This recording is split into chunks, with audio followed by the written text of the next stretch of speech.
I can't see where you coming from, but I know just what you running from.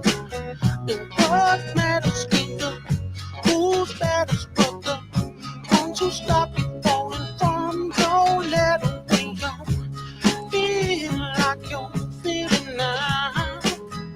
Doing things just to please your crowd. When I love you like the way I love you, and I suffer, but I ain't gon' cut you, 'cause this ain't no place for no hero. This ain't no place for no better man. This ain't no place for no hero to call home. This ain't no place for no hero. This ain't no place for no better man. This ain't no place for no hero. Call home. Every time I close my eyes, I think about you inside. And your mother giving up on asking why you lie and you cheat and you try to make a fool out of she. Now I can't see where you coming from, but I know just what you.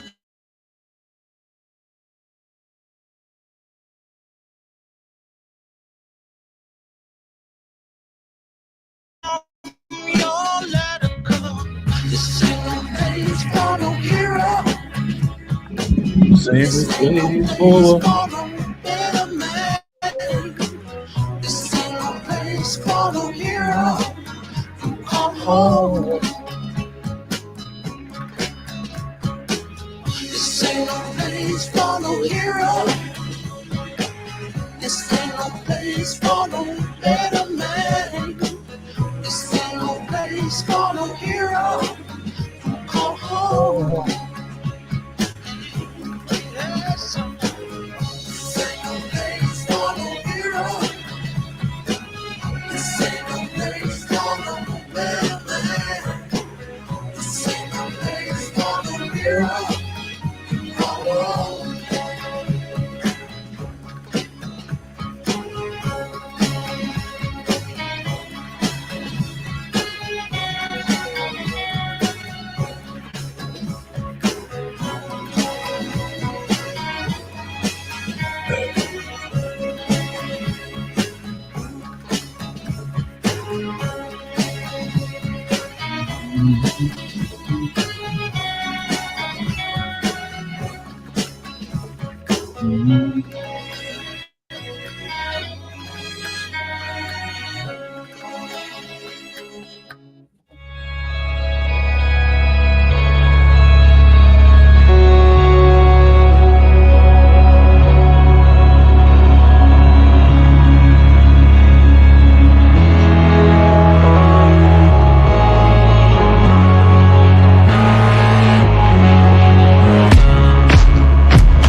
Good morning, YouTube. You have now embarked on a hero's journey. I'm Artisan MC with my fresh out of bed voice. And I will try to entertain you for the next hour or so. Um, like, share, subscribe, support the stream if you be so inclined. And I am a man of my word, so this is going to be a short stream. Telling y'all now, Beastly Nerd, Charles, it's going to be a short stream. I'm only doing this for an hour and 30 minutes now. So if I drop the link, you asses better come up here immediately. Don't wait till I'm getting off to jump up here on the stream. So I am freshly back. I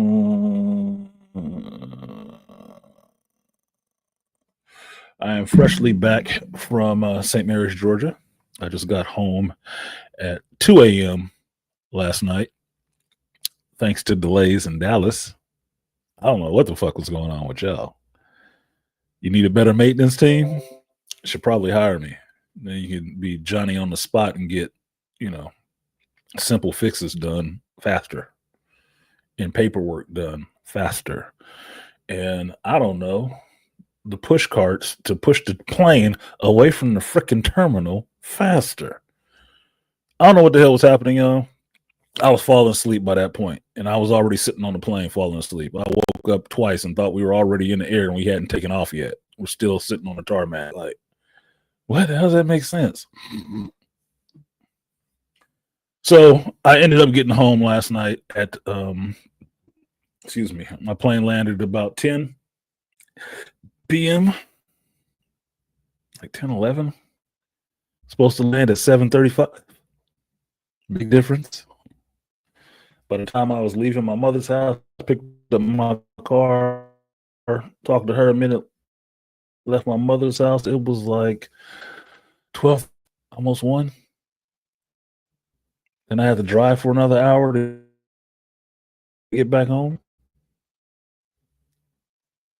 Yeah. 2:02 is the time I came in the house, put down my bag,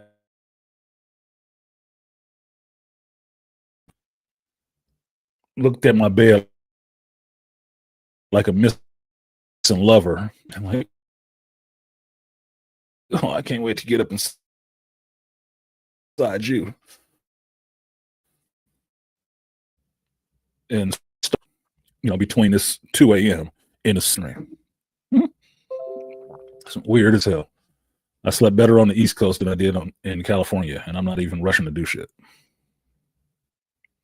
It's not even a work day. So, for you good people, I have some coffee. I have some yogurt that I have to eat while I'm sitting here on the stream because I have to put something in my stomach. But I'm happy to see you guys. I'm back for a week. So by next Sunday, I'll still be here, but Monday I will go back to Georgia. Why is everything just shutting off and turning on? I stopped YouTube. What the fuck? Just lost my other monitor for some reason.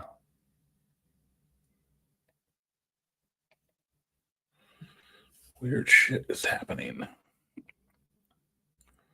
Weird stuff is happening. Other monitor just went blank. Why? New problems. New day, new problems. Good thing I'm not running anything on that screen. So let's see who we got in here. Malika's in here. What's good, Malika me bang? Good brother, Malika. Rosie in here talking about Grand Rising. Grand Rising, Dr. Rosie. Good to see you. Who is this? Tyrone Church on Sunday. Look, we got a church in the house on Sunday. This is the Church of Geekdom. We see you. We happy to see you. Happy to see you too, man. I got, my extended laptops my extended screens for my laptop. So I can do the 3 screens while I'm using my laptop and I'm away from home. But I do like my home setup. It only has 2 screens, but I still do like my home setup. More comfortable chair. I don't have to feel like I'm sitting on my balls the whole time I'm sitting with you guys. So I am happy to be back. I did miss my house a little bit. I did. I did miss it a little bit. Just a little. Not a lot. Just a little. Sometimes you got to come home, pay some bills, and then you can leave again. I only got the big one. Take care of that rent situation. Salute to artists in the Geek Elite. What's good? Aqua Techie. What's good, Aqua Techie? Good to see you. And Dr. Rosie in here blowing kisses and trying to flirt with me.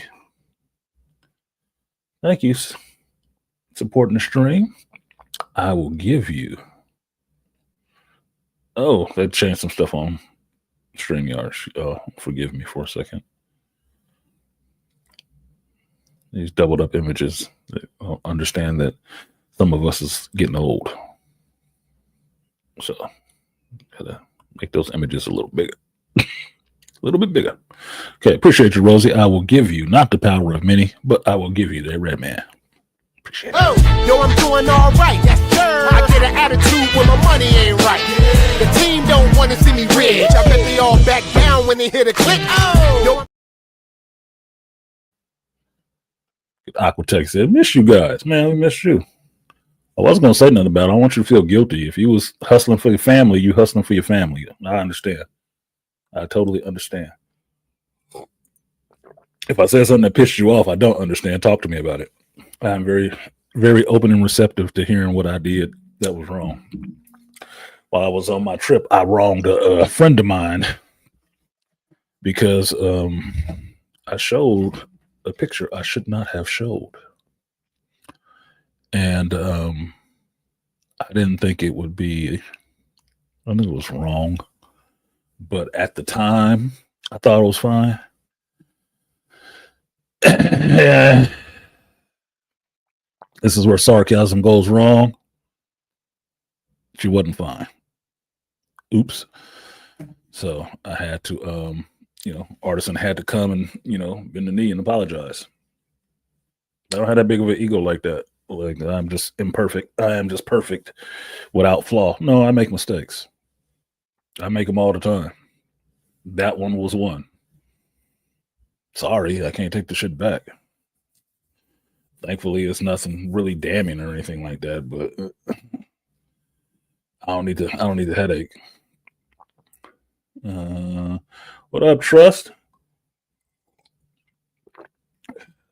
Shout out to Toya. She's hi, Artisan. What's up? How goes the anime education? Yeah, like they gave you enough recommendations so you can watch an anime movie once a night. Get yourself vested. Have to go now. Just wanted to drop in. Good to see you. I appreciate you supporting the stream. You are the first and only so far. I got to do something for the first supporter, first $20 supporter of the stream. I got to do something special. I got an idea. It could be funny. Yeah, I'll figure it out. It got to be funny. Got to be funny. At first, twomp. I said, Aquatech, said, nah, I've been dealing with my mother and her health issues. Oh, I'm sorry to hear that, man. I'm sorry to hear that. I was talking to one of my coworkers last night, and they're dealing with a parent with some dementia and some stuff going on at home, too. So I know that has to be rough. I just got back, and I got to check on my pops. I got to check on Pops to see what's going on with him. Because I haven't talked to him since like before I left, a little before I left. So yeah, we up there in those ages, Techie, that some of our pillars, those people that have been there since we could remembering, are starting to show some declining. And that's kind of sad. It's the way of things, but it's now on us to be the ones checking on them. And if you haven't grown up having to check on older people, it can be a transition for you. Asian cultures and Latino cultures are very good at this about taking care of their elders. American culture, maybe black culture specifically, not so good with that. But a lot of them, as Kevin Samuels would say, that this country is not set up to take care of a bunch of single women. That's exactly what's going to be happening. It's going to be a lot of single grandmothers and aunties and shit like that needing help and relying on the men that are left around them or women around them to take care of them. It's tough, but it's going to happen. I was just at my mother's house last night, early this morning. I saw the way she's walking. She want to be living alone, though. She got a big house. Tough to get around that bitch. I was happy she didn't have her cane or her little walker thing. It's not that she's overly or anything like that. She just carries some weight. She got little feet. That short, thick mama. So, blessings to you for taking, and I hope everything goes smoothly. Shout out to Two Triv. Why does the stream keep stutter stepping, man? And I still lost my other monitor. The fuck? What is the fucketh? Peace to Two Triv, one of my favorite parishioners. Good, Two Triv. I haven't checked my phone to see if I got any donations on there. I haven't did shit yet. I'm really weird about donations. I always feel like I got to do something first. Like I am a performing monkey. I got to do something. I got to do a trick before you get tipped. Thank you again for.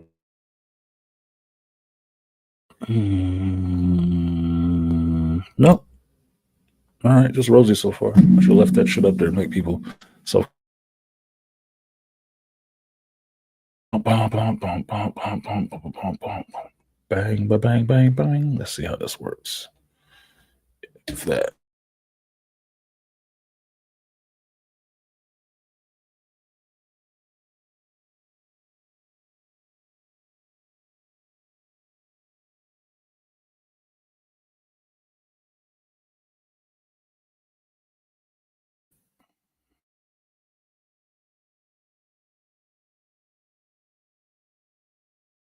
What is that about, brother?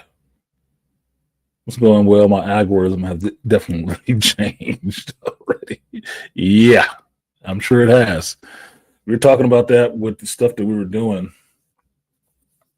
for work, our inspections and whatnot. We were standing around talking. It was us and some higher up inspectors and stuff. And the guy was talking about how his algorithm had changed because we were standing there talking about something, and sure enough, these videos about this subject came up on his phone. I was like, and he didn't understand. Like, Google was always listening, boy. Google, Alexa, and Siri always listening. Them bitches got the ear to the ground. And guy was saying, like, yeah, how does it know? It's like it doesn't turn on until you say, hey Alexa, or hey Siri. But it had to be on to hear that initial question. I said, yes, because it's always listening. Always. It's always on. And us in California understand that shit. That's how the police start catching people. Like, that shit is always on. So your algorithm changing up is, yeah, it don't take but one or two searches nowadays, one, for you to really get the full gist of, I think this thing is listening to me. I think it's really just populating stuff that I wasn't ready. Yeah. Yeah, it's always on. Yeah, it's always on. Look, your mama may not listen to you all the time, but Google and Apple does. Alexa and Siri listen to you all the time. They are intent on what you have to say. And I told them about doing this stream with y'all on here. Sometimes how I have to cuss at my dang tablet to tell it to shut up because I am not even talking to it. It's over somewhere else in the room. It's like, I'm sorry, I can't find that right now. So who the hell talking to you? Shut up. I turned that bitch off. Unplugged from power and off. It'd still be like, I didn't get that. I can't find that. Well, that's good because I didn't ask you. So you got to watch yourself. It's a brave new world, and apparently they really care what you're thinking and speaking out loud. Because I made those cornhole boards. I shouldn't have said that shit now because it's gonna pop up on my fucking feed. But I made those cornhole boards for work. I keep getting advertisements all over Instagram for that shit. All over Instagram, trying to sell me bags and different boards and stuff like that. So, dude, I just looked up dimensions. All I did was looked up dimensions to be sure of the dimensions and the hole size. This thing has been populating advertisement for cornhole boards and cornhole USA. I didn't even know they had a federation now for damn near a month. Still, it just started dying down and getting back to like pool cues and pretty women. No. Well, the monitor just went completely fucking dark. What the fuck is going on? So, watch yourself, Trust. When you start looking up some hentai, you're going to get some interesting shit. You're going to find that whole other side of YouTube. You're going to cruise down that other street. Like, oh, I didn't know this was down here. I never came down here at night. Yeah, that's what it's going to be. So, I took some notes that I wanted to talk about today, but wait, what should I say? New show name alert: Pool Cues and Pretty Women. Yeah, holes and holes. I'm sure the women wouldn't like to be considered that, but you know, sticks and holes. There you go, cues and holes. All in the effort to get you to part with your money. Yeah, I'm in California, man. It ain't hard. They always want you to give up your money. Always. Sitting there, what's good about going out of California and talking to people that live in other states and talking about what they spend money on, or just seeing how much things cost in other states? The regular shit that you buy all the time in your state. I told y'all I went on Wednesday to Bottomless Shrimp. Bottomless shrimp. I set a new personal best for how many shrimp I can eat. And I'm not talking about these little dime size pieces or nickel size pieces. Oh no, I'm talking about silver dollar size fucking shrimp. I did a new personal best. I did about 50 of them motherfuckers. So I did about about 3.5 dozen of shrimp. I was eating the fuck out of shrimp. I love seafood. Ladies know. Love me some seafood. I ate a lot of them. But that whole meal was only $25. $26 if you count the tax. I think that's what it should have been. But if I would have tried to do that here in California, it should probably would have ran me $40 for smaller shrimp. A lot smaller. $25 here would have got you, I want some shrimp cocktail. Well, you probably got 7 shrimp on a big ass plate of ice surrounded by some tartar sauce and a lemon wedge. $25. Tripping. Really tripping. But that's why I, or at least people here live sometimes the way they do. They don't spend money on a lot of that shit. Can't afford to. No, it's too expensive. Like that rarity. Like, you can get this shit once a month. We ain't coming next week. So you better eat up. We ain't coming here next week. Not in the same pay period. Oh no, baby girl. No, you giving it up tonight. This shit is expensive. Georgia was pretty cheap the last time I was there in 2000. Yeah, it was pretty cheap. Dude, we was loading up. He's eating good every day. Every day for 3 weeks. Every day. And they was catering lunch for like 20, 30 of us every day. We even went to some of the buffets and was just, I found an interesting anomaly, which I couldn't believe we didn't have in California. And this will go into, the travels of your wandering geek. This is on the journey for your hero here. We went to a couple of different spots. We had barbecue and seafood and all kind of stuff from the area catered for us for lunch every day, for 30 of us every day. We went out a couple of times to some buffets. And the buffet we went out to in St. Mary's was Compass. And this was on Taco Tuesday.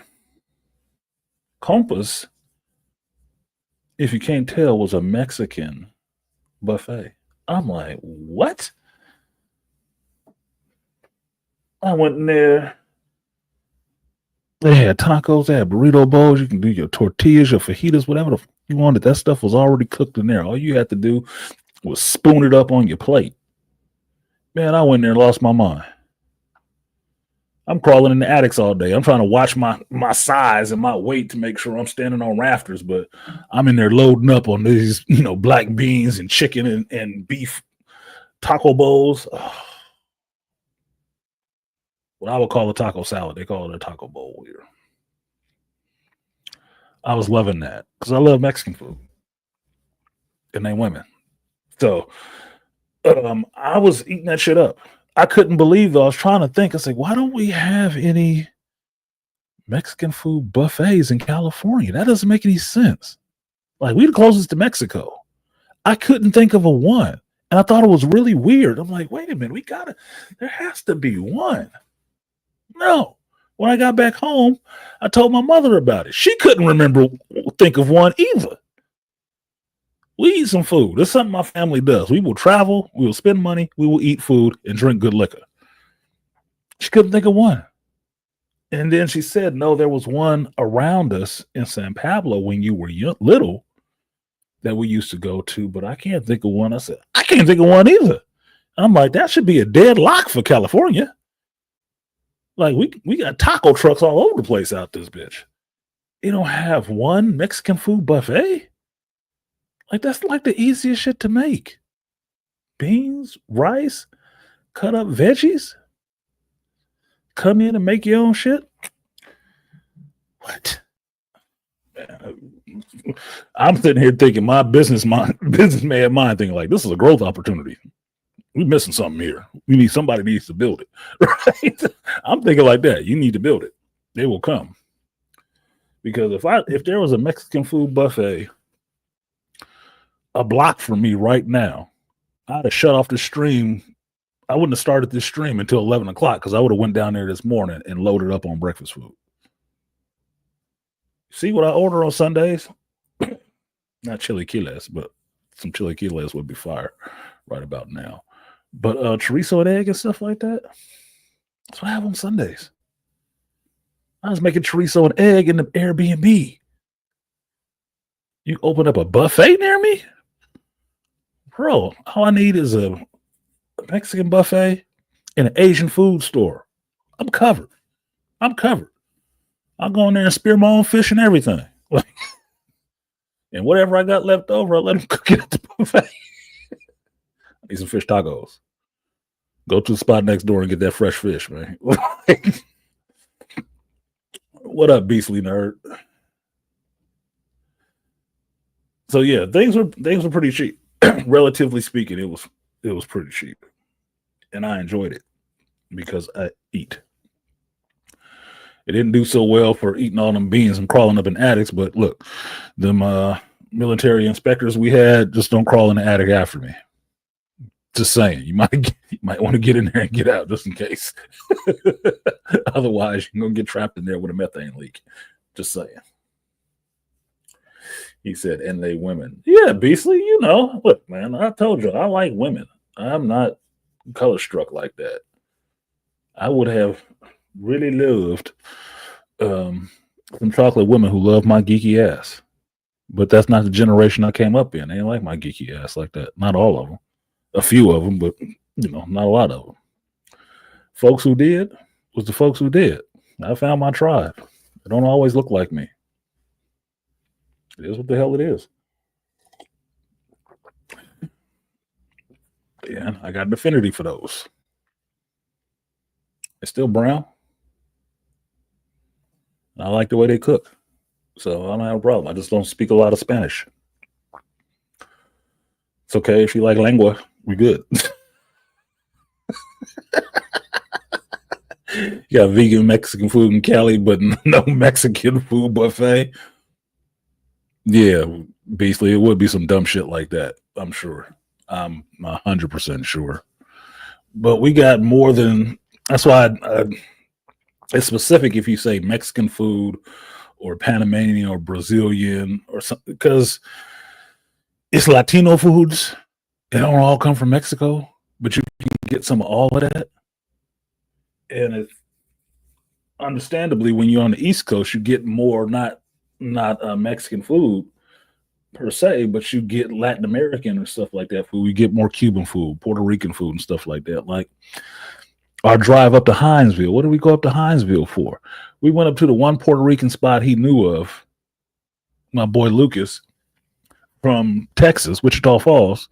We went to the one Puerto Rican spot he knew of in Hinesville to get some pasteles because that was the dude who made them. And we sure enough, we went to that bar, watched them steppers and stuff like that, get it in, and bought 24 pasteles so he can bring them back to Texas because they taste like the ones his grandmother used to make.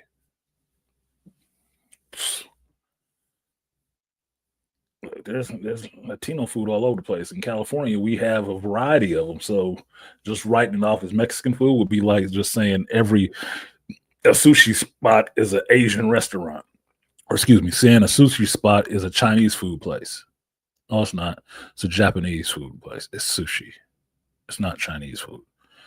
It'll only fuck you up here in California when you go to a Chinese food place and they do make sushi. We understand there's a lot of different types of Asians and they all open restaurants.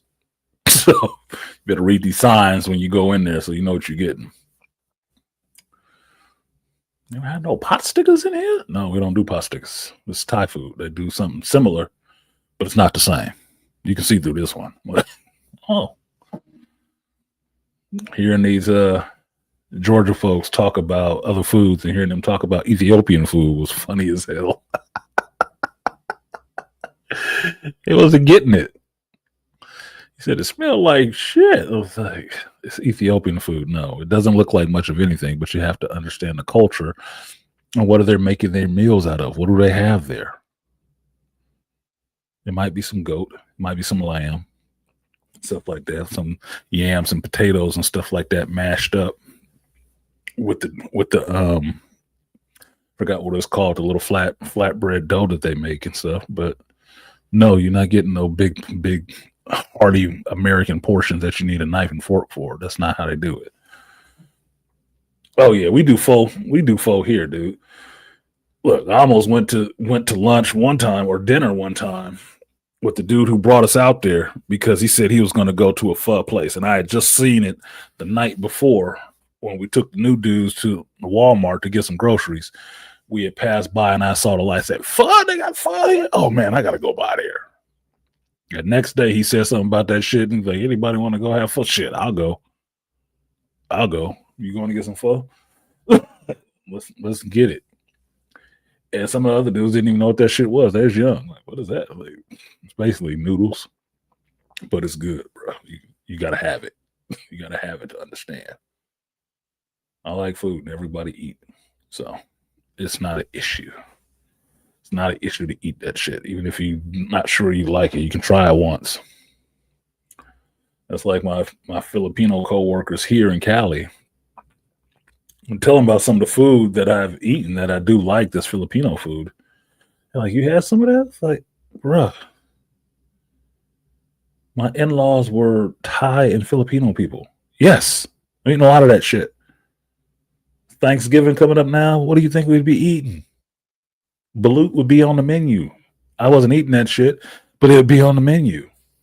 Like, it's just what it is. We go into somebody's house and they all Filipinos. There's some traditional food being cooked. There was some traditional food being cooked. And they felt really insulted if you wasn't eating none of it. Some of that shit I don't want. Don't look right. Might not smell right to me. but you got to try it sometimes to see if you don't like it. You just start getting into pho and ramen. What the hell is wrong with you? Man, you know what instant noodles are. It's shitty versions of it, but it's ramen. I eat anybody noodles. Anybody. Egg noodles, rice noodles, even that California shit when they make green and stuff like that. I'll eat anybody noodles. You can't fuck up pasta. Too bad. You cannot. Pasta is not something you can really screw up outside of overcooking. But look, you got some noodles. Fine. Give me the pastas, some noodles, and some kind of protein, man. A chicken, I don't care. Whatever you had to kill with some meat on it, cook the meat and throw it on the pasta. I'll take care of it from there. I will give you money for noodles and proteins. Some of that hot ass Thai curry. Yeah. It don't have to be so hot you can't taste your food. I don't like that shit. I like to be able to taste my food because I want to see if it's actually cooked or how they seasoned it. But a little bit of heat, yeah, that's fine. I don't need to just taste heat and not my food. That's not okay. I don't get into that. It's like, oh, it was super hot. Yeah, but how'd the food taste? Oh, it was delicious. How do you know though? You got spices all over your tongue.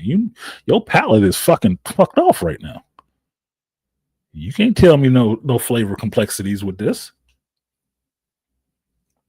No. Spices overpowering the rest of the food. You don't know if they cooked it all the way. It's like going to a steakhouse and ordering a steak. What's the first thing you do? Start drowning it in Worcestershire and A1 sauce?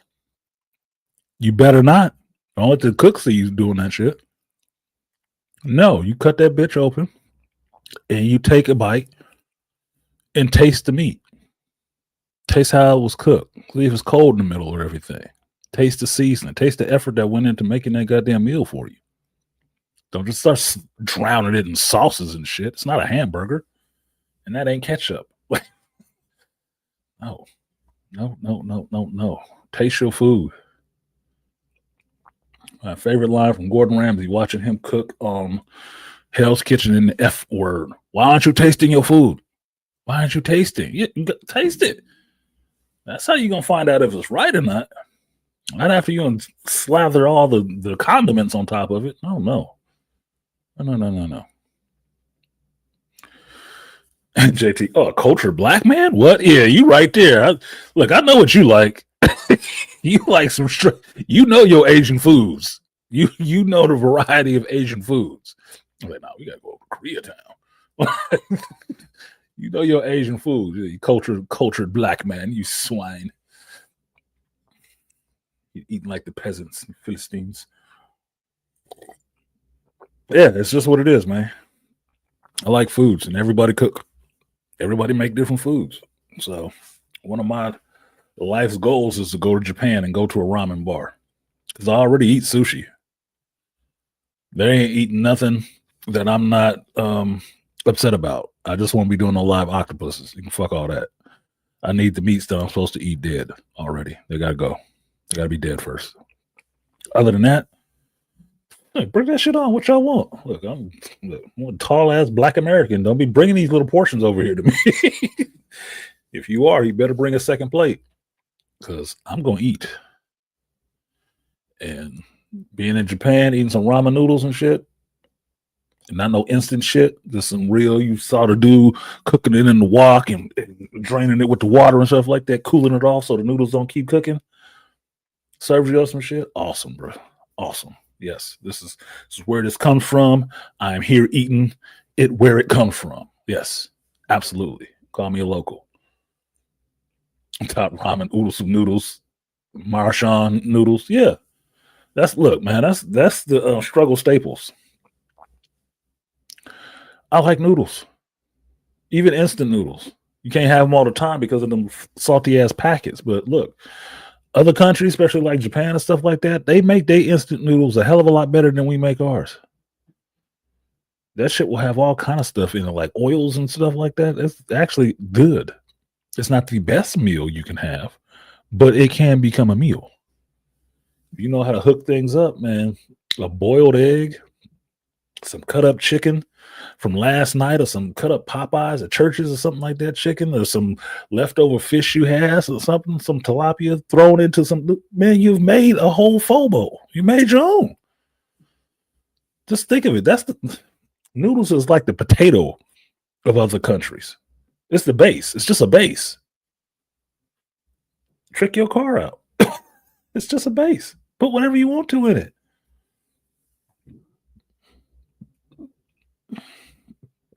Shout out to D Scott with a $2 holler. He said, "Let me get that 3B Scorpio gang gang." Yes, birthday has passed, but it's still my month. And the 3B is for $5. But since you requested your second one donated to the stream, I will give you that 3B. Appreciate you, D Scott. If it's gonna play.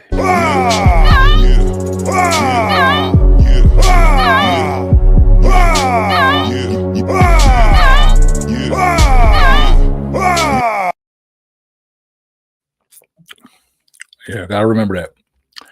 5, 10s, and 20s. It goes in increments of 5s, 5, 10s, and 20s.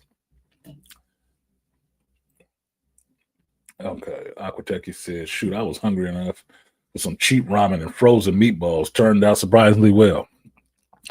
You know what's a staple of my version of Ghetto Surprise? And Ghetto Surprise is just what we would call when I was married, had the whole family around me. And, you know, you get close to the end of the month, and you're keeping your shit within budget. Ghetto Surprise is just making something out of rice or noodles or something like that and making another meal out of it, right? So, like I say, my version of Ghetto Surprise when it's noodles is just that. It's not cup of noodle necessarily, but if you have the packed noodles, maybe some top ramen, maybe some Marchand noodles, you hook that shit up and then you boil you some eggs. You cut up you some meat, whatever proteins that you got around there. Cut up you some vegetables and throw it in there. You turn that shit into a whole bowl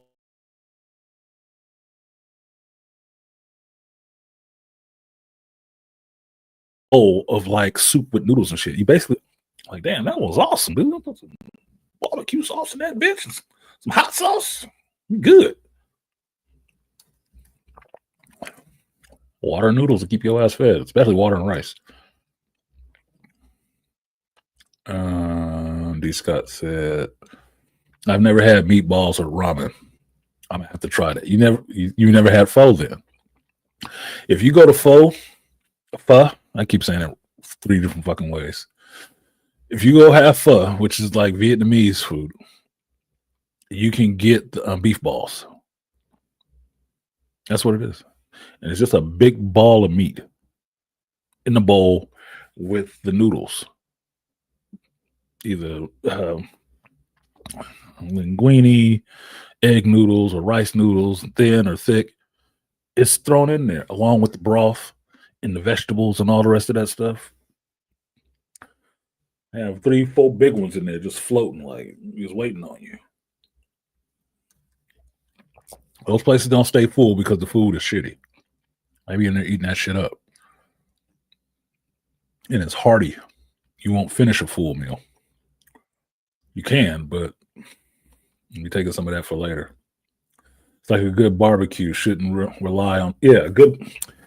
BC, me and my mother was talking about that last night because we was talking about this food. And she said, like, that I gained weight while I was gone. I said, yeah, Miss Gail in Kings Bay, she was trying to say, y'all gonna leave here fat. That old black woman. She was making sure we ate every day. She was making sure we ate every day. It was gonna be hearty. But we're talking about barbecue because I had ribs one night. I had a half rack of ribs one night. And my mother was talking about how she doesn't like barbecue with a lot of sauce on it. She likes the way they do it in Texas. I said, "Oh, a little dry rub or something like that." She's like, "Yeah, because I don't like the sauce. All the sauce all over the place. It gives her like heartburn or some shit like that." That's how I feel you because I'll deal with the sauce, but sometimes it's too peppery and be fucking with the digestion. I can't really taste the meat. I mean, I like the sauce, but how she was saying it, she'd rather have it on the side. And someplace else she gets it, that's what they do. They'll cook the meat, but they put the sauce on the side. They ain't slathering everything in sauce so you can barely taste the meat. Like, I like the meat. I like to taste the meat. I like the sauce. But after I've tried the meat. After I've tried the meat. I think it's pause. Remember, I'm a lesbian, so I ain't trying that kind of meat. Mm-mm-mm-mm. I need to get the fish sampler. So yeah, B, I hear what you're saying. Good barbecue shouldn't rely on the sauce, and for how Texans do it, like my mother found out we both got the same love for brisket. A little dry rub on a brisket. Brisket looks delicious when it's cooked. They pull that bitch out of a smoker. Pull it out of a smoker. That's where my love for brisket came from understanding what that was and watching cooking shows where they was cooking brisket in Texas. Oh my God. Oh my God. We was in Georgia and I went to Bucky's for the first time. I finally saw Bucky's. Y'all in Texas know what a Bucky's is. When they pulled that brisket out and threw it on the board and everybody, brisket on the board, it had my attention. Now, mind you, this is a freaking gas station amusement park. That brisket on that board, freshly cooked, freshly smoked. My mouth watering right now thinking about the shit. I got one of them double XL brisket sandwiches called Black Bane. I was like, man, why didn't you told me about Bucky's? And he ran down a list of stuff you should actually eat at Bucky's. And I told him, no, I got both of those. And I got this brisket sandwich. I didn't eat that sandwich until the next day after it had been in the refrigerator. And that motherfucker was delicious. The next day, out the microwave. That means that motherfucker was fire that day, fresh off the board. That means it was fire. I was like, brisket's one of those meats, man. When they pull it out that grill off that smoker, you see the little glaze on it, the little juices oozing. They start cutting it up. Look, I feel sorry for a vegetarian because that shit is delicious. It looked good when you're cutting it. That's what it is with me and brisket. It looks delicious while you're cutting it. Like, is this porn? Is my mouth drooling? Oh, I think I just came. Good brisket to get me every time, bro. Good brisket will get me every time. I don't eat a lot of red meat. I don't. As much as I like cheeseburgers and shit, I don't eat a lot of red meat. But some brisket, I will make an exception, bro. I will make an exception. Like, yeah, you might have to pop.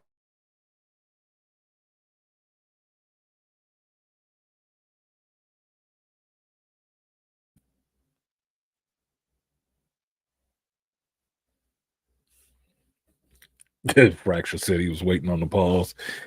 He was waiting pause. Yeah, this. I sensed that there was a pause there that needed to be stuck in.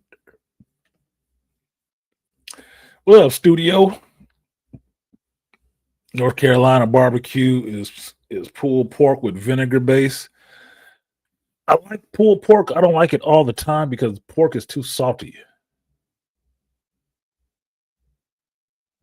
Like a Mexican pulled pork, Latino pulled pork, that shit'll be salty as fuck. I don't like that all the time. So I'm always iffy on pulled pork. I like a pulled pork sandwich, but I'm always iffy on it if I feel like I can trust it. Because I don't like it hella salty. Like I don't use salt. Like when I cook, I will use a little bit of salt to cook my my meat to season my meat and then cook it.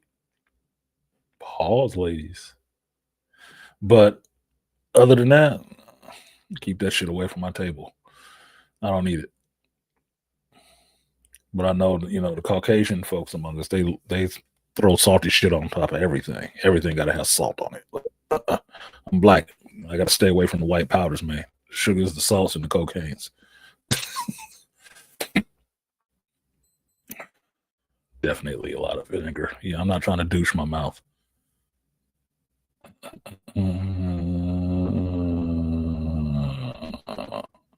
Aqueous technology.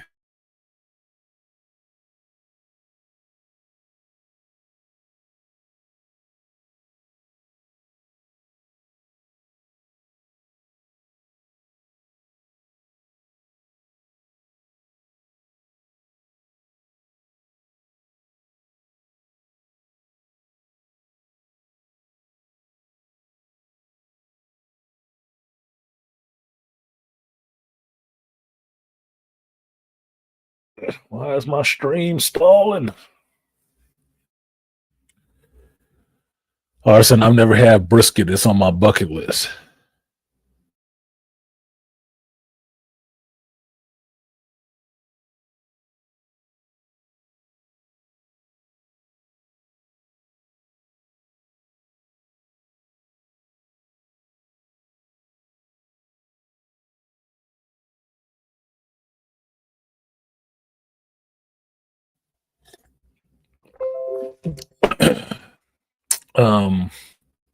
Malika, my dude. We're gonna have to get you out of Philly, man. Now, I will only give you a pass on not having any brisket in Philly because y'all got Philly cheesesteaks. That's kind of awesome by itself. That's kind of awesome by itself. So that's kind of y'all brisket, okay? That's kind of the brisket of Philly. It's a Philly cheesesteak, but you need to have some brisket, man. You need to find a way to get you some nice smoked brisket or something like that. Take a trip. Go down south. You ain't got to go that far. You ain't even got to go all the way to Texas. You see, I was in Georgia having some good brisket. Get that far. Philly will survive without you. It's okay. Take a brisket journey. Shit, you can swoop up Toya. She up that way. You can fly through Jersey, pick up Toya, and you let her lead you to some brisket. She was in Texas for a while. She know the beauties of brisket. Kind of like having black women thighs. Kind of tasty the same way. Don't worry about it. Mrs. Dash is my friend. I don't use that shit. Yuck. Sound like salt. No, I'll use some Italian seasoning and some other seasonings together, but no, nothing salty, my friend. Nothing salty. And yes, JT, the white powders. Ask Rick James. Ask Rick James. The white powders are good. What up, Joe Herb? Happy birthday, belated birthday to my Scorpio brother. I got you before while I was gone, but it's still November, man. We still rocking out. Still rocking out in this piece. Good to see you. Texas barbecue is good. I hit up Soul Man's when I was in Houston. I don't know nothing about Soul Man's or Houston, so if I end up in Texas for a little site visit, I'll be hitting up Soul Man's because I go back to Kings Bay week after Thanksgiving. And I'm going back to Compass. We have to have another clash, a little meeting of the minds. All right. So, trip-based stuff. I'm cold. I don't know why it's cold here in California and it's hot in Georgia. It was like 82 degrees before I left Georgia. Come back here, it's raining and it's cold. Get it together, California. What the hell? My Lyft driver was laughing at me because he said I came back, I had on shorts. He said, "You got on shorts?" I said, "Yeah, it was hot where I was." and I thought I was coming back to California. I don't know. I was coming back to the ice box. I knew it was raining. I didn't know it was cold. So yeah, I have on shorts. I'm actually still wearing the shit I was wearing on the plane. But as you can see, your boy was kind of, kind of playatastic. Non-name brand coordination, right? With Gordon Ramsay coming up on my feed. What up, Gordon? Because I am subscribed to Gordon Ramsay channel. I like Gordon Ramsay. And I've never been upset about him cussing at dumbass people. That's entertaining to me. Scream on him. Holy shit. Gonna be celebrating my dad's 90th birthday today. Man, happy birthday to your dad. I didn't know your dad was that old. 90? Good Lord, dude. He was older than my grandfather. Yeah, you must be the youngest child. Yeah, you are the youngest, aren't you? Your brothers. Holy shit. Yeah, happy birthday, Papa Herb. The patriarch of the Herb clan. Damn. You the middle? Fucking hell. Your dad was knocking him out, boy. There is no off season for manhood. There is no off season for manhood. Women get menopause. Men just pause. And then get back at it. Look, monk moded for a minute and then get back at it. Yeah. Time for somebody to get back on this horse. Yeah, happy birthday to Papa Herb, man. We should take a picture of that because all your generations is together right now. 90. I didn't know he was that old, though. Holy shit. I know my mother is young, but I thought he was at least around like 70. 90? Yeah, he up there. He ain't seen some shit. If you talk to him, you might have already.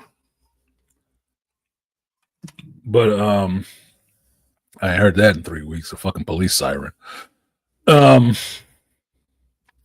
Ask him what the biggest change is he's seen over his 90 years. Ask him that. That will be interesting to see. Remember, we used to have a neighbor, and they were born in 1900s.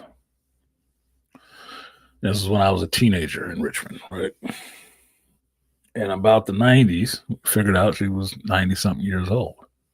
And I was really thinking about what she has seen over the course of 90 years.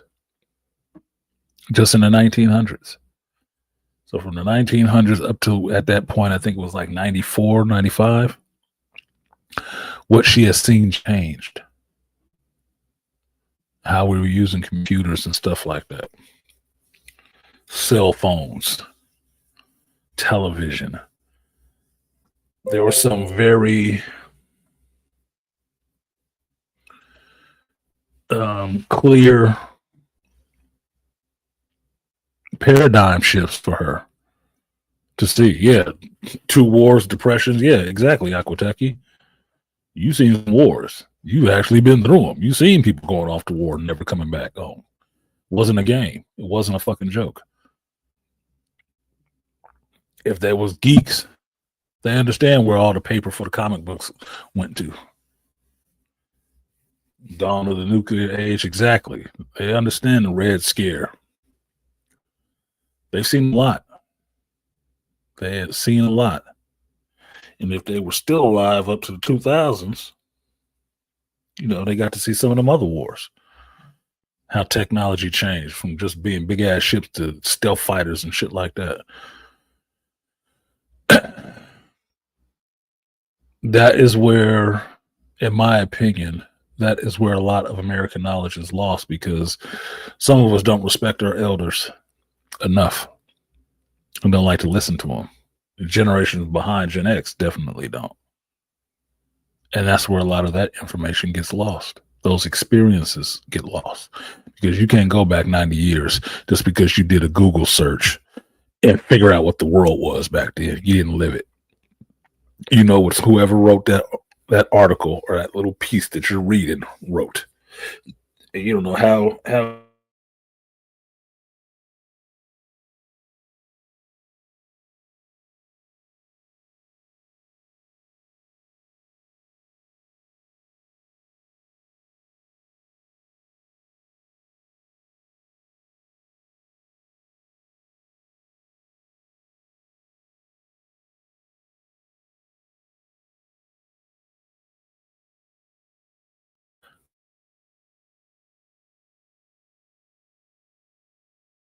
which makes no sense. And my other screen is still dark.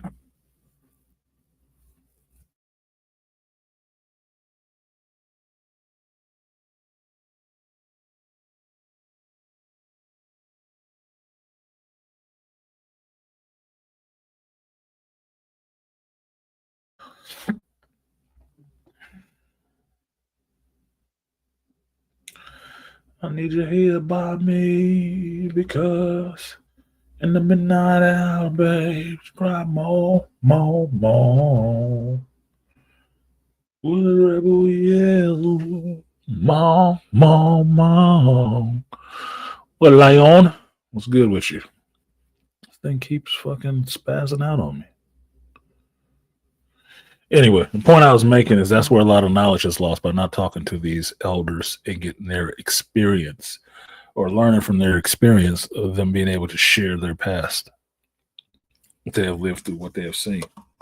Like, it could seem like they're rambling when they're old and they just want to talk and they're just talking to you. You don't have any context to put all that stuff in. But what you have to remember is they're trying to share what they know with you. You just have to ask them specific questions about stuff and they'll share that. It may just start with their family, what they remember of their family and stuff like that and people that they knew. But if you focus that a little bit by asking them some very key questions, you will get what the world was like then, outside of just their reverie for remembering people that have gone before them, people that they loved and stuff. They'll remember, they can tell you about the world and what it looked like and how they adjusted to it and reacted to the world as they saw it change. You'll be doing the same thing when you get old. If you get old, up to that age in the 90s, you'll be doing the same thing.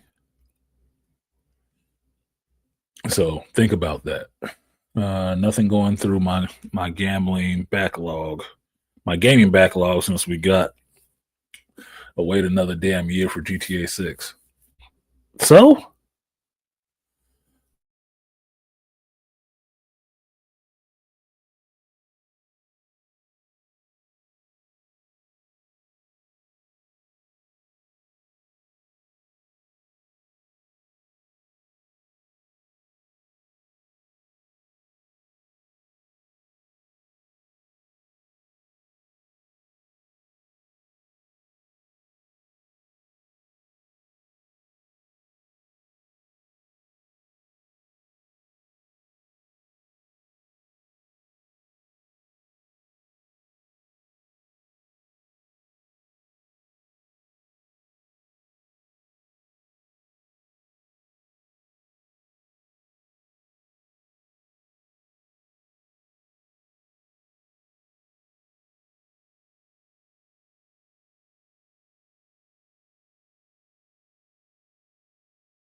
yeah, having connection trouble, you slow bastard.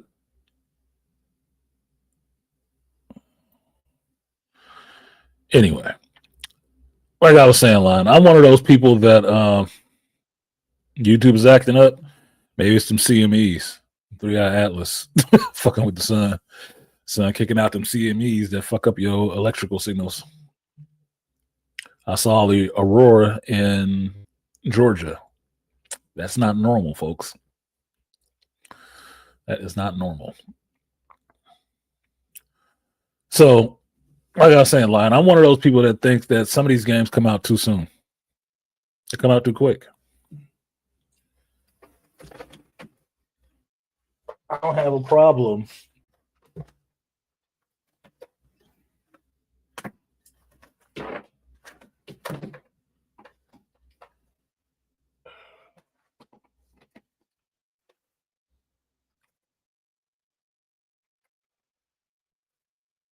Sorry, I still got on shorts and it is cold in here. Got to heat up the legs. I think games should come out, take a little longer to come out, especially with the way that the games nowadays do so many microtransactions in the games. It should take a while to come the fuck out. You know why? So they can finish the game. Stop selling me half completed games and then trying to sell me downloads and patches and stuff for games that aren't finished. No, you're just trying to sell me the rest of the game after you've got me for full price in the door for half of it. Fuck you. Put it out when it's complete. How about that? Put it out when it's complete. When I can play this from start to finish without any hiccups, then put that one out. But you ain't got to rush it for me. I don't have a problem with object permanence. I know it's there. I know it's grand.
Shit is pissing me off.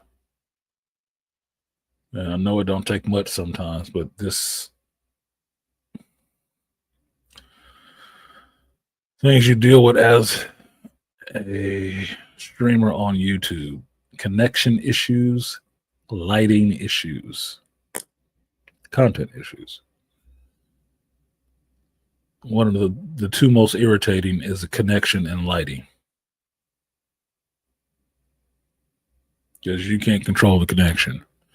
You can buy all the equipment you want. You can't control the connection. Anyway, the point line was wait, be patient. You're a grown up. You're a grown up. You can wait. You'll live another year. It's okay. You don't have to be that kid laying on the floor kicking and screaming, I don't want to wait another year. I don't want to wait another year. It's a fucking video game. It will come out eventually. And until then, you'll just keep playing 5.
hanging on.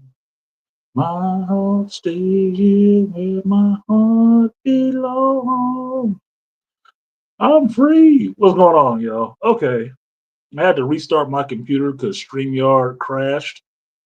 So it is hopefully restarting right now. Maybe I'll get both of my screens back because one went dark during the stream inexplicably.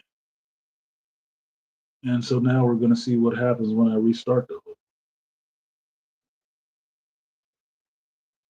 technology. The more it advances, the more it falls behind. It just does not make any freaking sense to me whatsoever. But like I was saying, Lion, you can wait a year. It's fine. As long as the game comes out, you'll still play it, so it won't matter. Uh,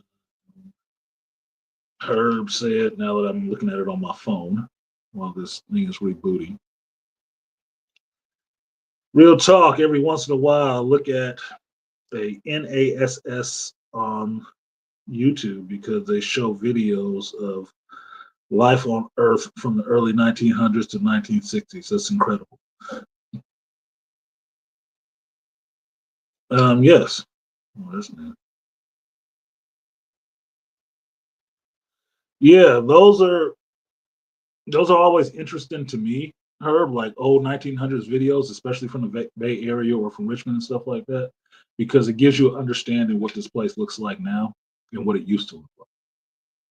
Like the town I was in Georgia, St. Mary's, it's very historic, right? Well, it's not hard to see that some of these houses that are there, these were plantation houses. The first church, the first Presbyterian church. Well, yeah, but that church was probably there for the slaves. That whole big open swath of land outside of it was probably plantation. Yeah, we put a sidewalk around it now, but 100 years ago that wasn't what it was. That's not exactly how they got down right there. So it is interesting to see stuff like that. But it just, for me, it's interesting because it gives you context of where things come from. Like I always like going back to the origins and stuff. Where do they come from? How did they become like this? Good. Lion said, "Is it me or is YouTube acting up?" I think it's both. It could be me as well. I haven't been here in 3 weeks, which means my internet has not been running for 3 weeks. Maybe it's just slow. Maybe we got a rat underneath the house that's been chewing on my fucking cables, and I need to have, you know, have the tech people come out and check my internet line because I got a quick connection and I'm only running this off of it. So I should, and I'm hardwired. There should not be a lag going out of my damn modem. There should be no lag. It's only a lag if my shit is not hooked up correctly or this computer is running correctly because it's taking forever to actually upload since trying to get that Windows 11 update. It takes forever to start up.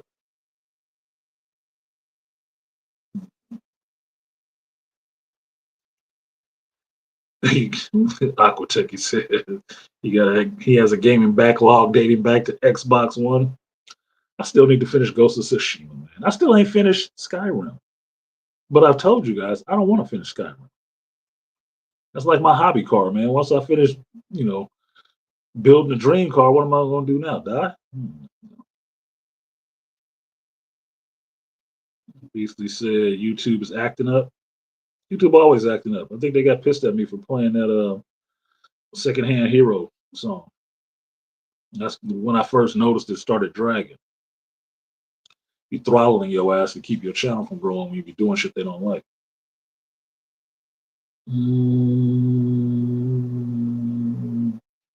And basically talking about the magnetic field. It's not in trouble. It's just getting a lot of CMEs right now. The sun is at the end of its 11-year cycle, so it's throwing out a lot of that shit, which is why you getting those auroras way down low. Um, but it's the normal part of the sun cycle. It happens every 11 years. We in the 11th year for that cycle, so it ain't over yet. So yo magnetic shield is getting this workout. That's why you seeing it.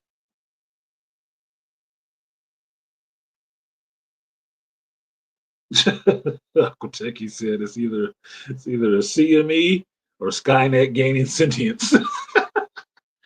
Skynet don't give a fuck about me. I'm not doing nothing major. At least not on this stream, and nothing that it would care about. So you might be safe for a while. It could just be eating up all the damn bandwidth. Mm, microtrans. Yeah, beastly. Microtransactions and DLCs mean the game is not complete to me. We want to keep earning money on this shit after we already sold you it for an exorbitant amount of money. Shouldn't cost that much. Just shouldn't. I don't think so. It shouldn't cost that damn much. I think $60, maybe 70 on some occasions for a video game was enough. Especially a game you're gonna make another version of it within a year or two. Madden should never cost more than $40. Never should, because it's the same fucking game. If you play one, you play them all. Which means I don't need to buy a new one next year. All you need to do is actually sell me a DLC for the roster. That's it. All you need to do is sell me a DLC for rosters and uniform changes, and I'm good. I don't need to buy another Madden. It can go strictly to online play, and all I'm downloading is the DLC. You don't need to sell me another one next year. Fuck you.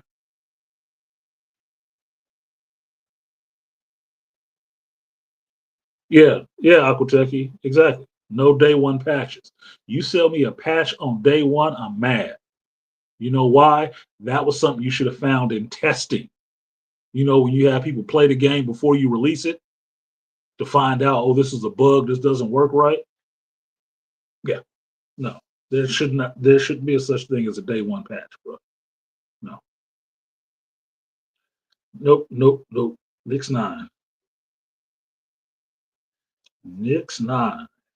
A day one patch is like moving into a house day one, and you need to call somebody out to come fix plumbing and drywall and concrete and insects. I just bought this house. No, absolutely not. I'm pissed.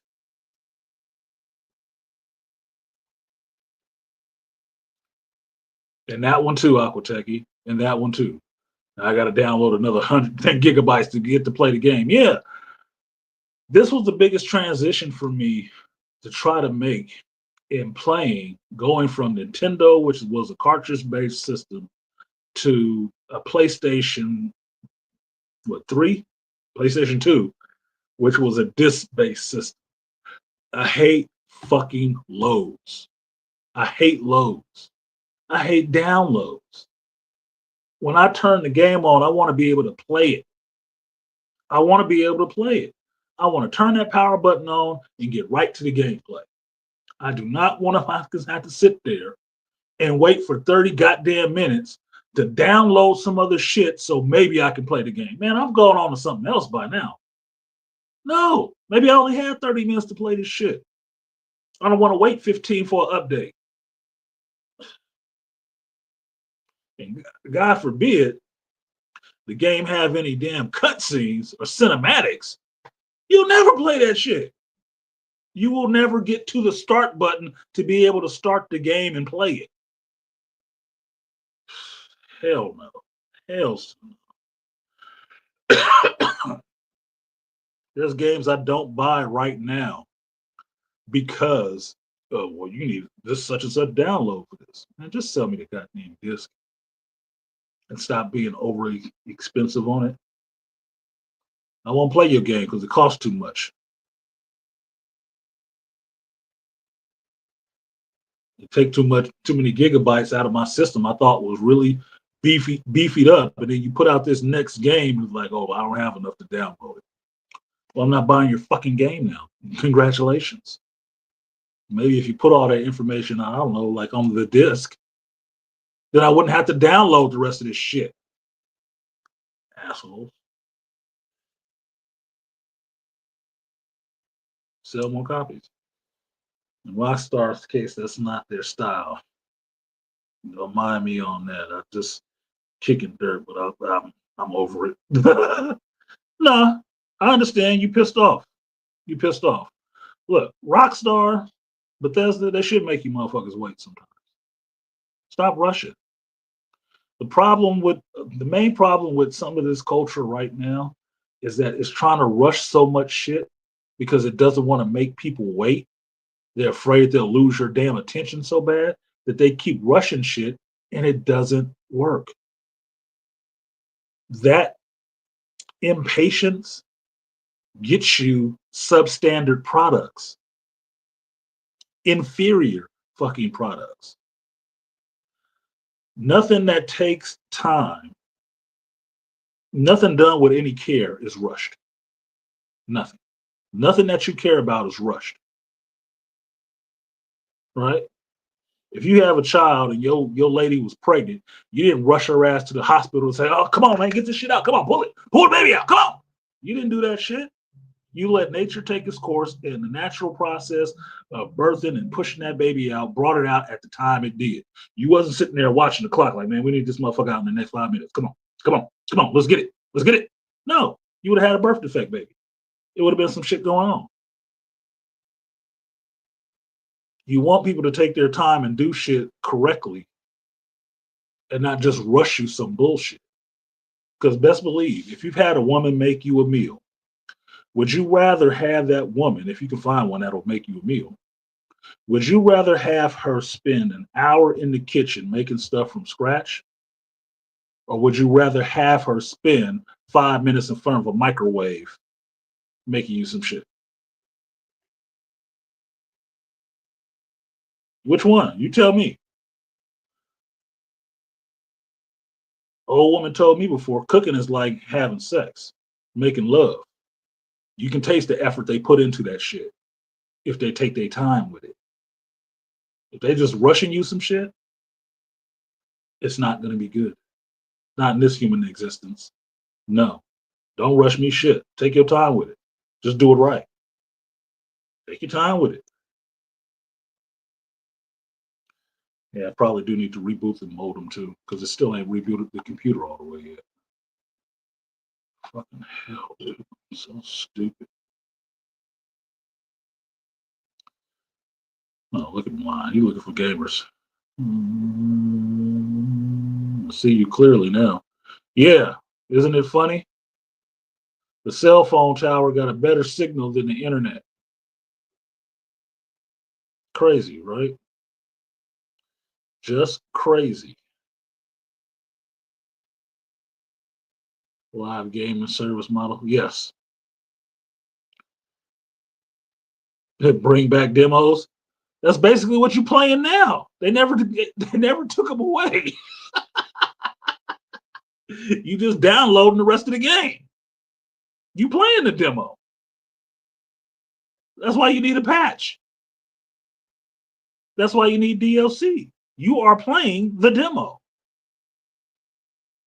It's just an extended demo. But that's what you're playing.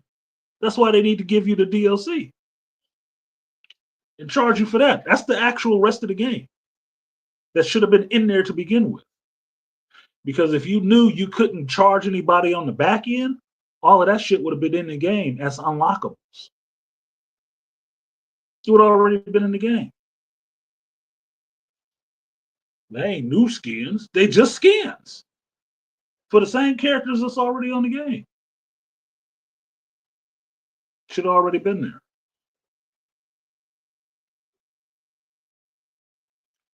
But because they know people nowadays don't want to wait for anything, are so impatient like they spoiled fucking children, they rush all this stuff out and it's all substandard.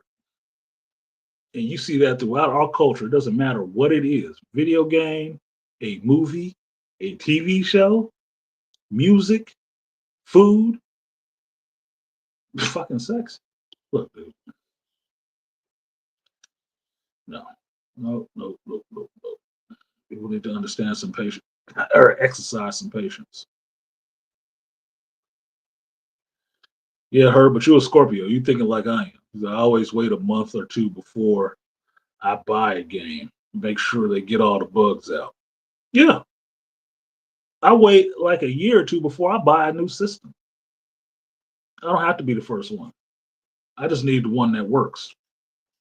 Because after that year, they've actually finished the system, worked out the bugs, got the money from all them suckers that ran down there first, and I'm gonna get a better model for a cheaper price of the same system. I'm gonna get the actual what it should have been launch version. That's why they can always go back and oh yeah, we dropped the price on this, and you're getting more memory. Should have got that anyway.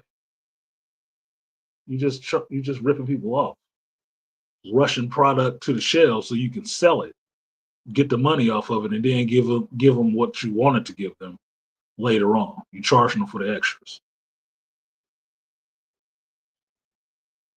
Retcon Halo. Mm.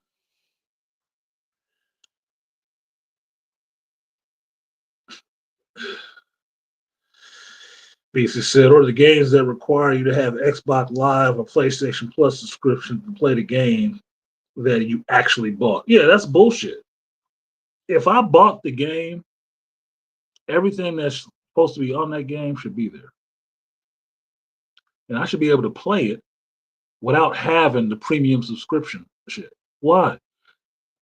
Look, I have PlayStation Plus. It just took like what $70 from me, right, for the next year. I can't say I played any of those games on that PlayStation Plus shit. Maybe one or two of them. And they give me a game free like every month. Played that shit? Why? If my gameplay was locked into that, I'd never play the game system. The PlayStation would just sit there. I don't like my gaming hamstrung like that, where I can't do what I want to do with my game that I've paid for and the system that I've paid for without having this other thing that I have to pay for. I'm already paying for internet and power. And these are people that want to run your living room? Fuck you. No. I need all my shit shut down because you trying to squeeze an extra dollar out of me. And then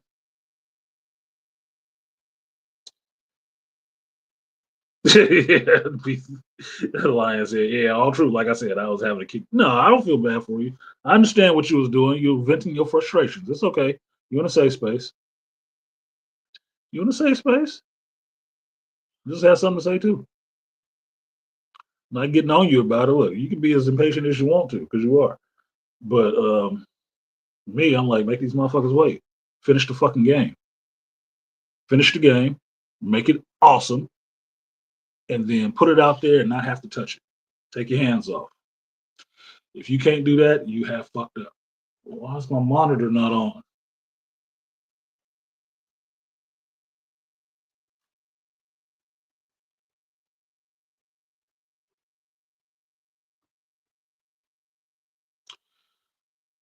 All right, now I guess I gotta go restart this goddamn modem and see what the fuck is up, because my other monitor is still not up. And I don't want to think the damn thing just went bad at the time that I was gone and not using it. And it is chilly Bo Billy in this bitch.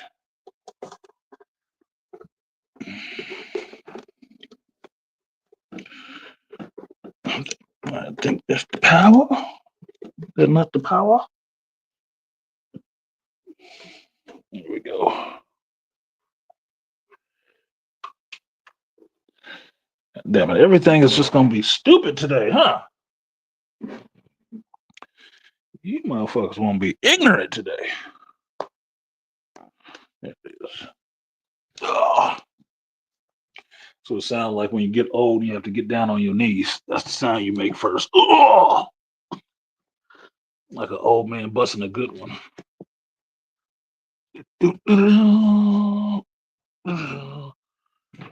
Okay, let's reset that modem. And now let's see if I can find the hole without seeing it.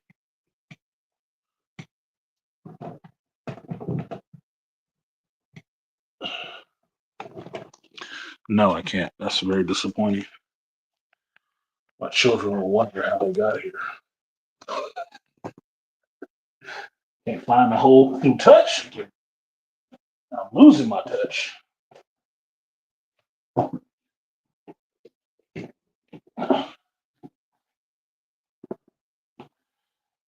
Childproof receptacle. Trips of adults.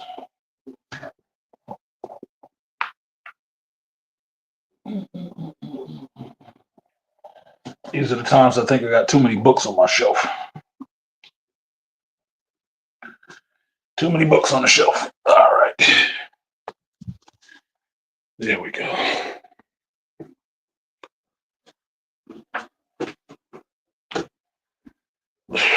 All right. Modem reset.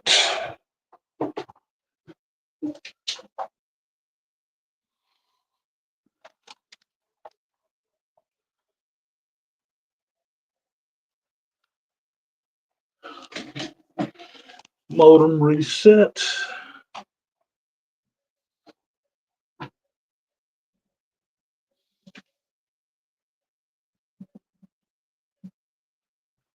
Oh.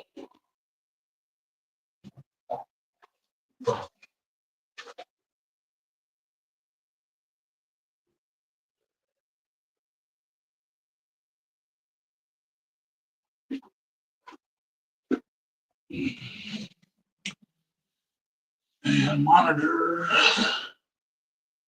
plugged in.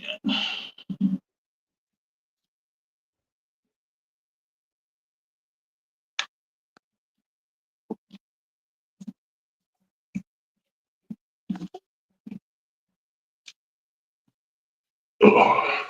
Making sure I didn't kick the cord for the monitor out with my big feet.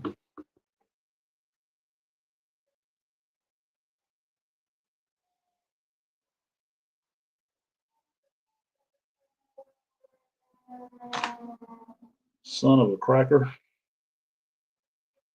Son of a cracker barrel. Internet is up. My other screen is not. Says I'm connected to Wi-Fi. Let's find out.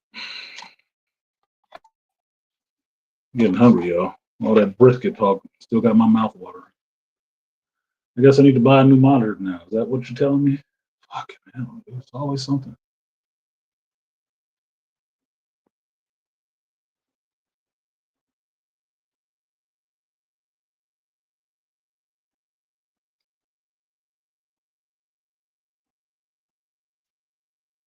Well, I know what I'm getting for Christmas. Tech. Tech. Tech is coming for Christmas. Ugh. That reminds me, I gotta get grandbaby a present this weekend. Next weekend is my granddaughter's birthday party, and I need to show up with a present so I can see the extended family. No, I'm not watching the multiple asset ratio. And no, you do not need to be hooked to Facebook. All right, 1 second. Let me see if we can get this back up together.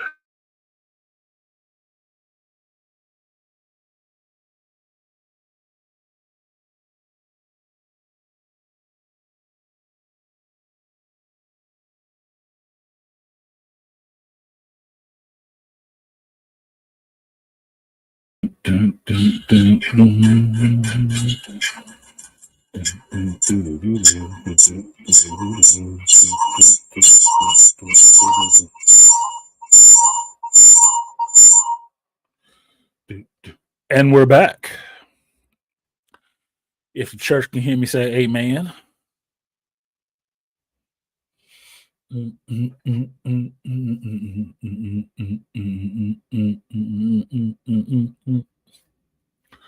Yeah, Aquatech Life is a subscription service now. Pretty much. Figure out how to charge you for it. Best believe it will be. Yep. There you go. Malika said, amen. Brother Malika. Thank you, Brother Me Bane. Coming through the church. Brother Herb. Deacon Herb. Deacon Me Bane. Having trouble breathing. Open your mouth.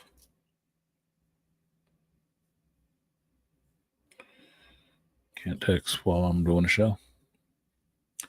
All right, I'm back. I think I'm back. All right, what was the last comment that I went through? Rockstar. Reboot the modem too. We call Aquatechy. I just did that. Modem has been rebooted. Hard reboot. You know what that means? Everybody that do tech, they know what that means, right? Yeah, you put the plug on that bitch. Think somebody trying to hack my shit. I don't know. And about the Madden should be a live gaming service model. It should be. That's the way it should work. For sports games, definitely. Definitely for sports games. You shouldn't have to buy another sports game. Madden, 2K, NHL, hockey, FIFA, none of that shit that has a rotating team should you have to buy more than once. You buy it once, you get the download every year. The download is a portion of what the new game would cost. That's it. Because what you're changing, the box cover and a number? No. Just give me the new information. And I've been saying that since we were playing fucking Baseball Stars, MLB Baseball on Nintendo. Super Nintendo. You didn't need a new game. You didn't need a new game. You just needed the new stats. It made sense when they were giving you a new cartridge every time. They had to program it and put all that information onto the cartridge and sell you the cartridge. Doesn't make any sense now with the internet where you have to download shit. No, then why are you selling me all the rest of this? Look, sell me the Madden subscription package, and I'll just re-up every year and get the download for it. And then it'll be new players and player changes and trades and shit like that already on the package. And make your league and your fantasy leagues and stuff like that a lot better. And I don't have to play Madden all the time.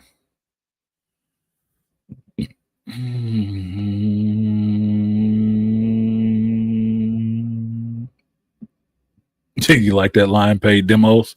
It is a paid demo. It is. Because I have to download shit to play it. It's not done. It's not a finished game. Everything is a subscription service. Wait. What up, Blood Boiler?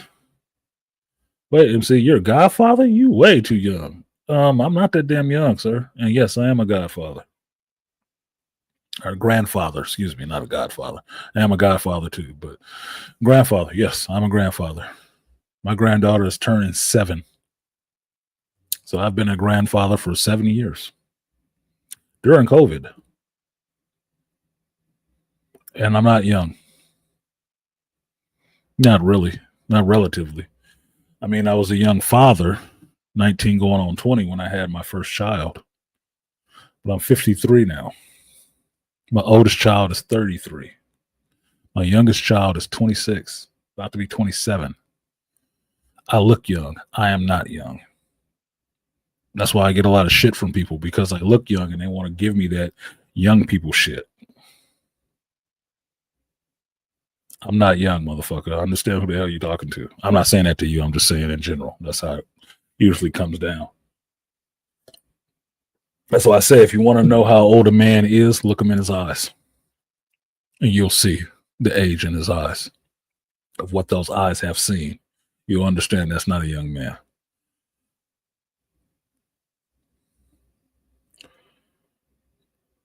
Yeah, you had to restart your modem yesterday. Yeah, because shit is being weird. Electromagnetics is being weird right now. It's just part of what we're dealing with. Yep, Herb, 7 already. I'm shocked over your father being 90. You shocked over my granddaughter being 7. And you've known both of my children. Not Darian. You didn't meet Darian until he was probably 5. But at least Chew, you've known her since before she was born. You even know her mama. Then time has gone on, bro. Time has moved on. We are up there in age. I have to remember how old Joe ass is because in my head you're always 20 something. I was telling my coworker Lucas yesterday about the stripper party we did for you and JP back in the day. King Cream. I was telling him about that shit. And it was a good memory. It was a good memory. It was fun. It was fun. But it gives perspective on how long you've known certain people, which you don't think about in a day-to-day sense. You just think about if you've seen them or not, how they're doing or what they're going through at that moment. It's a little harder to remember, like, man, I've known this motherfucker more than about half his life now. What does that mean? It kind of means the same thing as asking somebody 90 years old, what's the biggest change you've seen in 90 years? Walking this earth. Well, I'm sure he's thinking, I got grandchildren and grown-ass kids who've already probably passed the age he was when he popped out his last child that is grown now. That's a perspective to have, man. Old man artisan. Yeah. Old man artisan. Just wait till I tell you to get off my lawn. I'm getting there. Give me some land and a cabin built somewhere, and that's what it'll be. You're on my property. I think you need to get the fuck on out of here. Yep. Time is relative. It is. It's always relative. Relatively speaking, I haven't seen anything compared to somebody who's 100 years old. Compared to somebody who's 100 years old, I haven't seen anything. Compared to somebody who's 15, I may have seen a lot more than them. A hell of a lot more than them. I might know how deep the rabbit hole goes from where they are. It's relative. And to them, at 15, I'm old as fuck. You damn near 60. Hey, calm down. I just passed 50. You damn near 60. Relative. It's all relative. Which is good. Yes, you do. You do. Get that big booty chick you like. Big booty hoes. Winter is here. Probably find her. Probably easier to catch right now. She's looking for a home. She's probably looking for a home. So I'm going to drop this link in there right now. And since we have a stable signal finally, all the relevant stuff happened. It took me jumping onto a cell phone to have a stable god dang signal, which is embarrassing. Truly. Not for me, for YouTube and StreamYard. Should be embarrassing for you. But what's on the menu today? Where's my book? My book is still in my luggage. Let me grab my book real quick.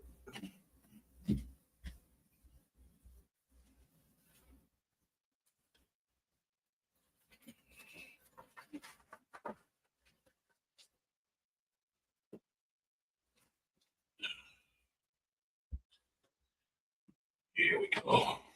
Notes. Oh, wait. I put it on my phone, didn't I? I put this one on my phone. Because I wasn't going to be able to have my book with me the whole time. This is 91. Yeah, man. Yeah. Dr. Rosie with the 20. And D. Scott with the $2. $2 holla. There we go. I got my notes on my phone. Because I was spending so much time climbing through attics, I could not listen to anything. And the one time I tried and had my earbud in my ear, of course, it's hot in the attics and getting sweaty, and the shit fell out my ear into the damn blown in insulation. I didn't want to put it back in my ear after that. So I was having to remember my notes or type them on my phone when I had a hot minute between getting eaten by no-see-ums. Here we go. So what I got in the notes? Knives Out 3. Three-Eye Atlas Anomalies. Which they still keep arguing that this thing is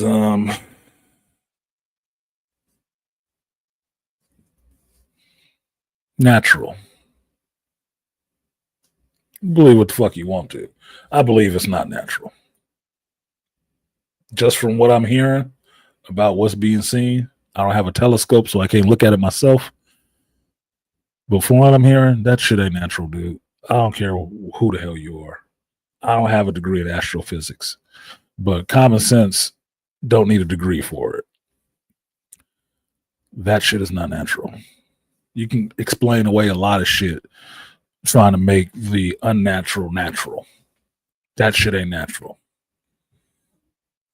And if it was, you wouldn't be doing all the bullshit you're doing to try to not release information. If it was natural, there would be no reason not to.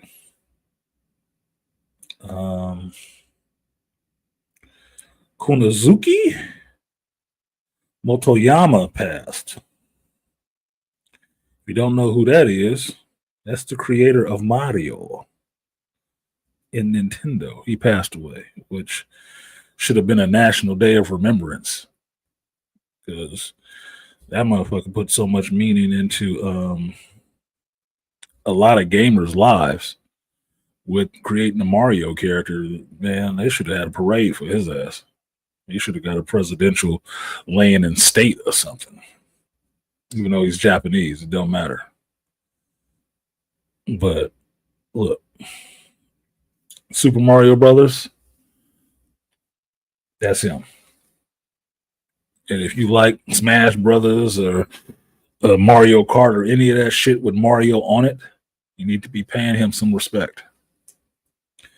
Well, he passed on the 17th.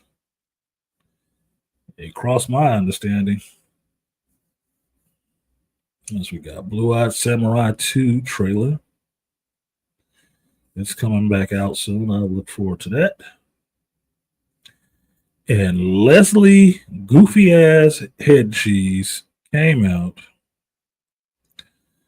to blame YouTubers for the failure of The Acolyte.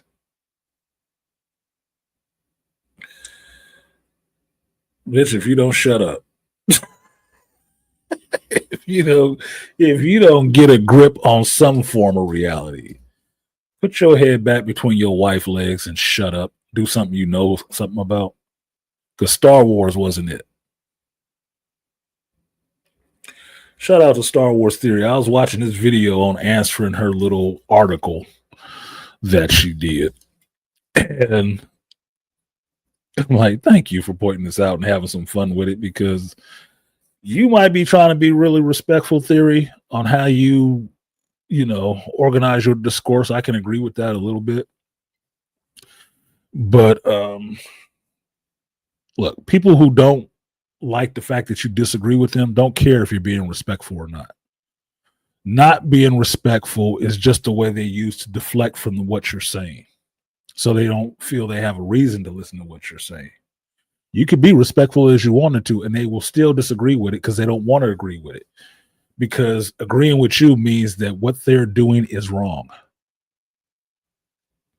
They failed at something. They can't handle that nowadays, especially not no damn woman. No, no, no. So I don't have to be respectful to her. She was disrespectful for how she did that Star Wars show and disrespectful to George Lucas, the universe he created the whole time. I don't have to be respectful to her. I don't. That's a charity that I will not extend to her because she didn't extend it to me. Turning around, making a crappy show, and then blaming the fans, and then coming back for a second trip and blaming the YouTubers. We made none of the decisions in that show. None of them. We're just the watching public. And the YouTubers are the fan base. You pissed us off when we had something to say about it. That's just what it was. You don't get the right to tell us to shut up about it. No, you don't. If I don't get the right to tell you to stop doing what the hell you were doing and not put out this piece of shit show, which we knew ahead of time, it had a good premise, but it was probably going to be shit made by somebody who was just rushing something else that doesn't know anything about what they're doing. It was confirmed when you put the show out. You didn't know shit about Star Wars. You are a modern millennial geek. You know something about it because somebody made a movie about it one time. And you could Google some shit. That's who you are. That's why there were so many lapses in timelines and shit like that in that show. Oh, I fell in love with it and I just loved it forever since. No, you didn't. No, you didn't. You might as well have been a cosplayer. You know as much about it as you can pull a costume and pull a check off of it. You ain't no different than David S. Goyer or some of these other half-ass geeks that are in Hollywood making this shit that never really works completely. But they get paid a lot of money for it. Now, you should actually, to me, and this is me talking to Leslie Headland, not Star Wars Theory, because me and Theory are the same mind on this, and for the most part. For Leslie Headland, you ought to give me a thank you for even watching your fucking show. I pay for Disney Plus, yearly subscription to Disney Plus. You made a show in the Star Wars universe that I was apprehensive about, but I watched it anyway. Not only did I watch it, I reviewed every episode of that shit. I watched every episode of that whole show, giving you the benefit of the doubt. You shit in my mouth.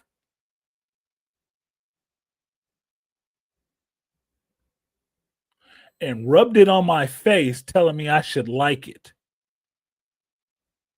I didn't. And that's what I can say after having watched that whole fucking thing. I didn't like it. It was not really Star Wars. Yes, it was people in Star Wars costumes, but that wasn't Star Wars. All of that shit can fall down the hole. All of it. And it would matter nothing in the universe. The universe would be at peace and breathe a sigh of relief that it was gone. Now all we got to do is get the rest of that sequel series shit in there too. The best thing for me that came out of your whole series, and mind you, I watched every agonizing minute of that shit, was this. Power of one, the power of two, the power of many. The power of one, the power of two, the power of many.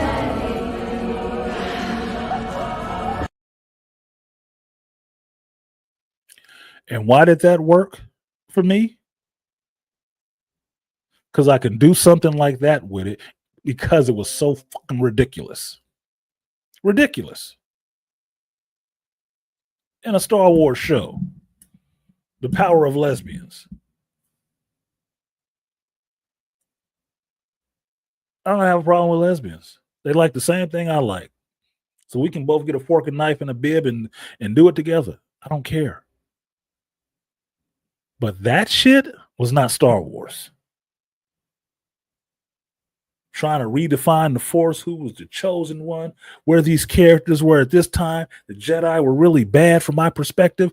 Man, fuck you. You are really bad from my perspective and need therapy. Because all I saw that show as, after watching the whole thing, was you trying to clear your conscience from what Harvey was doing to some folks and how you were brought into the fold. That's all I saw it as. It was a self-disclosure. Meaning, you probably need to get some therapy, or the police need to be talking to you a little bit more intensively. You were just trying to clear your conscience. That wasn't Star Wars, bro. There was glow sticks in it, but these were some of the most incompetent Jedi I have ever seen at what's supposed to be the height of their power. Incompetent, stupid people running around with glow sticks. I'm not giving you crap about the costumes. I'm not giving you crap about the fat Jedi. I'm not giving you crap about a lot of that dumb shit that was in there. Or, excuse me, I forgot.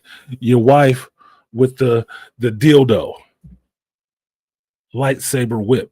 She ain't Lumia. Didn't give you shit about none of that. But that show was ass. The writing on that show was ass. That was somebody's fan fiction written by a 12-year-old. Trying to be heady and edgy. That's not who you are. Your last name is Headland. There ain't a lot of headspace up there for what you wrote. Christopher Nolan wasn't sitting back taking, that was an interesting concept. No, and no. That shit fell on his face and failed because what you wrote was ass, was garbage, was not good for the fan base. It wasn't even good on its own standalone. And I don't care how many of your Hollywood friends puff smoke up your ass and your cooch to tell you it was lovely. It was not. You did the same bull crap that, what's her name? That her I try not to name in Marvel, Jessica Gal, whatever the fuck her name was. Yeah. The She-Hulk bitch. Yeah, her too. Y'all on the same shit. Y'all can be in the same bed, sharing it. The same double dong, doing the same dumb shit in somebody's universe. That is a problem with you all at your age group in this vein of entertainment. That's the problem with you. It was not improved. The whole product was brought down by the stuff that you made. Same thing with her.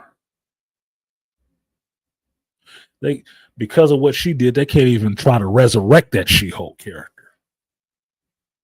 Yeah, and she really thinks she did something good. No. I watched both of those pieces of shit. That's why I can say it's a piece of shit with confidence. Not talking out of ignorance. I'm talking out of knowledge. That was shit. And it's unfortunate that you got to make that for that much money. Somebody gave you that much money to squander. Damn. Glad it ain't on my balance sheet. But I spent way too many hours watching your product, giving it the benefit of the doubt. Watching it with an open mind. Like, it could be good. Let's just see. I don't like the shit she's talking. I don't like how she disrespecting George, but let's just see what she put out. Maybe it'll be good. Hopefully it'll be good. It was not. It wasn't. And I had to review every episode of that shit. So at that rate, you could say I've watched every episode of that shit twice. I don't go back and watch it anymore. When the last episode dropped, I was happy to stop talking about it immediately. Immediately, I was happy to stop talking about it. Only reason I'm talking about it now, because your goofy ass with your chin jumped out there and had something to say about it again. You trying to throw it back in the algorithm? Look, you and Kathleen and the rest of them folks over there at Disney, if you want to flush some more money out, give you a season 2. I don't give a shit. You want to burn the ship down while it's sinking? Go, knock yourself out. Knock yourself out. Because you ain't listening to me. You're not listening to the fan base. You're not even listening to YouTubers about it. You know, who got fan bases behind them who love this stuff too. Like, yeah, that's my representative. Me and my 2 million subs said this show sucks. Oh, they're just haters and fascists. You need to stop throwing around terms like that. You really do. You know that? You need to stop throwing around terms like that you don't fully fucking understand. Because fascism would have never had your lesbian ass sitting up there making a show like that. Fascism would have never let it happen. You'd be somewhere living in secret,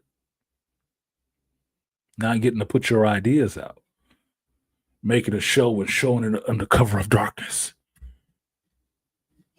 No. What's that line they say every time you point the finger, you got 3 pointing back at you? Because you're the fascist. You want everybody to believe that that's the way things are and should be. It's not. It is not the way it is or the way it should be. And you need to adjust to that shit. Has never been. The Jedis from inception have never been evil. They could be blinded by some things, but that's just the Force balancing itself out. Because the Force ain't fucking female. Because the Force has no genitalia hanging off of it. That's the beauty of it. It don't play favorites or politics or patriarchy. It's just the Force. And it's in everything. So if you want to put some sexuality on it, it's bisexual. The Force goes both ways, equally, and at the same time. Stupid ass. Yeah, girthy. Thank you, Aquateki, for clarifying. The girthy glow stick, which would probably be the only thing I wanted from that movie or from that show. If I wanted some memorabilia or replica of something from that show, I want the girthy glow stick. I just thought it looked cool because it actually broke off into 2 separate sticks, 2, finger cuffs from the both ends and get you at both ends. That might be cool to have. It should be cheap because nobody wants that shit. That's it. Other than that, no. You got a lot of mileage of throwing stuff in that show that Star Wars fans wanted to see, but they didn't want to see it in your show because you did it so poorly. It was such a slap in the face for you to even throw stuff like that in there that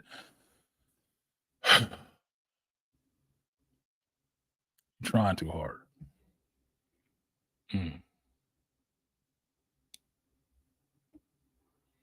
Nakuteki, yeah, so Artisan's Mockery was on point because I watched that shit.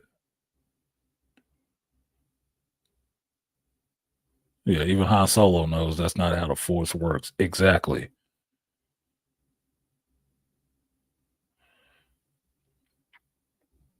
And not to diverge, but yeah, Malika, I saw that Chadwick got his star on the Walk of Fame. Oh, she can take an L, Aquateki. She can take an L because she's supposed to be in love because she's married, right? Yeah, she is a lesbian. So she got an L. She can take an L. She just don't want to take that professional critique, which is saying what you did sucked. It didn't go over well with the fan base. We lost numbers on that. And the money we gave you was not returned to us in viewership and merchandise. If you put any of those acolyte characters at Galaxy's Edge, would people show up for that? Would you see the gates, balloon for people to show up and take pictures with the stranger, Osha and May? Would that happen? No. Would attendance boom? No. Nobody's showing up for that shit.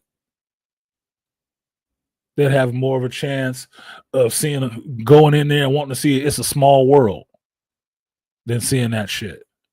Nobody cared. It made no waves. The only waves that it did make was of discontent in the fan base. Could you feel it in the force? Because I could. You didn't drop a winner. You dropped a bomb in the worst way. A straight up deuce in the universe. And you want respect like you made the original trilogy. No, you didn't even make Mandalorian season 1. Not even that. Even at the low of Star Wars it was at that time, you couldn't even make something to bring that up from there. You couldn't. You just dropped the bottom. You just dug a whole new floor. You found a different bottom in a low. That's crazy. And you mad at everybody else for that shit. I don't know why. We didn't make it. We didn't fund it. We didn't give you the approval for it. All we did was watch what you put out, took it in, and wrote on our comments card, "This sucks." Oh, you're just an istinophobe. Do you know some of your fan base are lesbians too? They didn't like it either. Don't think all of them did. If you think that, you are delusional. Because all lesbians ain't on the same shit, just like all women ain't on the same shit, just like all black folks ain't on the same shit, just like Star Wars fans are not all on the same shit. There are variances. I don't happen to mind Jar Jar Binks. A lot of other Star Wars fans, younger ones, hate the hell out of Jar Jar Binks. Hate the hell out of him. I don't care about Jar Jar Binks being there. I watch that shit and it looks like Charlie Chaplin to me. Some Buster Keaton, Charlie Chaplin shit. Oh well, got to be something for the little kids. Yeah, he sound like a West Indian. Yeah, that's kind of fucked up. But some of them Trade Federation people sound like some Japanese and Chinese people too. Kind of what George was going through at that time. Getting back at some people. Fuck them. That's what you have when you got the power of the pen. You, my dear, do not have the power of the pen. What you wrote was actually ass. You did write something, but it wasn't good. It's okay. You can go back and try it again with something else. Don't have to be Star Wars. Go back and do that whatever shit you did on some other show, part 2. Do that again. Russian Doll 2. There you go. Go back and do a Russian Doll 2. Maybe that's more your wheelhouse than this. It's like saying Rian Johnson needs to come back to fucking Star Wars. No, the fuck he don't. Rian Johnson don't need to even remember Star Wars. He has to have no part of it. No part of it. Rian Johnson needs to stick to what he's good at. Doing his Knives Out shit, which I see Knives Out 3 is coming. Fine. I'll watch it. I'm sure I'll probably enjoy it. The same way I enjoyed Knives Out 1 and Knives Out Glass Onion. Same way I enjoyed those, I'll probably enjoy Knives Out 3 because that's what Ryan's good at. The Star Wars shit is not it. You don't need to be anywhere near Star Wars anymore, ever. Ever, ever, ever. If you walk into a Target, Walmart, some bougie store, and they have Star Wars memorabilia there, walk around. Don't go over there. There's nothing there for you, bro. Nothing. Get the hell away from there. You don't need to be caught with anything that says Star Wars on.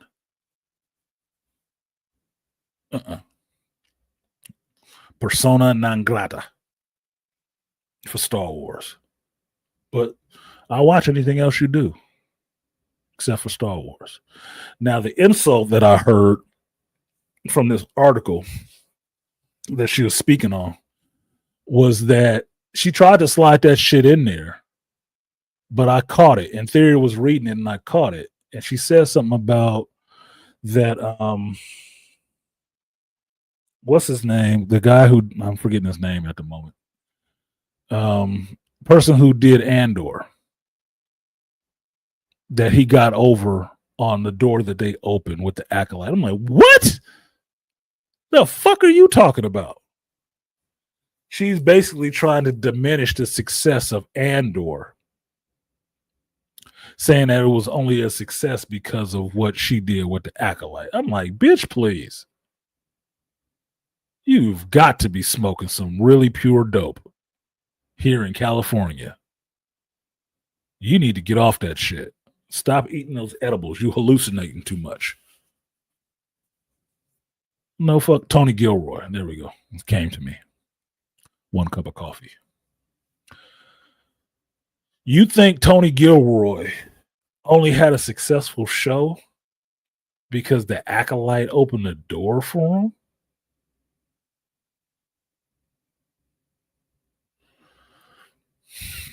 No. No. And the Aquatechi's point, yeah, BS. Andor ran laps around Acolyte. It did. What season 2 of Andor did is showed you how bad your show was. Because make no mistake about it, a Star Wars fan, even with your ass at the helm, wanted the show to be good. We didn't want another punch to the heart, a kick in the nuts with another Star Wars show being terrible. We didn't want that at all. Didn't want it at all.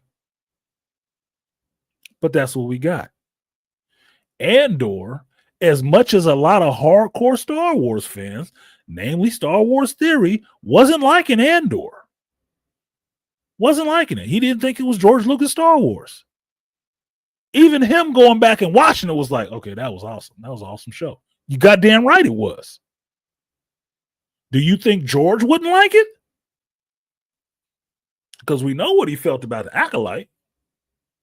And she was trying to wrap it in everything George ever made.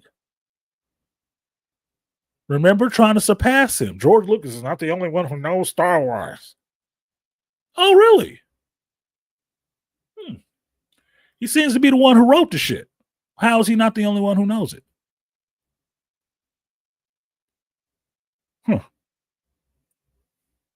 Okay. No. So by her making that comment, it would seem to me she's trying to say Tony Gilroy wasn't a good writer or director until she came out. Huh? He was doing competent work before your ass ever popped up on the scene with your nobody knows where the hell you came from ass. How the hell did she get this show? Where did she come from? Exactly. We already know who Tony Gilroy was. Proven track record. Proven. Just doing a Star Wars show wasn't proven. And as far as I'm concerned, he knocked it out the park. Because I may not have been interested in Andor per se because I saw him as a KK creation in Rogue One. When they said they were doing a show with him, it was going to be 14 episodes and this many seasons. I'm like, man, that's a lot. What's going on? The character is kind of interesting, but I don't know. I guess I'll see. When I watched that first season and got the structure of that show, 3 episode arcs, oh, this is actually different. And this is interesting because that motherfucker Andor, he gets into some shit. I want to see the spycraft. And that's what I got. By the time he got to season 2, I was on board. The first 3 episodes of season 2 was a grind. I was expecting it to pick up quicker in season 2. It didn't. It almost was making me like, I didn't know what the fuck was going on. Like, bro, how did you shit the bed like this? The rest of them episodes, the last 6, okay, they shook the sheets out and got it made up properly. That was a good send off to go right into Rogue One, to go right into New Hope in the original trilogy, to come out of that and go right into the last. Perfect. Perfect. You don't owe anything to that. If anything, Andor season 2 coming out so closely behind your shitty ass show in the way they fucked up that damn Bad Batch season 2 just show how bad Star Wars can be and how good it can be when you don't have certain people involved in it. That's all it did. Hell, Andor season 2 was better than Ahsoka, and Dave Filoni's supposed to be the savior of Star Wars. It was better than his show. And his show was better than yours. Ooh. And they both sucked. I'm not looking forward to Ahsoka season 2 unless to see Rosario Dawson again. But there's enough pictures of her on the internet that I can get my jollies looking at that. But I'm not looking forward to seeing what Dave stole again. His next video game quest, fetch quest. Ooh, no. I'm not beholden to the Clone Wars like that because I wasn't a kid when I was watching that shit. Like, ew, no, he's just rewriting the universe for him. No, I don't like that. No, I don't want none of that. I don't want none of that Filoni Star Wars shit. Yes, Andor came out before the Acolyte. So how did her show open any doors for anybody? Exactly, beastly nerd. Use your Jennifer Lawrence logic on that. Because that's what she's using. I was the first. No, you weren't. You forgot about Deborah Chow? She did episodes in season 1 of Mandalorian and season 2 of Mandalorian. Yeah, she fucking shit the bed saddle with Joby Harold, goofy writing ass, with Obi-Wan. That show went down in fucking flames. That was ass. Ass cheeks. I ain't seen Deborah Chow since then. And I didn't think she was terrible. I just thought that show was garbage. Ain't seen her since. Ain't seen her since. Ruined her fucking career. You need to follow suit and go away. I give Deborah another chance. Your ass need to go away. Go back to doing whatever the fuck you was doing before you came to Star Wars. It's not that damn hard. It shouldn't be. And I don't see why you're upset about it. You were doing something else before you came here. Go back to doing that. Because maybe you're better at doing that. This you're no good at.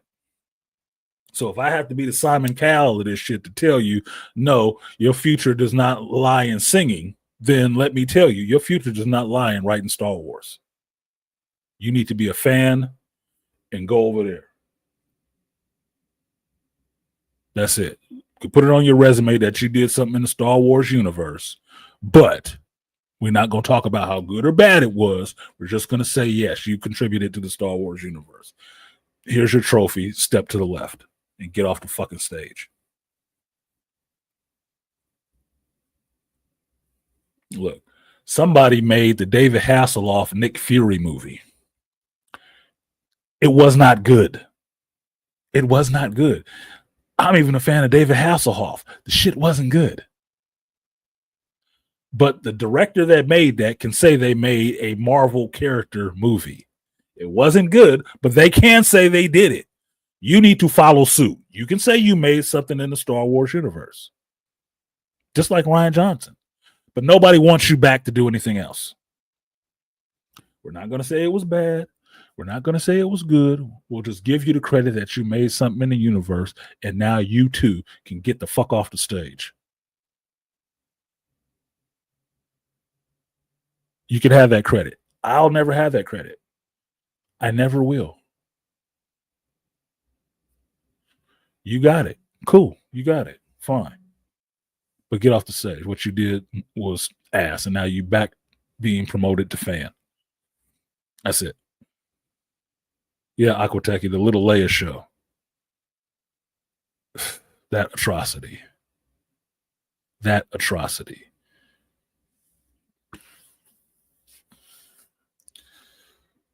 Look, the only way I don't feel bad for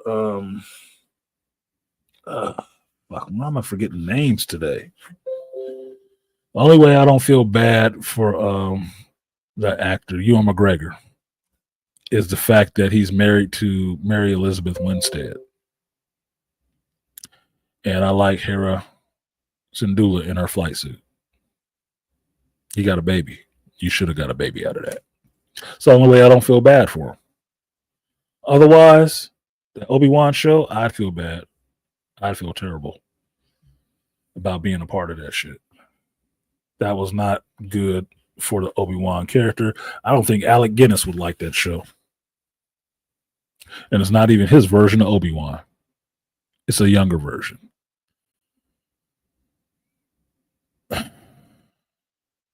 And if you actually care, ask George what he thought of it. What did the creator think? And he'll probably tell you he didn't watch that shit. Bruh. Yeah, their show did not open the doors for anybody.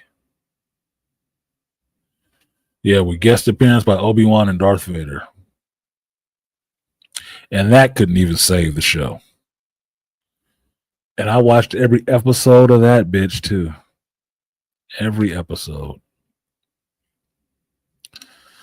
And reviewed it. Every episode. These people, these directors going on social media and having something to say to the fan base about what they like and what they don't, and who they are and who they're not. Look, nobody can put a tag on you that you don't accept. You can call me whatever the fuck you want to. You can call me whatever the fuck you want to. That's your choice. It don't mean shit because I don't wear those jackets you put on me. I don't. I'm a fan of this shit, self-identified. For decades. Most of my fucking life. Not since, the 2000s. No. Before that. Before the prequels. Yeah, before the prequels. I was already a devoted fan. What you did not improve the universe at all. You actually disfigured it. The same way your benefactor, Kathleen Kennedy, disfigured it with her introductions into the universe. This universe has not grown bigger and better since her tenure, since you guys got a hold of it. It hasn't. It's only gone down in popularity and money generated and fan approval. You are not the harbingers of anything better coming. No. You are the harbingers of death to this universe. And you have rolled in like the biblical plagues you are. And it has been reaped on every project you have put out. You are the reason I don't have high hopes for the Mando and Grogu movie. Why? Because of the bullshit that was pulled in that third season. Not because I dislike Jon Favreau. I love Jon Favreau. It's not because I hate Grogu. Oh, it's a cute little thing. That's cool. Not because I hate the Mandalorian. I like the character of Din Djarin. Not because Pedro Pascal got goofy asses in the shit. I like Pedro as long as he shut up and stop licking on shit. If he licks on stuff, I don't need to see it. I'm not interested. It's not doing anything for me.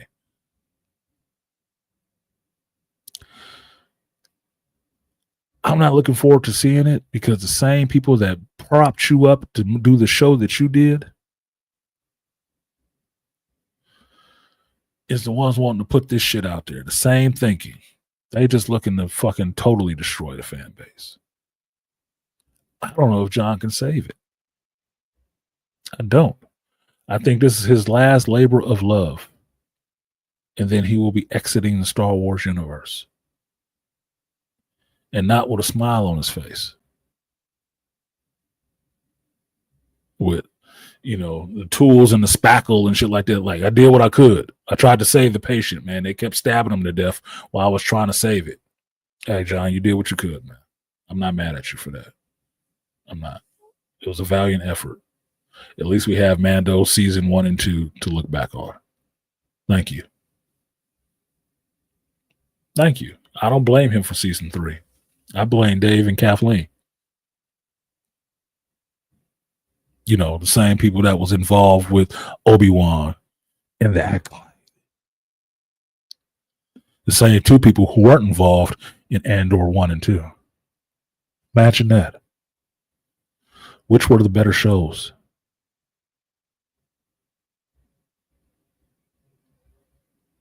Which were the better shows? Counting Ahsoka into that mix of those other failures.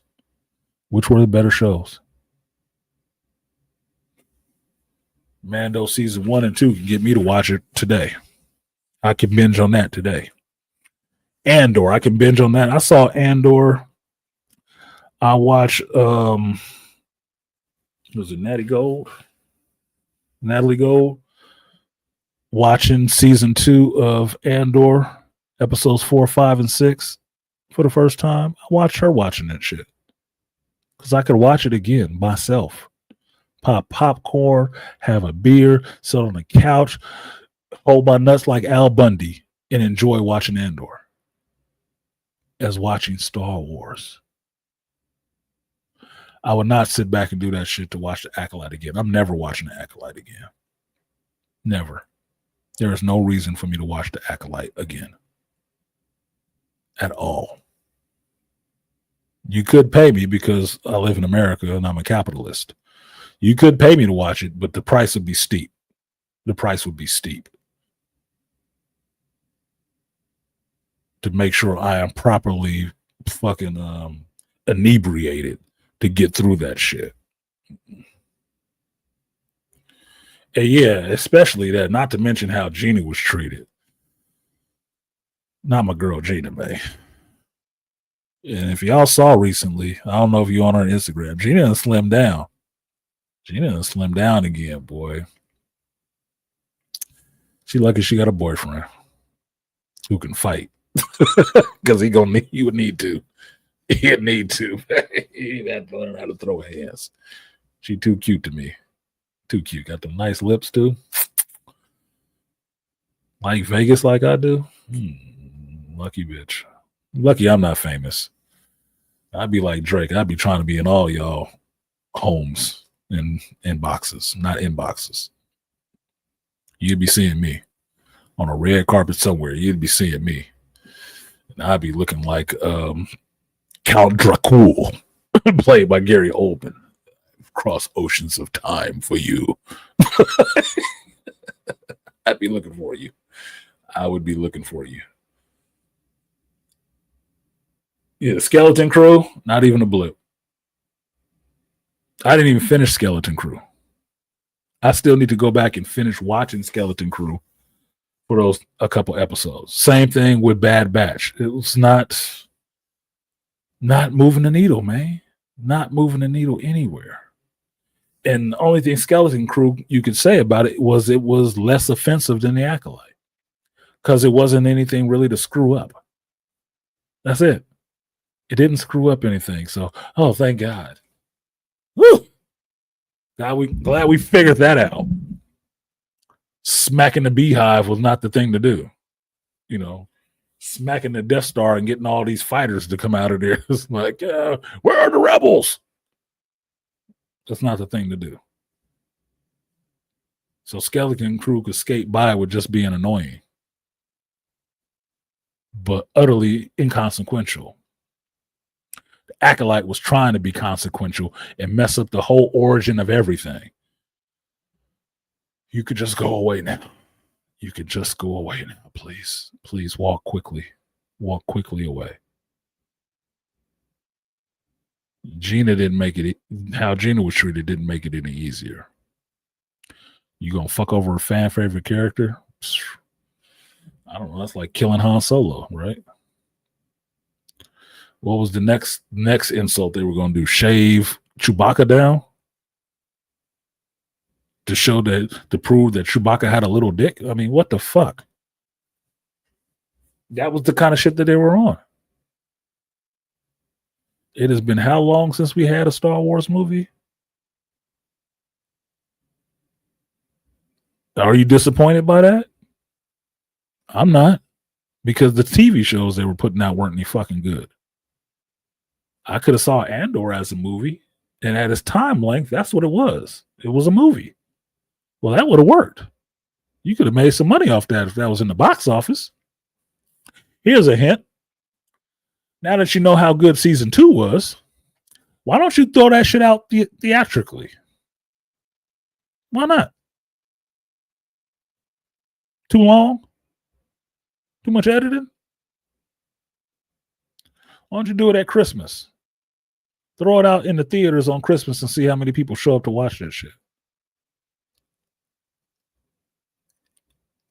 Could be a good experiment.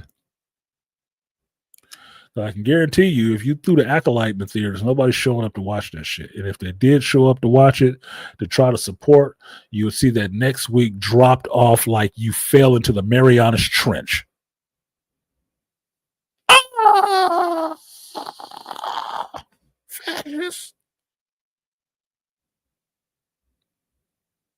That's what it would be. It wouldn't do numbers like a Sinners re-release. It wouldn't. Even with the Star Wars banner on top of it. You guys have ruined that banner. Star Wars, Lucasfilms used to be the symbol of quality, of people putting out stuff that was well thought out, well executed, revolutionarily executed. Not anymore. That era is long past. Lucasfilm and Star Wars is not the moniker of shit now, but actual crappy content. That's all it's the moniker for now. There is no quality behind that label anymore. You fast foodified Star Wars. Congratulations. You ruined it. Lion, they rushed it, and what did we get? No quality. No quality.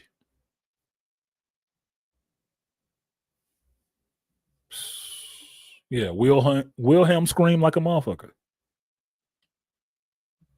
was actually going for an Under the Cherry Moon reference, but you know, some people ain't Prince fans. So I don't know what the hell is wrong with you, but it is something wrong with you.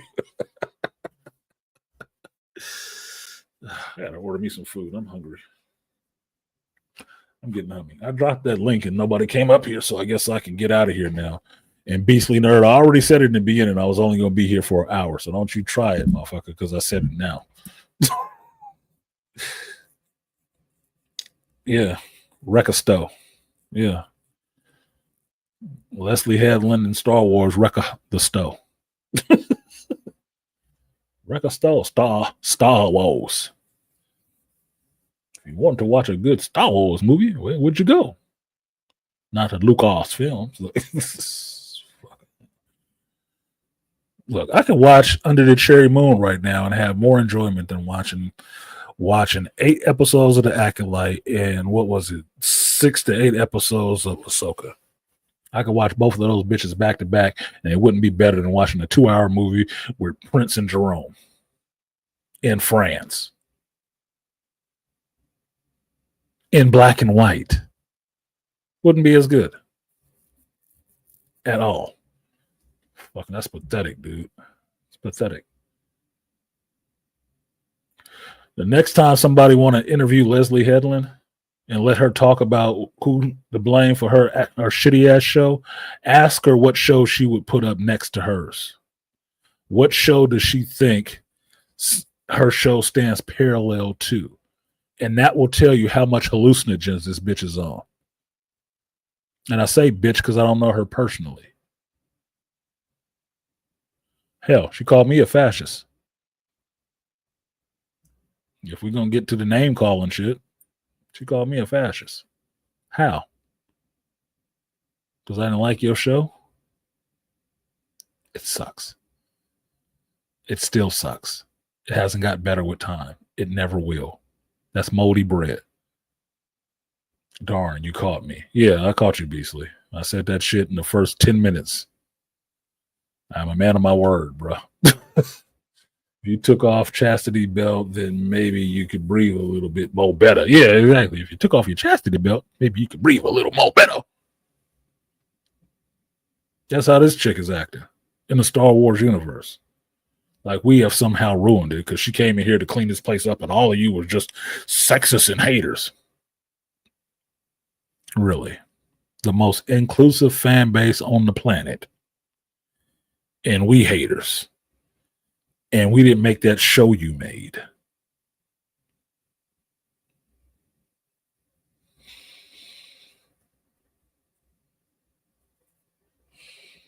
Yeah, that smells like rarefied bullshit. Yeah, it does. It smells like some entitled bullshit, too. On top of that. Stupid asses. Anyway. Let's see. I'm going to drop this link one more time. One more gear. And then I'm going to end this shit at 3 hours and get out of here, get me some food, eat me some food, unpack some of my clothes, get repacked for the following week because I'll be flying out again. And maybe get on Rivals and enjoy some of my Sunday because it is cold here. And I need to put on some more clothes because I still got on a polo shirt and shorts and ankle socks with the heater blowing. I don't like running the heater. It's California, motherfucker. They'll be coming to take my firstborn for a PG&E bill. So I need to put on some goddamn clothes. I get all toasty again. Coming from the South where it was humid and hot, and I could wear shorts in the middle of the night, 10 o'clock at night to go out to the bar. Now I need fucking clothes on to walk around during the day. Acolyte Empire, no way. No fucking way. Why'd you even put those two together? Yuck. Like a yuck.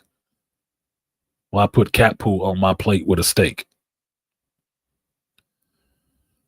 Why'd you do that? I can't have neither one of these motherfuckers. I cannot have the steak now because the cat poo was next to it. The scent might be on it. No. Yuck. Yuck. What else I got? I mentioned everything on this list except for the Blue Eye Samurai. I haven't watched the trailer. And thought I was going to do a reaction video to it. But I want to end this in 20 minutes, so I'm not going to do it now. Especially since I don't know why this other screen is not working. I got to figure out what the hell just happened. Because this thing has been off for 3 weeks, and I turn it on the first time I turn it on, and the screen goes out, which... Time for upgrades. Christmas is coming. Time for upgrades. Time for upgrades. Maybe I need to buy a new computer now. A little bit more beefy. A little bit more beefy. Need to beef it up. Beef it up. Take it off on my taxes. It's a work expense. Is a work expense. I guess I'm going to have to renew my Netflix subscription. There's some good stuff on Netflix. I like their Physical 100 and Physical Asia. I do think they fucked Australia. I do think Australia got fucked. But I like that show. I do like that show.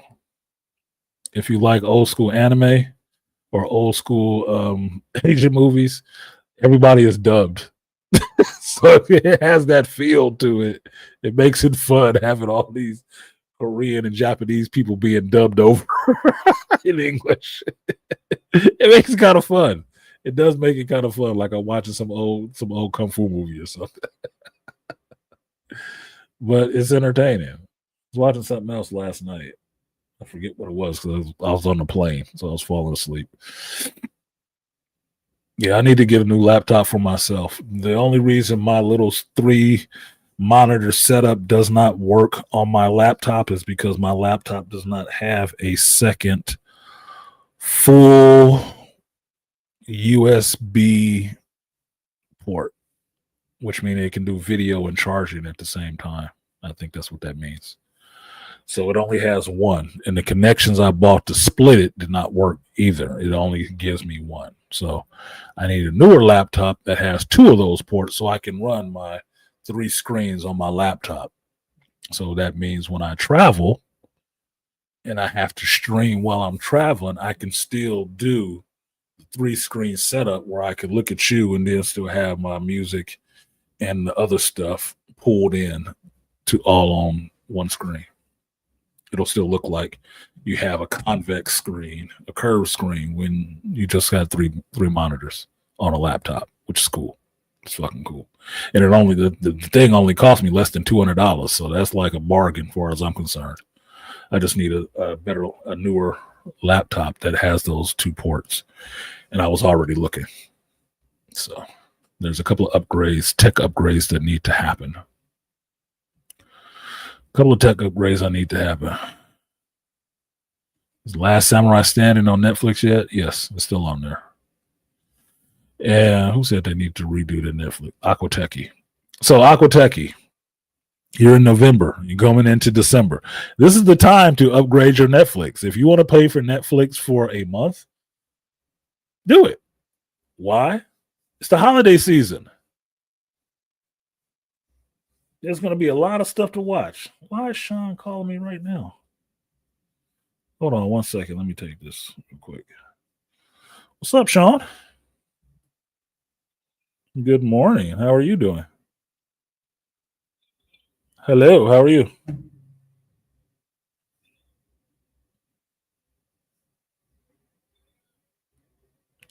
Can you hear me?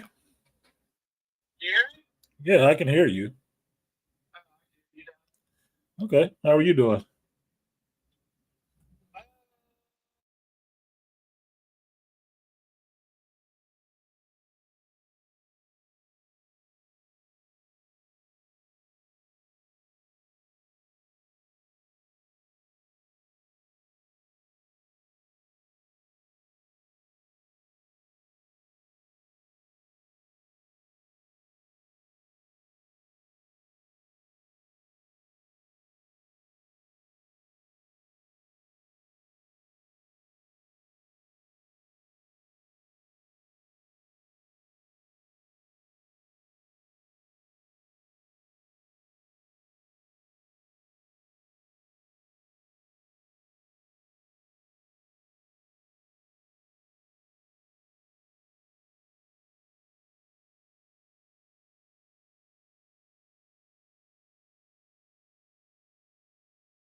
That was my old co-worker, Sean, the youngster, called me.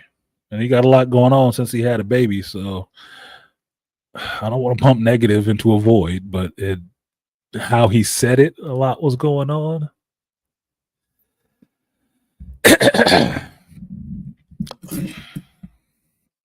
Yeah. Like I said, I don't want to put it out there into the universe, but how he said it, I'll talk to him later to find out. But he was talking about the Magic the Gathering Avatar set, and he played at a thing last night and pulled a $1,200 card, or he pulled one of the chase cards, and some dude offered him $12,000 for the card. So They're trying to figure out the deal, if it's going to be cash or is it going to be $1,000 in a collector's box. And I told them, take the $1,000 cash in the collector's box, because you could end up tripling your money. Speculators, man. I don't like speculators, but look, if you can turn a profit on this shit, then turn a profit. I thought he sold the card already. One card? $1,200? I don't know. $1,200 can go a lot further when you got a newborn. A lot further. The Mighty Neon on Amazon. There's a couple of good shows out now. I mean, Fallout is coming out. Fallout season 2 is coming. Blue Eye Samurai season 2 is coming. Something else part 2 is coming out. Season 2 is coming. That I'm looking forward for. But Aqua, get your Netflix subscription right now. You can ride it out for the next month. There's a lot of stuff that you can watch on there for a month. And it's the holiday season, so you can watch all them goddamn Christmas movies and stuff like that. Some Jingle All the Way and some shit. And if it's not Netflix, Prime. Prime is quickly becoming, for me, the go-to streaming service that you should have. Just straight up, you should have Prime. Because there's a lot of old stuff on there. Even if you go to Art of Immortal Way, which is, he a Tubi spokesperson. If you have Tubi, you can still find a lot of older stuff that you want to watch because you're older, right? Young kids might not give a fuck about Tubi, but Tubi's mostly free. But between Netflix and Prime, I can get a lot of watching done because Prime has some of those other streaming services folded into it, like MGM Plus, Paramount Plus, fucking Apple TV. I could see all that stuff on my Prime. And when I just came back from Georgia, I had my Fire Stick hooked up to the TV.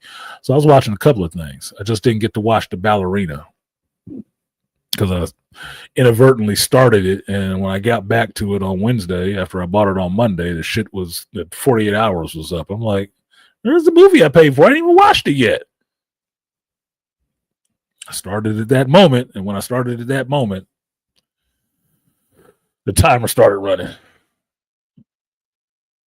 What up, Dead Set? Just buy the Netflix gift cards. They work well, and you are no need to cancel subscription. It's a good life hack. Yeah. Look, that's what those streaming services are going to come to. I told you. I didn't want streaming services to be like cable, where you're paying hundreds of dollars a month for a bunch of stuff that you're not watching. I didn't want streaming services to be like that. I was fine with just having Netflix and then Disney Plus and Hulu. I was fine with those. Hulu covered my regular TV shows. Netflix covered movies and stuff like that. I was good. Prime came along, actually hedged its way in there to be in 3 services that I really needed. Disney Plus is the biggest disappointment.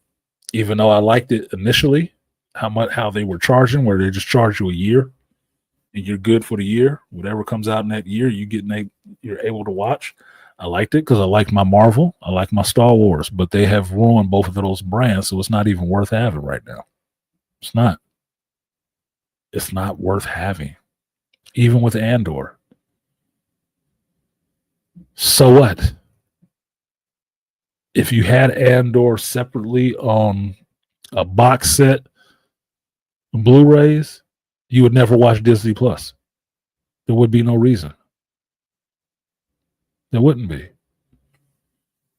So a lot of that stuff is just at this point, I'm seeing it as too much content and too much of it bad content.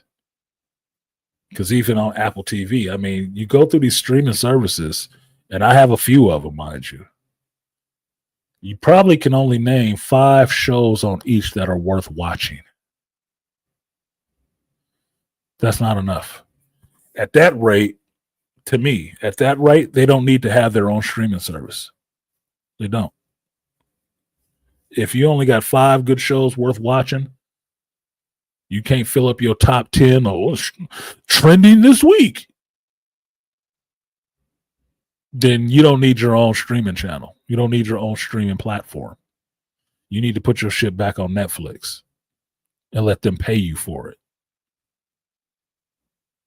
Like, what am I watching on HBO Max right now? The Chair Company. Because my mother turned me on to that shit, and it's actually quirky, funny. And I'm sure about that with that dude. That's it. HBO Max ain't getting me for, like, I was just finished watching The Peacemaker. Peacemaker season 2. No, Chair Company got me right now, and then, House of the Dragon season 3 will come back. I'll watch that. But that's the only reason why I'm keeping HBO Max. Because they know they can go. I like Warner Brothers stuff. I am a big stan for Warner Brothers material, apparently. And I didn't learn this until I went on a tour of the Warner Brothers, studios. Like, shit, I like a lot of Warner Brothers movies. They behind a lot of the movies I love. My Matrix shit and DC and all that, they behind a lot of it. But HBO Max, yeah, they got some good shows. The Penguin is on there. I can watch The Penguin again. Salute. That's how they get you. Yeah, but some of these other shows and channels, nah, bruh. Looking for love. You want me to advertise your fucking streaming platform? There you go. There's a referral link if you want to start streaming YouTube or streaming on StreamYard. Anyway, I think that's going to be it. Since nobody has anything to say, no questions to be answered. Oh, I know what I forgot. Wicked season 2, or not season 2, episode 2. The second part of the Wicked thing came out this week. I didn't know that. I don't know how I was missing that. Hadn't seen an advertisement for it or anything, but I can go see that. I'm going to go check that out because I never saw the play, but I liked the movie. Even with, what's her name's creepy ass. I like the movie, so I want to see the further adventures of Elphaba in this Wicked Forever or whatever they call it. I want to go check that out because I don't have a problem with musicals. I like singing and dancing. Doesn't bother me. But I want to see that second part. Yeah, Cynthia Scario. Yeah, Cynthia Erivo. I saw shit on Instagram that was real messed up, bro. And it was Cynthia Erivo and Ariana Grande, and she's sitting there talking to her, and she got the little witch claws and shit like that out, and talking and touching on this chick. And then below that, the person that on Instagram had cut an alien going up to Ripley. Going up to Ripley. I think it was like in 3 and shit. When it was all slimy and it was up there in Ripley's face. She was like,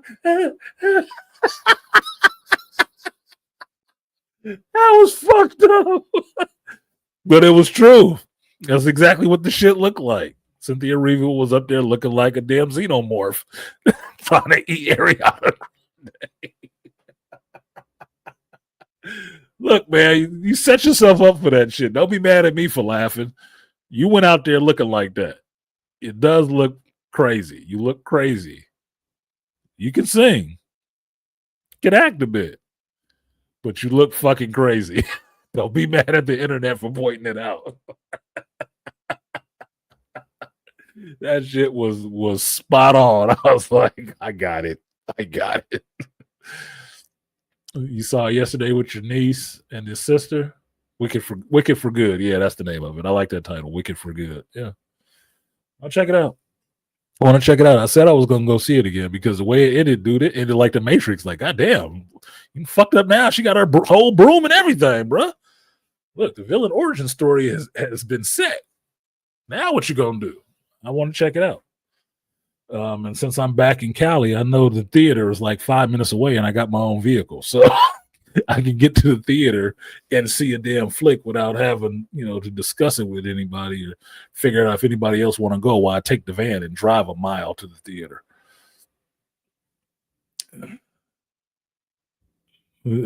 Queer stuff got women out there looking like Mr. Hyde. Yeah, because they're still trying to transform themselves into men. You can't tell me this is my self-expression. Okay. Look, does anybody else remember that movie from back in the 90s called The Witches with Angelica Houston and shit? The women took off them wigs and shit and they look like wrinkled up, rats, hairless rats and shit. Nobody remember that but me? I don't like them long creepy nails and shit because that's what that remind me of. You don't need to look any more like a witch. As far as I understand, back in the day, they burn chicks like that for less. You don't need to look more unattractive and creepy. Especially not as no black woman. What the fuck is wrong with you? But yeah, nobody can tell you nothing. Do you? Yeah, it's self-expression. Yeah, express yourself. But just don't think everybody else like that shit. Understand, your self-expression is not to everybody else's taste. Everybody doesn't have to like that shit. The theater was so packed, I sat in 3 rows from the front. I bet the hell come on, man. You didn't know? It's a movie starring a bunch of chicks singing. Yeah, it was going to be packed in there. See what it's like next week. It was going to be packed. You should have knew that coming in there. And you went with your sister and your niece. You might as well have showed up to the Barbie movie. If you was expecting an empty theater for that shit, you tripping. No, they was showing up for that. They were showing up. I expect to see vaginas wall to wall in there. I just don't expect all of them to be cute.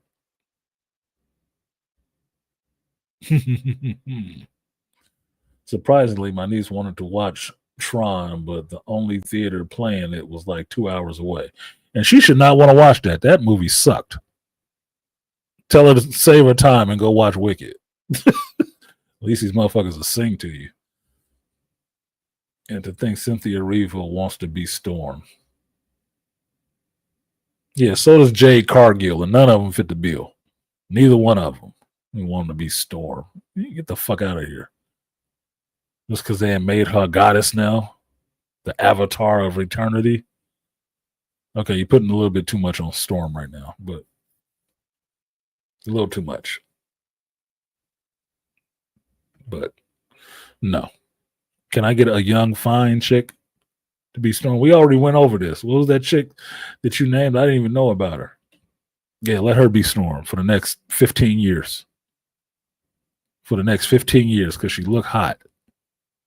She looked like something that lesbians and males would like. Heteros and homos would like. Cynthia Erivo does not. I don't know of a lesbian that would want her. I don't. Scary. Yeah, Saj Ventress, yes. Storm, no way. Hell no. Hell to the no. And I'm not saying she overly ugly. It's how her presentation, how she presents herself is ugly. To me. Maybe people agree with me. Maybe they don't. To me, she's off-putting. She is really off-putting. And to me, it seems intentional, which is fine because I don't have to like your ass. I'm not a celebrity. I'm not trying to get roles in movies to be on screen and take pictures and shit like that.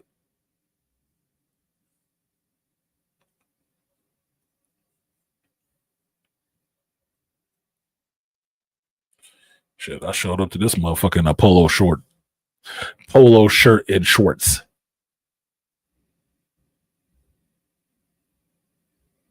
So no. I'm not making my living off my face. Shut up. You keep sending me pictures of food. I'm hungry. Why are you sending me pictures of food? You know I'm fucking hungry. Asshole. Dewan. Thank you for remembering, Beasley. Yeah, DeWanda Wise. That's Storm. D-Dub. If D-Dub is not Storm, you fucking up. Like in life.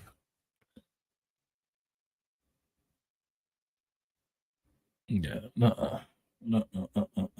yeah, DeWanda Wise, that needs to be your storm. If she not your storm, let me just Google her one more time. Let me just Google her one more time because I might not have a picture of her saved on my computer. Yes.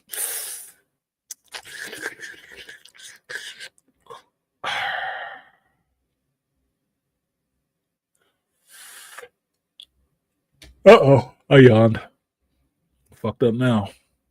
Yeah, she ain't even got to change her hair, her eyes, or nothing. That looked like a goddess to me. Cynthia Erivo is not a goddess. Maybe to somebody, not to me. She is not my definition of what a goddess would look like. Terrifying? No, absolutely not. But DeWanda? Oh yeah, you can be a light skinned African. I ain't even watched that Jurassic World movie. And she a lesbian, I guess. So what? So what? I don't give a shit. That has absolutely nothing to do with it. She is an attractive, feminine looking woman. Unlike Cynthia Erivo. Don't be mad at me. I have preferences. There we go. Save pictures. DeWanda Wise.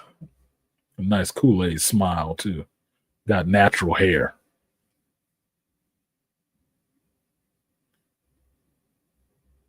Nice brown skin. I don't even think she's African.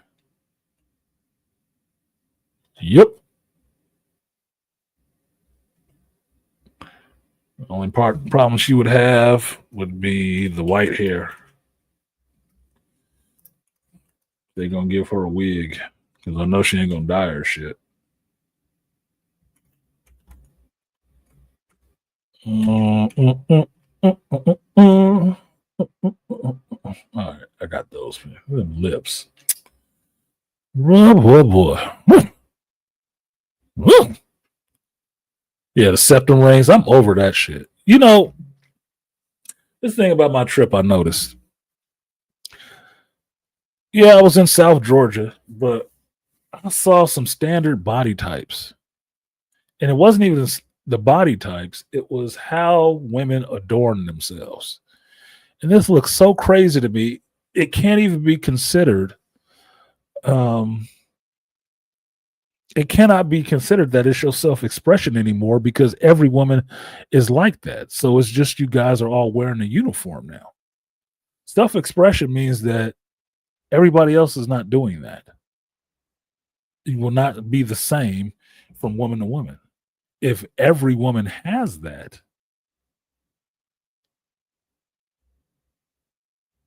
then it's a trendy thing. It's a fad. You hope goes away. It's not a fashion. It's a fad. You hope it goes away. Right? So what I saw was tattoos. Women, their left arm tattooed all the way up, even to their fingers. And then some ugly ass big tattoo on their thigh or something. That shit is not attractive to me.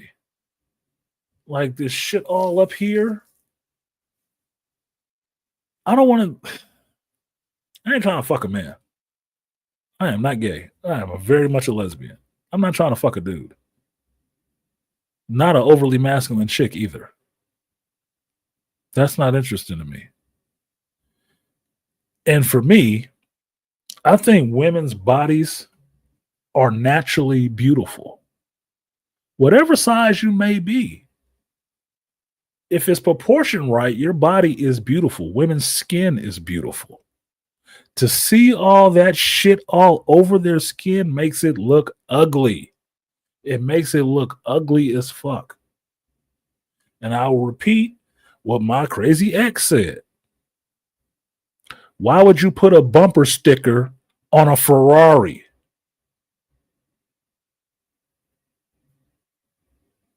If it's so bad and so classy, why the fuck would you start spray painting it? It'll look better tagged up. The septum ring thing, look, that's supposed to be a lifestyle choice. That's supposed to be a marker of a lifestyle. But that's what I was seeing.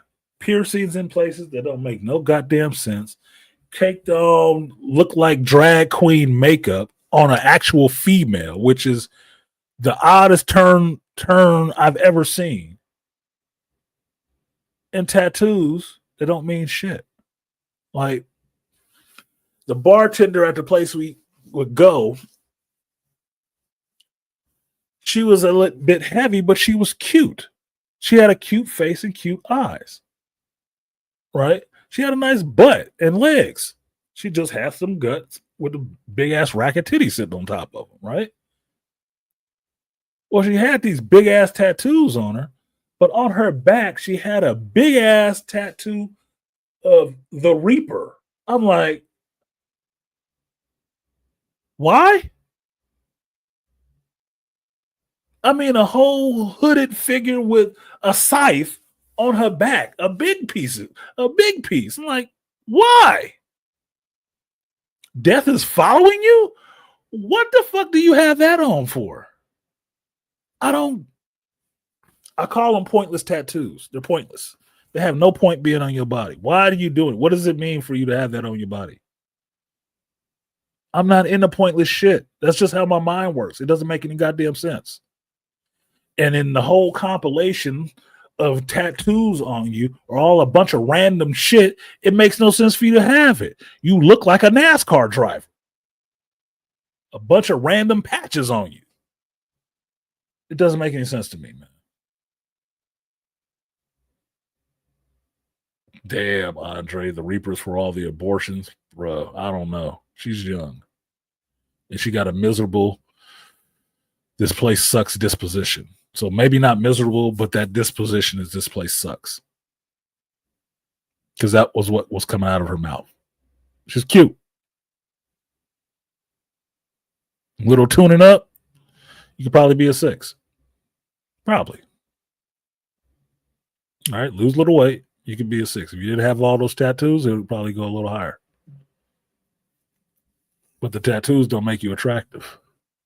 But there's another girl in there, another bartender, about her same height, about her same build, but the other bartender was just fat, and she had on these 4-inch eyebrow pasted things on with this green hair and shit and nose piercings and stuff. I said, she just looks like a fucking mess. Just a fucking blob of mess.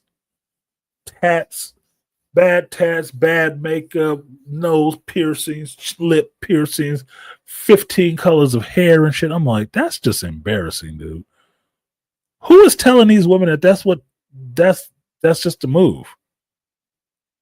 And that's why I said it can't be individualism, because a bitch sitting on the other side of the bar having a drink had the same shit on. So it's just a fad. She looked horrible, dude. I couldn't imagine a dude that's fucking her or the chick that's eating her out. I couldn't imagine that shit. I couldn't imagine some chick wanting her to go down on her with all that nose piercing shit. It's bad enough to get motherfuckers to go down on you without biting you. Now you got to worry about all of that shit. Oh, come on, man. What is this life right now? No, yeah. Look, I assume what I heard, she didn't have a boyfriend. And they didn't say she was a lesbian. You got the big Grim Reaper on your back. So how am I going to hit it from the back looking at the Grim Reaper? That means I don't need to put my dick in you. That's what, subconsciously, that's what I'm telling me. I shouldn't be here. This is dangerous. That's like a caution label. But you thought it was a good idea. She has a nice butt and legs. She does. She has a cute face. She does. Nice doe eyes, hair. But some of that shit is just off-putting, right? It's just off-putting. When body modifications go wrong. Yeah. Cult of insecure. It is. It is, dead set. It is. It screams insecurities to me. It does. That you don't value, you don't really see yourself as being beautiful. You've done everything you can to disfigure that, to try to hide it in some kind of way. When she's not an ugly person. You might be ugly on the inside, but even Dorian Gray kept that shit on a picture somewhere. He didn't let it manifest on his own body. No. That should. Yeah, whatever happened to tramp stamps and single tattoo across the titty meat?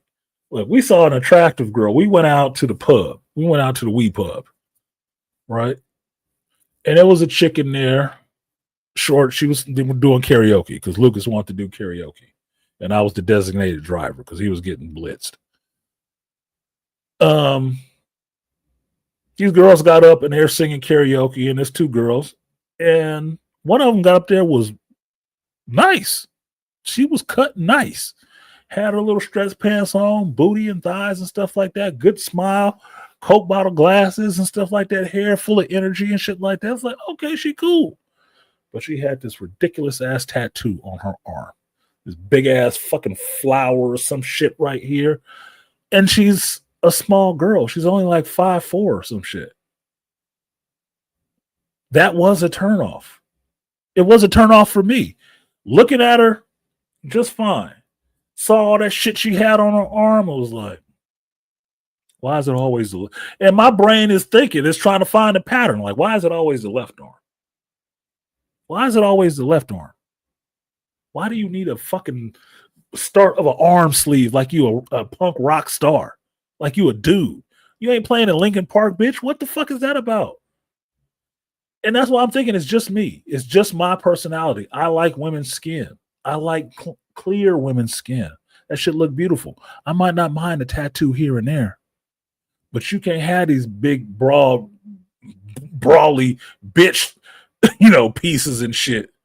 Like you about to go get out and jump on a Harley and think I'm jumping on the back with the sissy bar. No, bitch. That's not how this works. I don't even have all of that shit. And I'm a dude. I'm a dude that's actually worked out and shit. Nah, man, it's off-putting as fuck to me. But you do what you want to. Do what you want to. Don't mean we can't have a conversation. Don't mean you might have some attractive qualities. It is just off-putting to me. It is not enticing to my eye. It's like red flag number one. Andre said instant shrinkage. Shrinkage imminent. I could tell where a woman was from by the way they dress by region. DC women wear parasecos. I don't even know what the fuck that is. What up, Chance? I used to like women with tats, but learn it's bad for my health. Listen to this, Andre. I perused a porn site recently. There was an advertisement for some live video cam shit or whatever. And the chick is sitting up there on a chair, legs thrown up like this by her head, arms in front, using a toy on herself. You know what I saw that made that shit unattractive to me, unappealing, not even arousing? Her whole lower half, ass and legs and everything was arms was tattooed up. That shit was not arousing at all. At all. It did nothing for me. Even though she fully spread eagle on camera, doing stuff to herself with a toy, none of it was arousing because of all them goddamn tattoos all over her. I'm sitting there, I'm totally removed from the sexual aspect of it. Like, Did she get that tattooed inside her ass cheeks too? What the fuck? Ouch! Why? Why the fuck would you do all of that? You trying to be a porn star?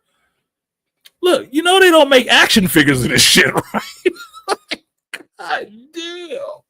I'm never going to see a Jack specific porn star action figure review with all these goddamn tattoos on. That's not licensing rights for you. The fuck, dude? It was so off-putting. It was so off-putting. It was not arousing. Even though she butt-ass naked doing stuff to herself, it wasn't arousing at all. Did nothing for me. Just a turn off like Skip. Let me go watch the video I'm trying to watch with these, regular body bitches getting fucked on. God damn. Didn't even have a good point. What up, Dessa? What's up, man? Regular body bitches. Yeah, Yes. let me see these regular body bitches, man. The little curves and shit. They don't Let know. me see some ass with some stretch marks. Like, god damn, that Yes. shit was disgusting. Light stretch marks can be hot. Shit. Yeah. Let me see your little body fold because you twerked up a little bit. You got a little belly. Maybe you had a kid or two. I'm fine with that. I'm fine with that. Yeah. Bring back the regular body bitches. There's nothing sexier than those little beauty marks that women have on them. A little mole Yes. here, and then the variations in the skin. Whew. Yeah. No, That's I what like beauty seeing should be. women's skin. Skin is attractive to me. Seeing all this tattooed up shit is not doing it for me. I guess it's fine because I don't necessarily like young bitches either. But this is You've what it's seen gonna old be. bitches with tattoos, right? Yeah, I'm not Yeah. looking to see old bitches with tattoos. Like I don't want to see grandma with a tattoo. Not Like, me. sleeved up and shit like that. Yeah, that's my man. Really? Why your man ain't got no tattoos? Like, you got more tattoos than him, dude. He was actually in a biker gang. Like, what the fuck? Nah, I'm too Oh, no. beautiful to have tattoos. I'm just saying. Oh yeah. Yeah, no, man. My skin is beautiful. What they say, black skin is beautiful. I was thinking about it while I was in Georgia because one of the dudes there is a big old black dude, ex-military and shit.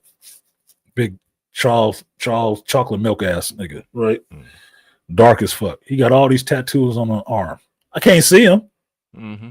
So I'm sitting there thinking about the shit to myself, like, man, black folks probably shouldn't even get fucking tattoos. If you really dark, you probably shouldn't even get a tattoo because it's a waste of time.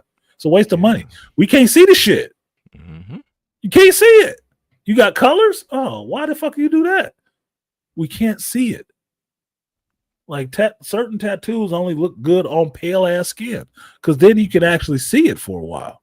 You dark as fuck, what you getting a tattoo for? You might as well get branded like they did them slaves, Negro. Because that's all it is. Yeah. I mean, dark skinned men like me, Mm-hmm. hey, the dark skin is the attraction. That's Dark it. I skin mean, is the that's the attraction. shock factor. Boom. It does not come off. Yep. It was not painted on. I got the factory tint. Like mine- mine slow cooked. I got the slow cook. I got the smoker. Mhm. I got the good cooked in the smoker, man. I got the Yeah. good blackened skin. Like my little trucker tan right here is really pale, right? Mhm. Look light as fuck, right? So Charles will call me light skinned. If I had a tattoo on that, you could see it forever. Mhm. You could see the artwork on it. If you really dark, you can't see that shit. What is that? Oh, it's a tiger. Is it? Yeah. I can't see that shit. You better should have painted it white.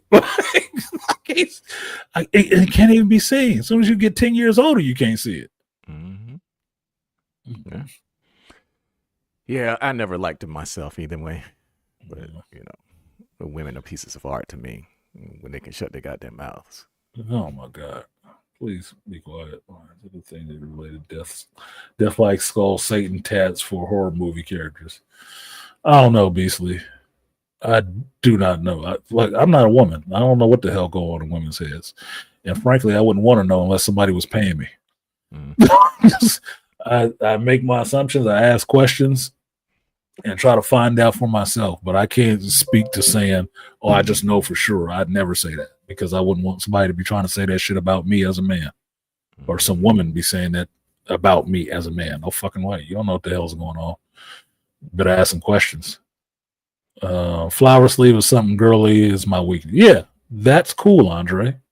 That's cool. But look, to me, it's a size thing, and the size is related to how big your body parts are. Right. If your body part is like this big, I don't need to see a tattoo about, a quarter inch from that. Right. Let's just say the thickness of your thigh is 12 inches. I don't need to see an 11-inch tattoo on that bitch. That looks ridiculous. Like, what are you, a pro wrestler? You about to get out there and, be doing your Eddie Guerrero or something? I don't get it. What is that for? And then it doesn't even make any sense. One side could be the Road Runner, and the other side would be the Wile E. Coyote. Like, what the fuck? Woody Woodpecker or some shit? Like, it's just random shit. It's just random stupid shit. Like, man, draw in your notebook with that shit. That's what it looks like. A bunch of random ass, I got hit by a tattoo gun. Shit. And then they paid Here goes the chocolate milk. The Woo Beast is in the building. What's up? I'm not preparing for your arrival. I already said I was closing this shit out at 3 hours, and I'm 20 minutes over. Knew you was gonna come up there. Said it at the beginning of the show. Show up early. SW figure parts, porn stars, probably. SH figures. Yeah, no, they ain't making they're not making action figures for porn stars. Fuck no. And this chick wasn't a porn star because she on that damn advertisement. So she a gonzo porn star, if anything. And her everything from my asshole to her ankles was tatted up. And it was not attractive. I couldn't even see a vagina. I couldn't tell. Couldn't tell where it started. And she was directing it with a glass dildo. Like, that was even worse. It's even worse. Like, oh my God, dude, this is not doing anything for me. Just the way I want a woman, and this shit is not attractive to me. Japanese bitches wear them discreetly though.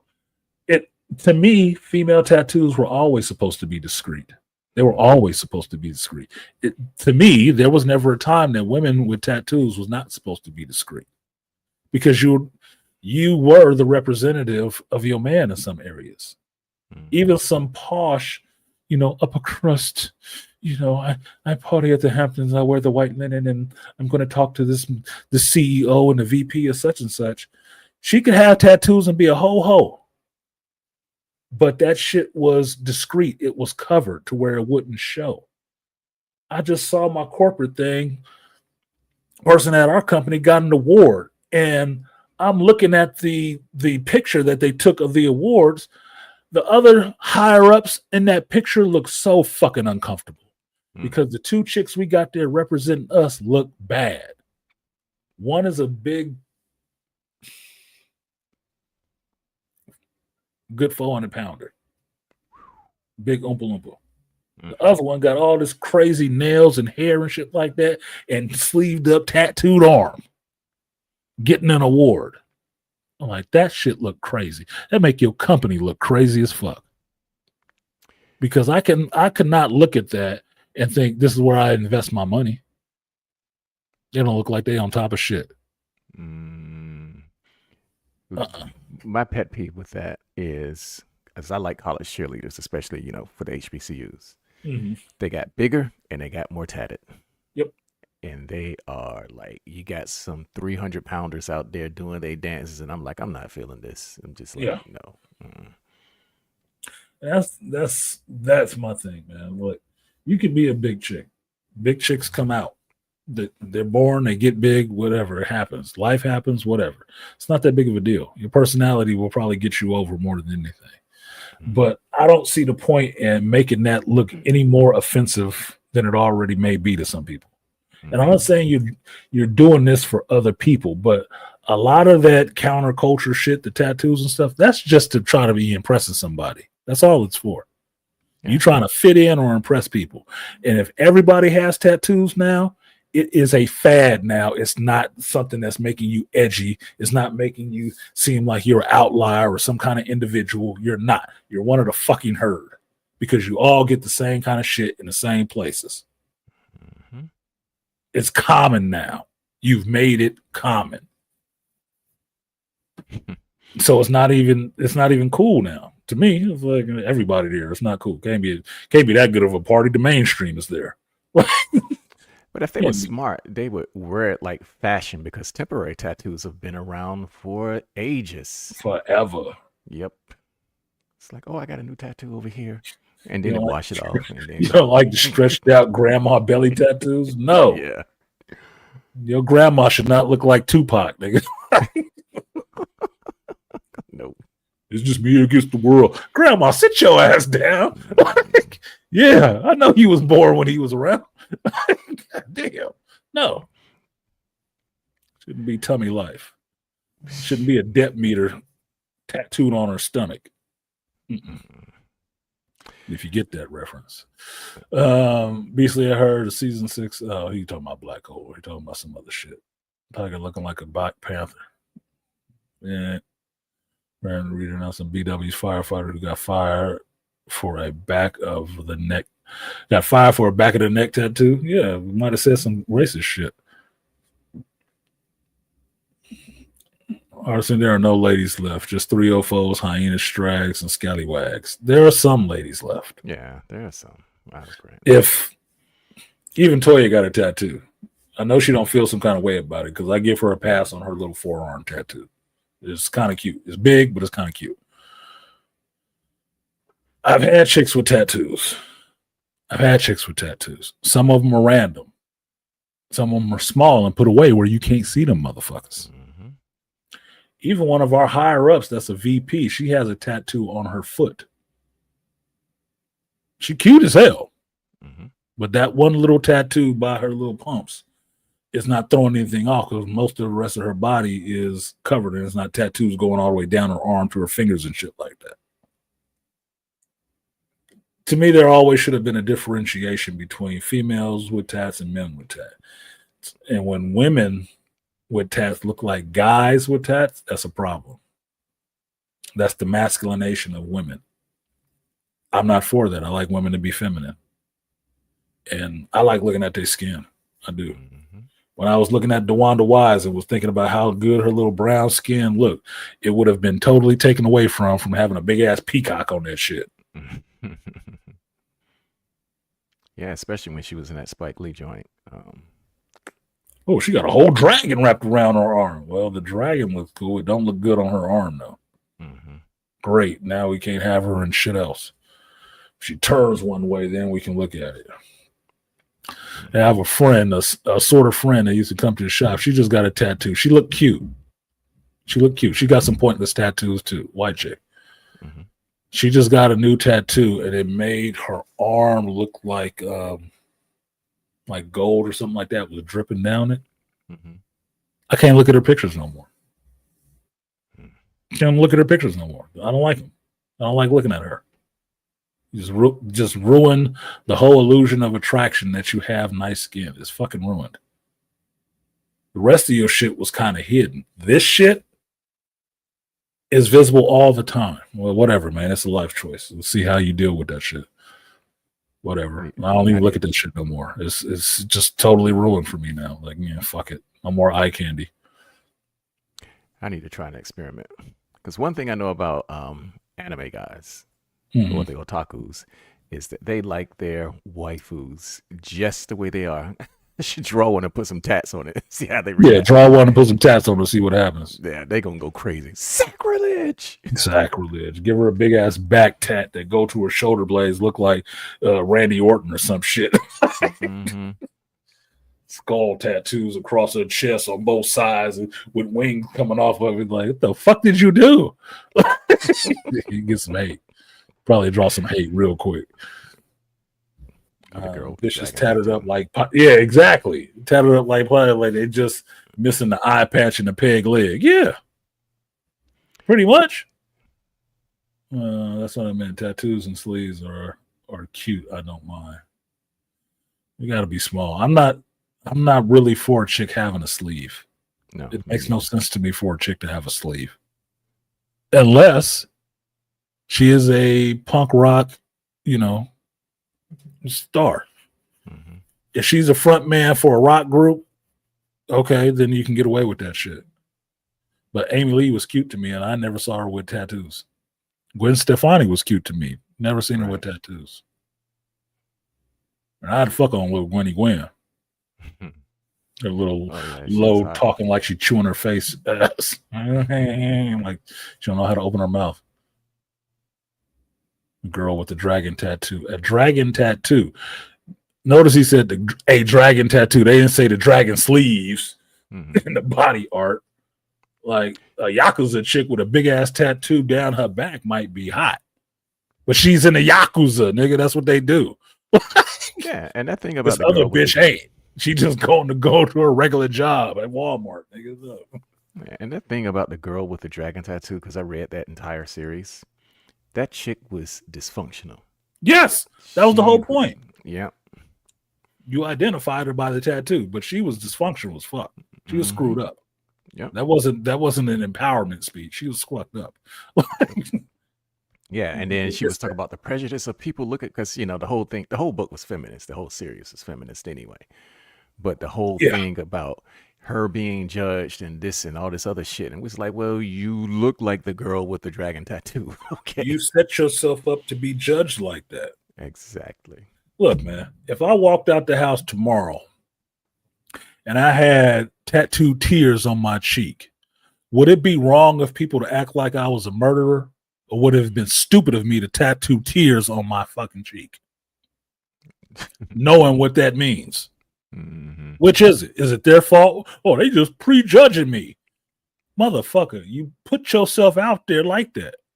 If you show up like a duck, don't be surprised if people waiting to see you quack. Shut the fuck up. It's stupid. It's a stupid argument to be made. You put yourself out there like that. I'm not a slut. Well, I couldn't tell. Your titties always out. Mm-hmm.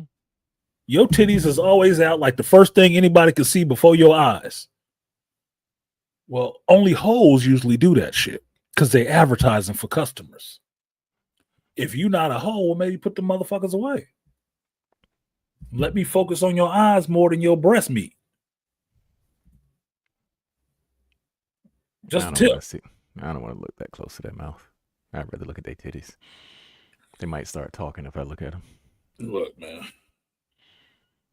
If you put on a short skirt that don't cover your ass, and when you bend over, all I can see is panties and creases, don't be mad that I'm looking at your ass. Mm-hmm. You don't have to try to pull down that short ass skirt you put on that you know that don't cover your ass. You don't have to do that. Oh, you put it out there for everybody to see. I used to laugh at that because when I was in Baltimore, still laugh at it. Yeah, we get off the platform on the MARC train, and you got to climb the steps in order to get to the main place, whatever that is, to go and catch your cabs and whatnot.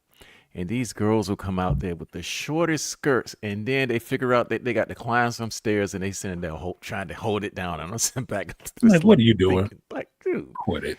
Yeah, like, stop. really? Stop playing. You knew this motherfucker didn't cover your ass before you left the house. You put it all in the mirror because we all know that women don't get dressed one time before they leave the house. It's probably 5 different outfits that they pick first, right? So that was the one that won. You knew it didn't cover your ass before you left. And now you're like, oh, don't be looking. I have to avert the male gaze. Man, shut the fuck up. And I'm like, after you. Yeah. Go. I'm giving you exactly what you wanted, attention. Mm-hmm. And I don't usually pay attention. No, most of the time I ignore them, but I usually ignore you motherfuckers because I'm not a fan of attention whores. I let them starve. Be like cactus motherfuckers. You'll be drying up waiting for me. Pay you that much goddamn attention. Holy shit. Let me give this shout out to Aqua Techie. Aqua Techie came through dragging his motherfucking nuts. Yeah, that's like a sponsor of the stream. I don't even have that shit. I'd have to invent one for your ass, dude. Oh, shit. Aqua Techie said, been away for far too long. Dropped a big hundo in this bitch. God damn. On the Cash App side of the game. That means you two don't get none of that. They sitting there mad looking at their teeth like, motherfucker. Fucking content creators. I'm throttling your channel and blocking your streams. I can't get a piece of that. No, nigga. Victoria ain't got no secret on these hoes kids' clothes. Yeah, shit. Appreciate you, Aqua Techie. More than appreciate. I will. Damn, I might have to give you a few. This is the power of many, like a motherfucker. Appreciate you, Aqua Techie. The power of one. The power of two. The power of many. The power of one. The power of two. The power of many.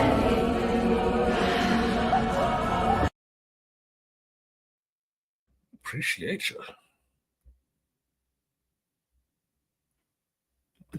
Because I know money be tight for motherfuckers right now.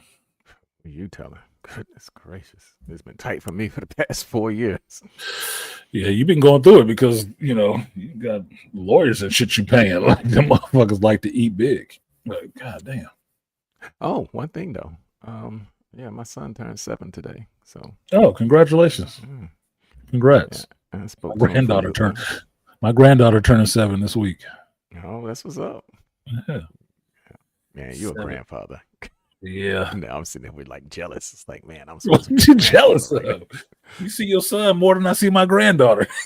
When they the same age. Like, I'm embarrassed by that shit. I don't see my grandbaby enough. Yeah.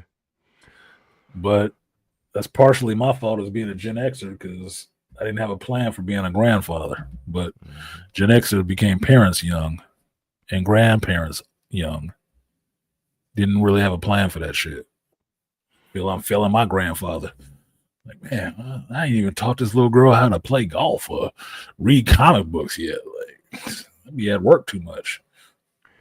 And I'm the exception. Because I did not go the Gen X route. Got married, but young, but didn't have kids until later because you were smart, nigga. Because you were smart. I wasn't planning to have kids. I was planning to fuck, but I wasn't planning to have kids. So, like they say, if you don't plan to succeed, you plan to fail, right? Yeah, that's true. Just failed upwards because my kids are awesome. But my son stretched it out. He didn't have a kid until he was 25, and he's still with the woman he had it by because he liked her and was with her. So, oh, that's what's up. Yeah, that's when I had my daughter at 25. Yeah, but we know why you had your daughter. You was being reckless. No, I'm fucking with you. Fucking with you, Andre. Just came through with a good microphone today. It was good. No, actually, like part of the reason why I suffered through the Wicked experience, since I personally hate musicals, but I remember you said you watched Joker Part 2 or whatever it was called, I remember you said you watched it and you gave it a chance. So I was like, you know what? And yeah, and I was with like my niece and shit. So I'm just like, you know what? I'll give it a chance. I'm not going to sit here and just hate the whole thing. Because there was a couple moments during the movie I was like, was okay. But it's just the musicals. I just can't stand musicals. I grew up on musicals. So that's why they don't bother me so much. Like, have you ever seen Mary Poppins? Oh, yeah, of course. Like I was even talking to somebody about this last night, and I was saying that like a movie like say like a Mary Poppins, but I said Charlie and the Chocolate Factory, right? It's pretty much a musical, like, and that one gets a pass for me. Yeah, Charlie and the Chocolate Factory, Bed Knives and Broomsticks, Chitty Chitty Bang Bang, Dr. Doolittle, Mary Poppins, The Jungle Book, dude, Robin Hood, Disney's Robin Hood, all of this stuff was musicals. Sound of Music, all of this shit was musicals. The Music Man, I grew up on that shit. I don't have an issue with it. It's not that big of a deal. Sometimes they'll break out a song. Fucking Grease, thank you, Hit Flicks. Grease 1 and 2. Yep. Why do I know those songs? Grease had a banging soundtrack too, bro. Thank you. Mm-hmm. I could never bring myself to watch it. Nigga, black folks like Grease. Yeah. We're gonna score tonight. Score tonight. Come on, man. Fuck you. So musicals can work if they're done well. It's like 3D. Everything can't be 3D. Yeah, West Side Story is another one. Yeah. But if it's good, it's just fucking good. It's just what it is. It could be awesome. So Wicked, I'm expecting singing. It was a Broadway musical. Get the fuck out of here. I'm expecting to sing it. They better be able to sing. Those chicks can sing and they can act a bit too. Like I tried to watch Wicked Part 1 with my daughter, and like I tried to watch it with my daughter and her mom, you know, and like we probably got about like 10-15 minutes into the movie before it was like, damn, the singing is just killing me. But this time I was at the theater, so I didn't have a choice but to sit there. So, you know. Wicked Part 1 actually made me more interested to watch the second movie because I really ended up liking Wicked Part 1. I hadn't seen the stage show. I understood what the play was, that it was, you know, the Wicked Witch of the East or whatever before she became the Wicked Witch, and these two chicks was friends. I said, okay, that sounds like some lesbian shit. Whatever. You got singing in it. It's on Broadway. Okay, well, it had to be counterculture or alternative lifestyle in some form or fashion. Fine, no big deal. I went to see the movie because I was curious, right? I'll give shit a chance. It's just a fucking movie. It's just 2 hours, whatever. I actually really liked it, and I got the metaphor of Elphaba being like black. It was better in a sense that she actually was played by a black woman in that sense. Because then you got it a little bit more that in that world she was like the nigga. That's how they was treating her. Like, you fucking muggle. What the fuck you doing around here? How you green? Well, to be honest, like you don't serve your kind here, you know. So I felt that, and her journey through dealing with that shit with those people and trying to be like them, and then finally deciding, fuck it, I'm gonna be me. Made sense. That's good for black folks to see shit like that. Like, you need to just be you. Stop trying to be white folks. They fucked up. Okay, yeah, they know they fucked up. To be honest, like I never really gave the first one a chance because like I was expecting to see like a whole bunch of like LG whatever stuff in there, you know, and like that's what I expected to see in the second one, but I didn't actually see any of it, and I was surprised, you know. Yeah. So yeah, it was good. It surprised me. The special effects were good, especially at the end. The special effects were really good. It ended on a note that, yeah, she's becoming who she is, and she's about to own the shit. Like, fuck y'all now. I'm like, good. I'm down for seeing that. She come back in the second one, yeah, with the broomstick. Nigga. She got a whole broomstick. She got a whole Infinity Holocaust cape on. Like, you fucked up now. This bitch flying. You done totally fucked up now. I don't know what y'all gonna do with this. We know how the story goes. We know how it ends. We didn't know how we would get there. And she gonna have to be on one. And I'm for it. Welcome. Well, I actually read it before all of it, so but that's just me. Okay. Because I like that whole Wizard of Oz vibe. I like the Wizard of Oz area. No, the original Wizard of Oz, another musical. Yeah, but The Wiz is still another musical. Yeah. You came in. Come on, man. Jesus Christ Superstar, creepy musical. What? It's just what we did, man. Shit. The Muppet movie could be considered a musical. Oh yeah. Shit, I went to a Catholic school, so I seen that Jesus Christ Superstar movie a couple times. I went to Catholic school too, but I experienced other churches. So Jesus Christ Superstar was creepy in the 70s to me. That shit was kind of scary. I ain't never seen it. Really? I'm sure they got it free on YouTube. You should watch that shit and see if you can see how fucked up the 70s was. Like, man, somebody was high, and this is really terrorizing children. Creepy. I haven't seen it in forever. I should watch this shit again just so I can see how bad it actually is now, because it was creepy. Sweeney Todd. I never saw Sweeney Todd, even though Tim Burton did it and Johnny Depp was in it. I didn't see Sweeney Todd. I don't know whether I've seen that or not. I don't have any hate for it, but I just haven't seen Sweeney Todd. But yeah, it's a musical too. You know what I just watched? The Butcher Barber of Fleet Street. I just finally watched that new Superman movie. Oh, you did? Yes. This is where Charles flies in here. What'd you think? Actually, I enjoyed it. I liked the fact that it didn't take itself seriously. That's usually the thing that most people hate. Yeah. Andre, figure it out, dude. How are you going to just keep holding up two spots? My fault. It's my shower clone jutsu in my ass. There are now 2 Andres. Substitution jutsu. Well, that's the reason why he Yeah. got that character on his act. Which character is that, bro? That's from Kaiju number 8. Got it. Yeah. I hadn't watched that Favorite anime. I'm, Yeah. His new favorite anime. I'm avoiding it. You're avoiding anime right now? No, I'm avoiding that particular one. Oh, Nah, why? give it a chance, man. Mm-mm. No, I don't need to get sucked You're like- in right now. Nah, I'm trying. You got something else you really into, I'm sure. Yeah, I'm watching shit, what's the name of that damn anime? Because I was just watching it last night. I have to go to my site. It was called I just finished watching Solo Leveling. Yeah, I watched that one. Wonder Egg Priority. That's what I'm watching. I'll throw that on Wonder the list. Priority. Yeah, Wonder Egg Priority. That's something you will like, Artisan, because it's a visual look at childhood depression. Really?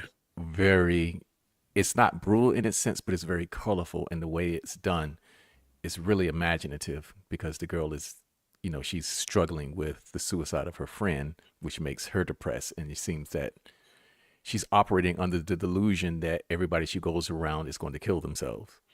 Oh, well, it's Yeah. not a slice of life. A slice of depression, but not in life.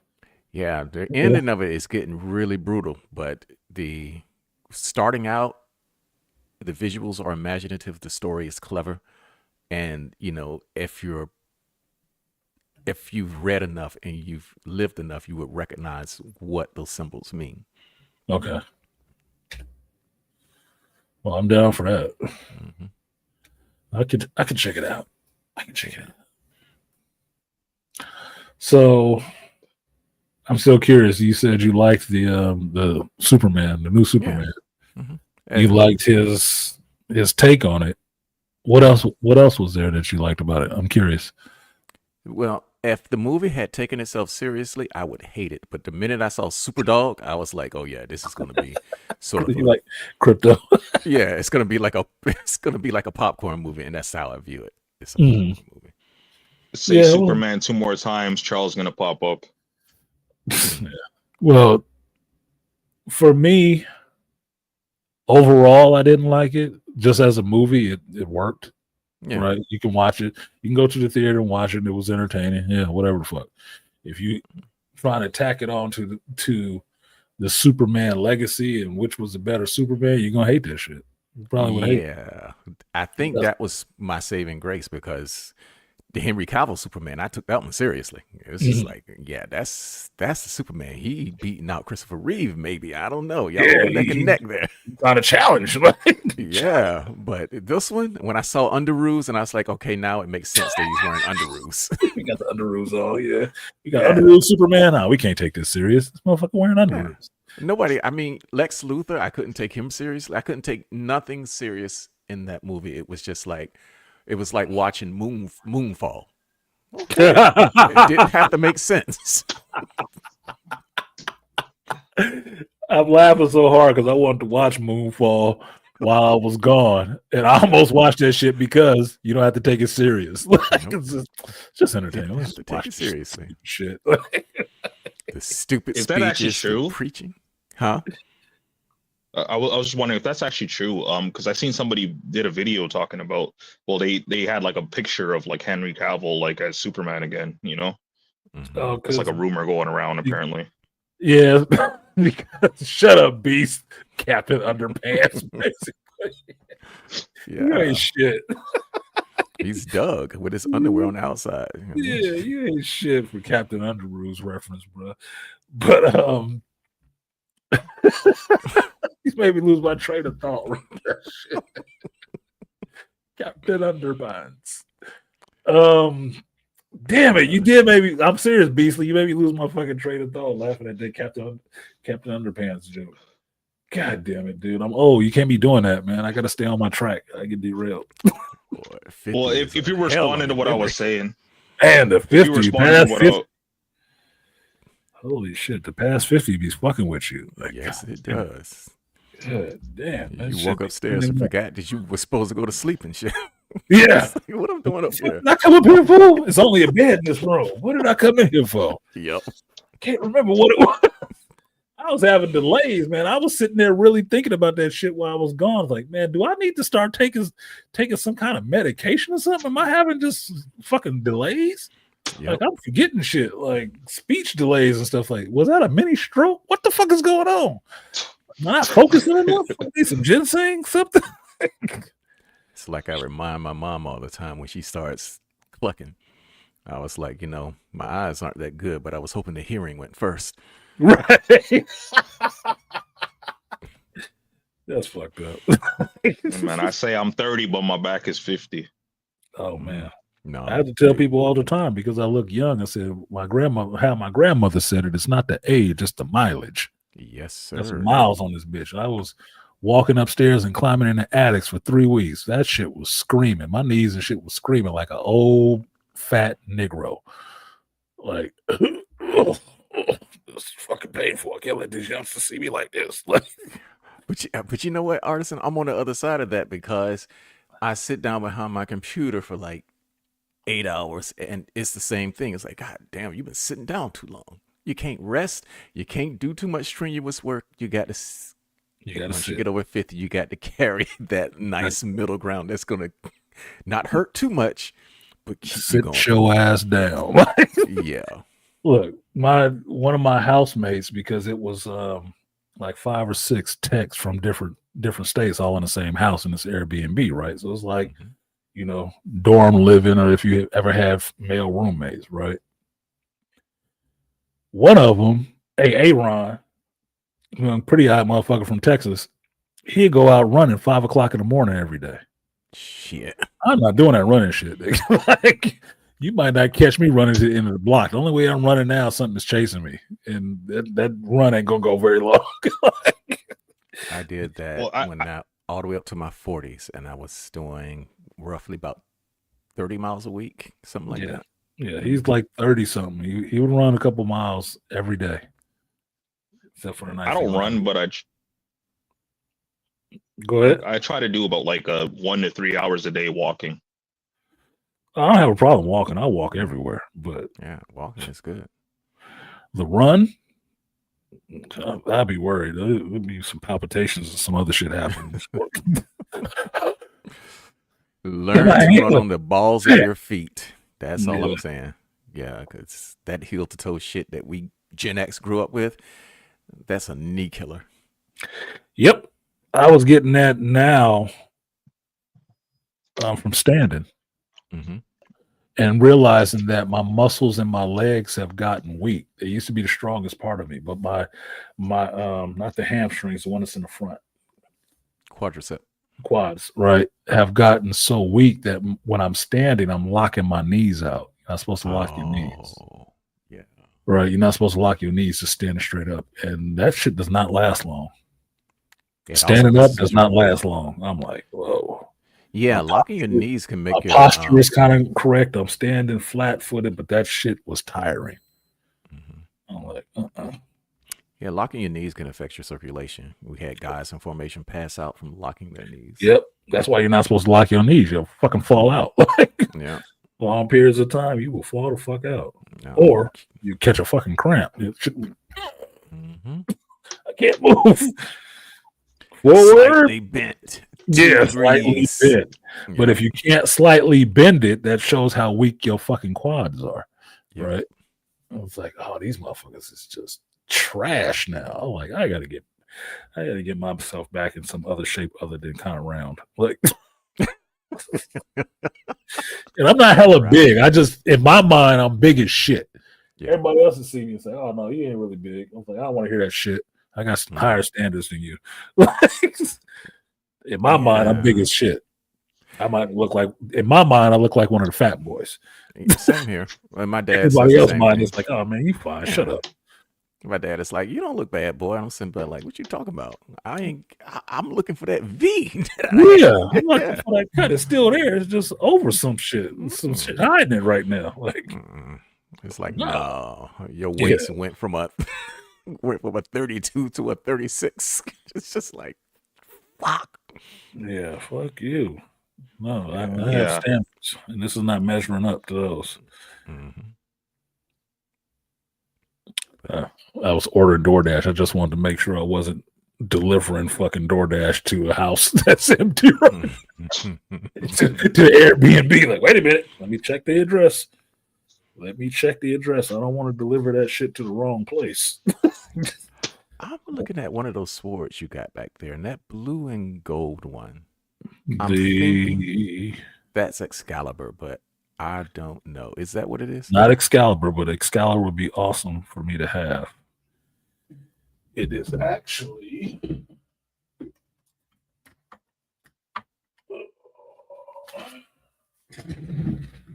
Legend of Zelda. Legend of Zelda. Oh, really? Okay. Yeah.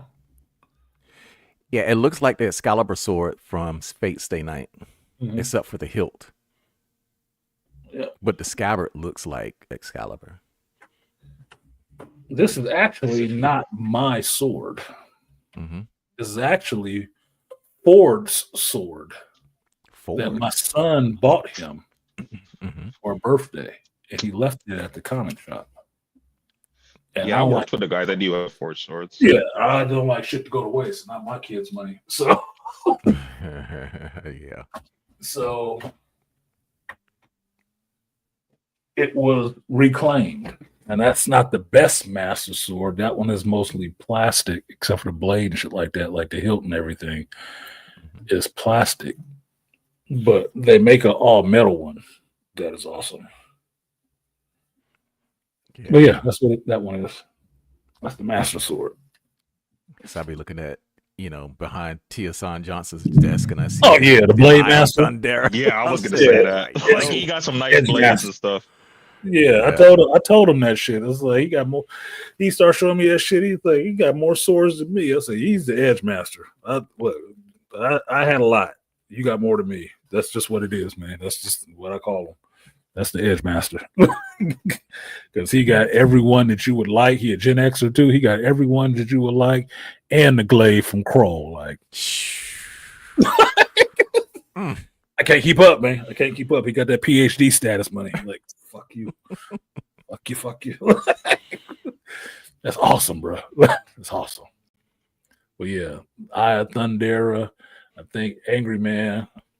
He got the Thundercat sword and the Master sword as well. He has an all metal one. So I told you, when you get up in age as a geek, there's other things you get to. You don't do action figures and shit like that so much anymore. You get up to statues and then swords. That's like, because that's the more expensive shit. Statues and swords will run you a couple $100 if you buy some good shit. Yeah, because I want some life-size anime statues, man. Mm-hmm. I want to create a little wax museum in my house. I don't know. A life-size Vampire Hunter D would be kind of ill in my house. That's exactly what I was thinking about. Vampire Hunter D. He would be like 6.5 feet tall. Yeah, that shit would be creepy. He could just stand there in the cloak on, just like, the fuck? Who was that? Oh, that's D. You don't know D? He's standing in the corner. You watch him. Shit, you gotta get yourself a blade sword or katana or whatever that was. I got a blade sword. Oh shit, my bad. Yeah, it's right behind me. I bought that shit for my birthday. That was my birthday present 1 year to myself.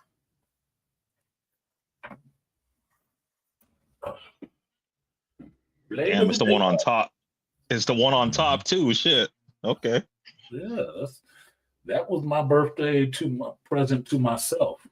And this was actually, I think this was actually the first actual sword that I bought. Right?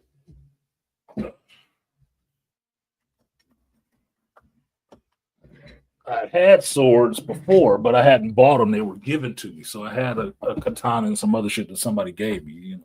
There's just some shit that they gave up. But the blade sword,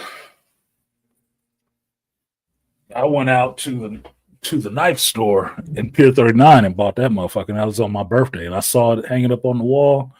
The price I wanted to pay for it. I was like, get my sword off that wall. My sword. What is my sword doing up there?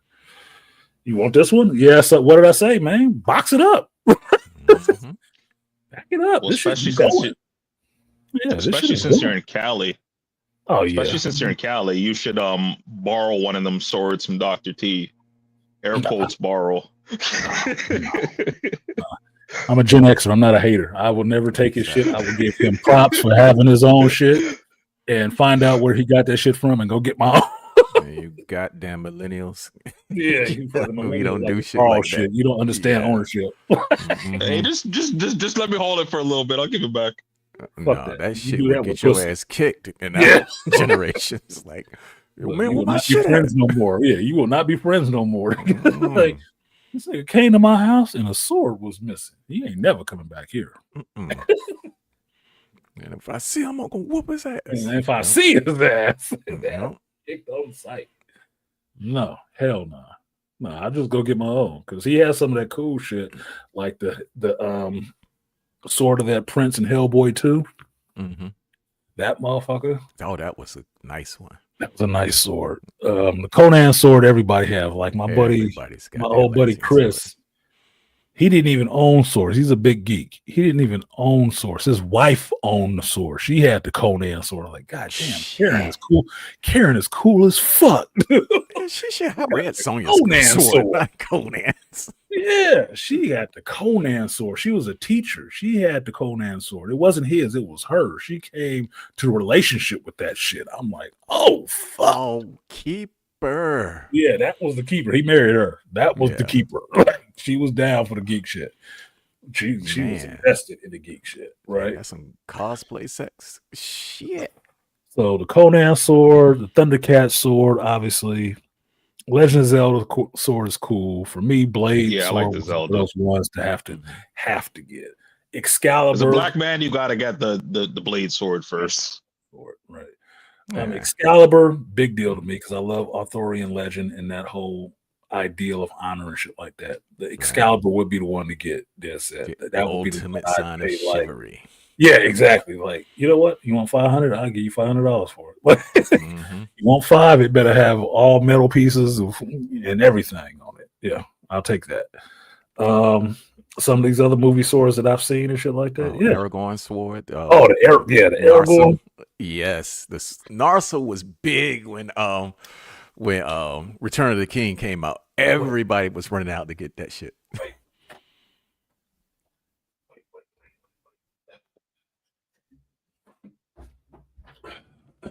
Oh, he got Narsil. Well, this is as close as I got so far. Oh yeah, that hilt is unmistakable. Yes, that'll do. This is my letter opener. That's as close as I got right now. Yeah. But that hilt, that sword is like, motherfucker, that sword has to be fucking 12 feet long. Yeah. That is not a broad sword. That's a long ass sword. When he showed up, when what's his name? When the king of see, they go that 50-year-old mind again. Yeah, that fucking The elf ghost showed up. king. Yeah, when he showed up and he pulled that sword up from under him. It's like reclaim the throne. Elrond, yeah, when Elrond showed up. Yes. And it had been Your birthright. reforged. I said, holy shit, I'm about to nut. We have reforged Isildur's sword. Like, Yep. bruh, look at the hilt on that bitch. I was like, you don't wield that. You can't draw that in one pull. Yeah, but when he drew it and he and it blocked the blow from those lost men. Yeah, the goat. It got serious. It got real for a second. Like, Yes. nope, you will fulfill your oath. Yes, sir. You will suffer me. I was like, that's some pimp shit right there, bro. And really, Don't yeah. ever So tell this is me. as close as I've got to that one right now. Yes. That's as close as I got so far. So you have a shard of Narsil. You ain't got the whole blade. I got a shard. Yeah, I got one of the Where- shards. I missed that. Where's that blade from?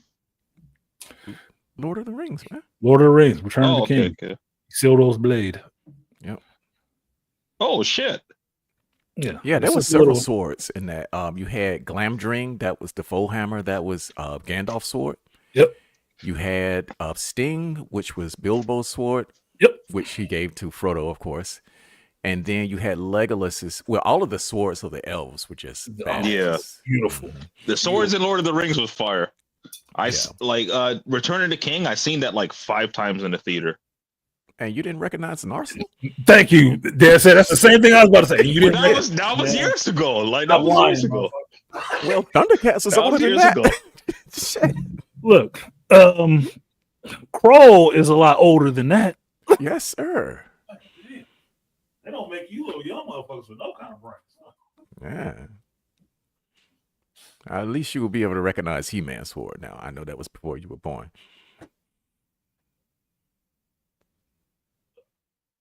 Yeah, He-Man sword would be Mhm. cool. I need Oh yeah, the No Green sword. Destiny. Crouching Tiger, Hidden Dragon. Yep. Green Destiny. That would be Yes. one.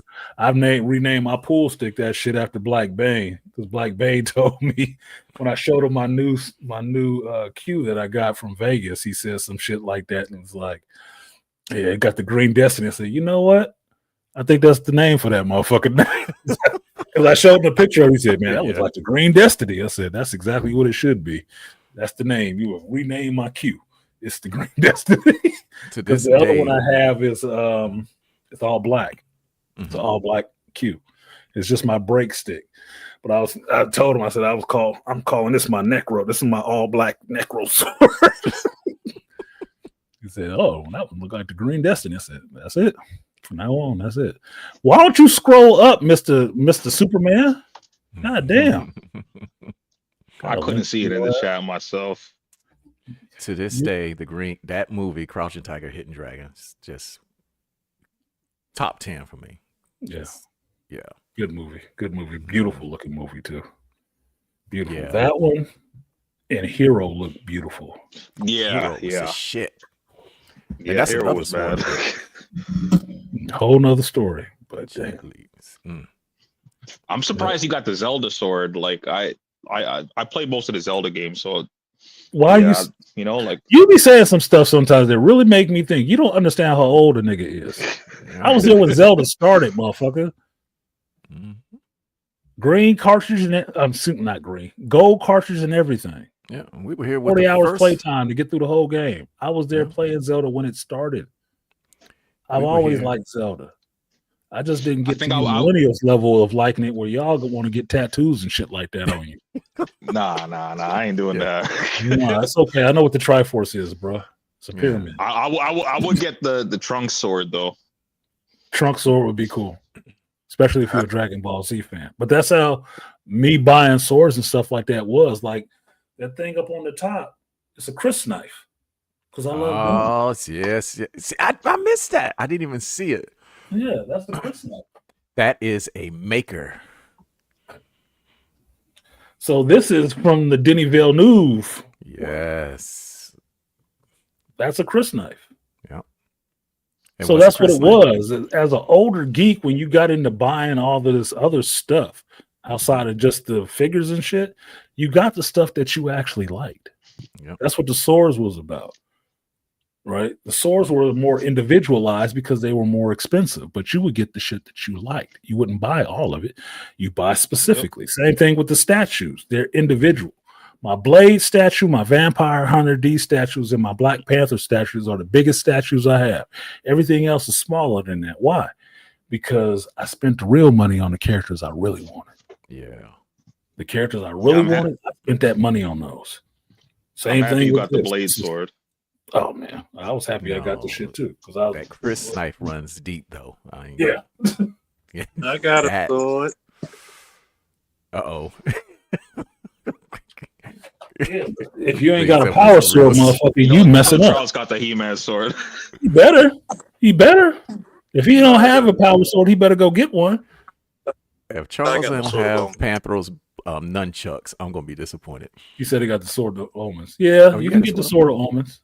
You need to get a pair of nunchucks, and you need to get the power swords, and not just one of them. You need Skeletors too, nigga. Yep. Because you know how it works. Them two swords go together. Oh yeah, like the old toys. Mm-hmm. By the power of Negro. No shit. I can tell you something I would want that I haven't seen though. I want Galdar or the Golden Lance. I want his hilts. They don't have to have the blades on them, but I want them Galdar hilts.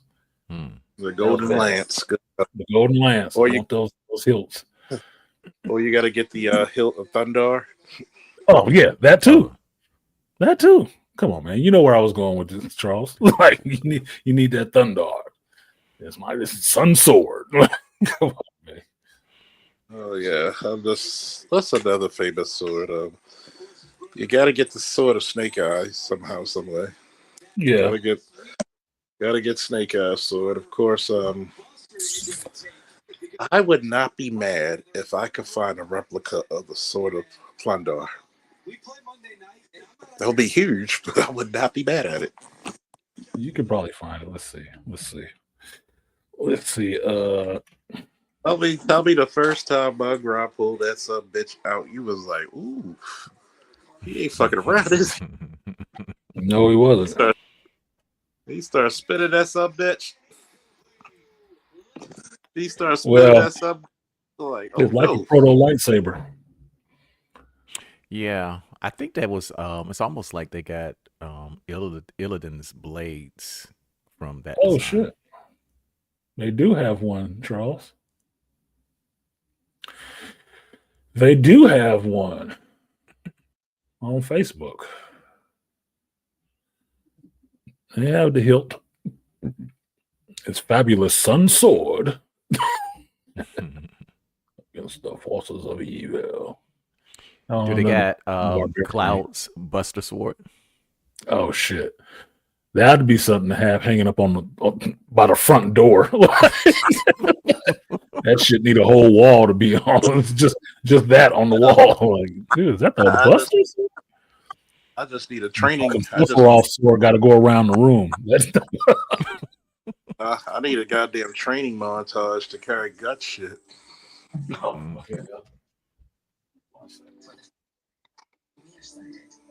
this motherfucker went through a portal. Yep. It's the bathroom where I do my greatest thinking. Hey, the world sits on my shoulders when I'm on the throne. Oh yes. And sometimes you feel like the world's going on your shoulders. Colder than polar bear pussy out there. It's colder than the next one. Don't freeze my Tres Leche cake up. Yeah, I need to walk to the store myself. I got a museum tour here in 40 minutes. Yeah, I'm gonna get off here and fuck up this burrito in like 2 minutes. Charles, you got up here late. I told your ass. Black Star Sword. Black Star Sword was cool too. I like that sword. The Power Sword it was the Power Sword and what was the other one called? Master Sword and the Power Sword. They come together. Mm-hmm. Yeah, that was cool. There was a lot of cool swords and stuff from the 80s generation because we did shit like that. Yep. Cool cars, cool vehicles, cool weapons. I ended up liking that shit. Mm-hmm. Nowadays, kids don't even get weapons; they get flowers, and that's just a boy. Yeah, weapons are bad. You know, we should not teach you how to use weapons. That shall be used against you. Like, what was that movie, Charles? Sword and Sorcery? Oh, I remember that. DSA, you remember that one? Mm-hmm. The end of the sword, it was like a claw, and it had a glowing jewel at the end of it. Yep. That motherfucker was badass, dude. Shit like that. The Beastmaster sword.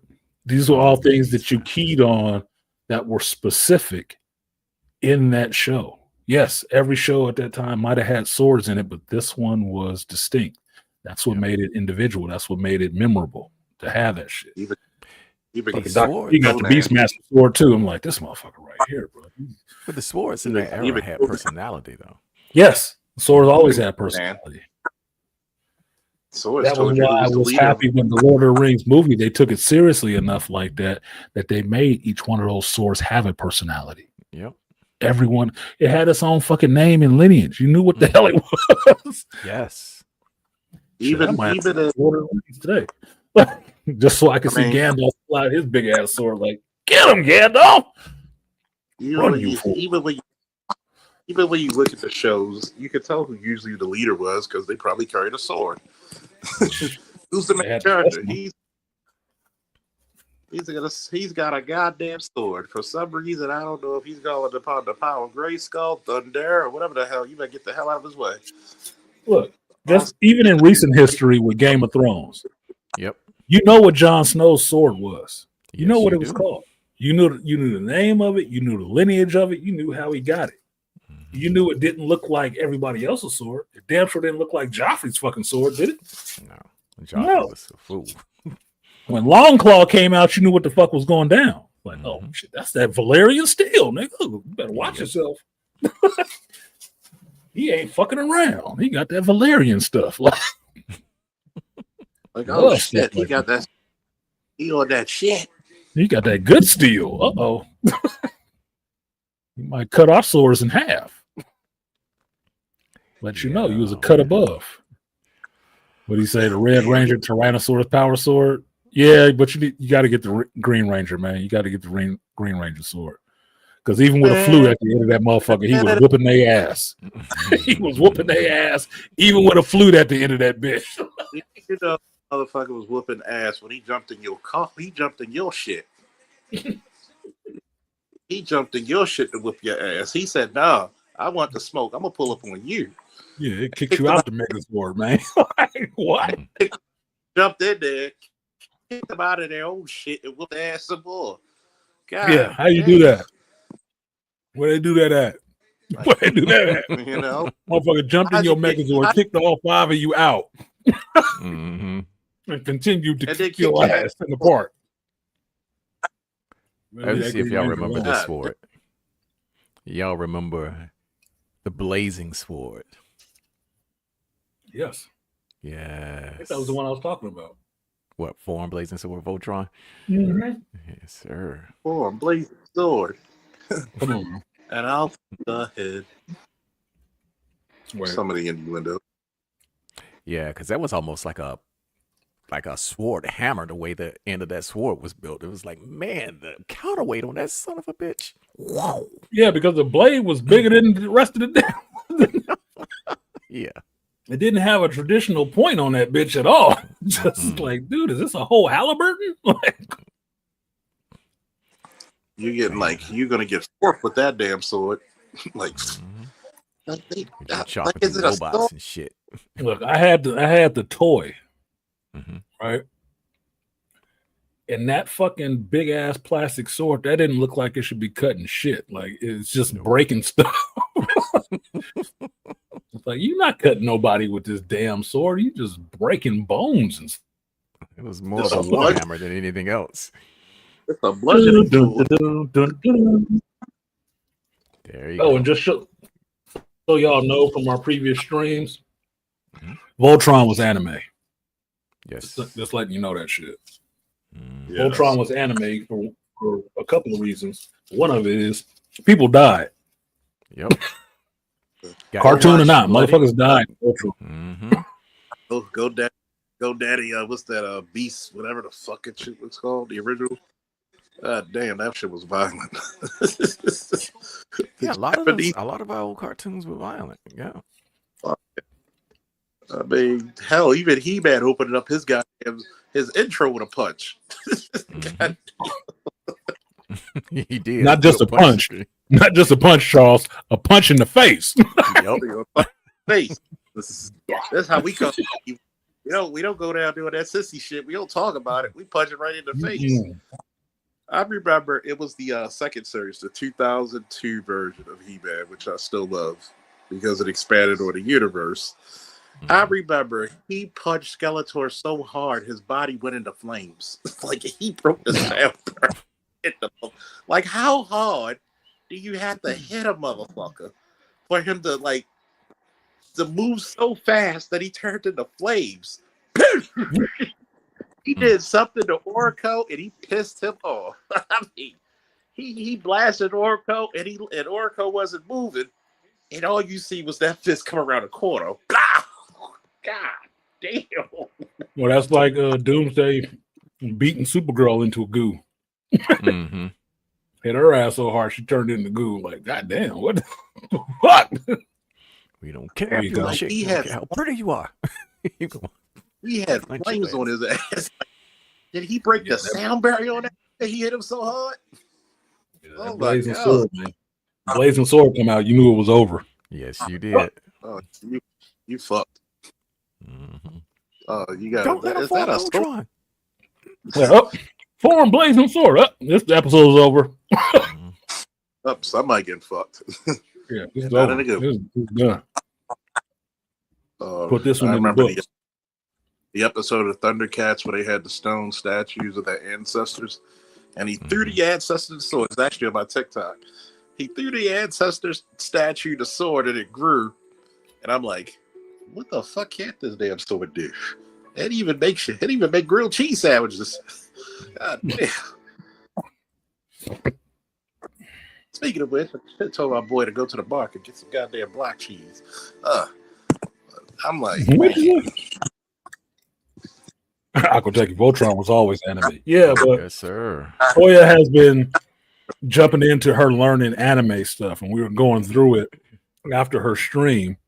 The following week, I was talking about it on my stream and talking about what kind of cartoons were actually anime, and people weren't getting it. How far back this actually goes. It's not just in the Toonami years that anime was around. Anime been around.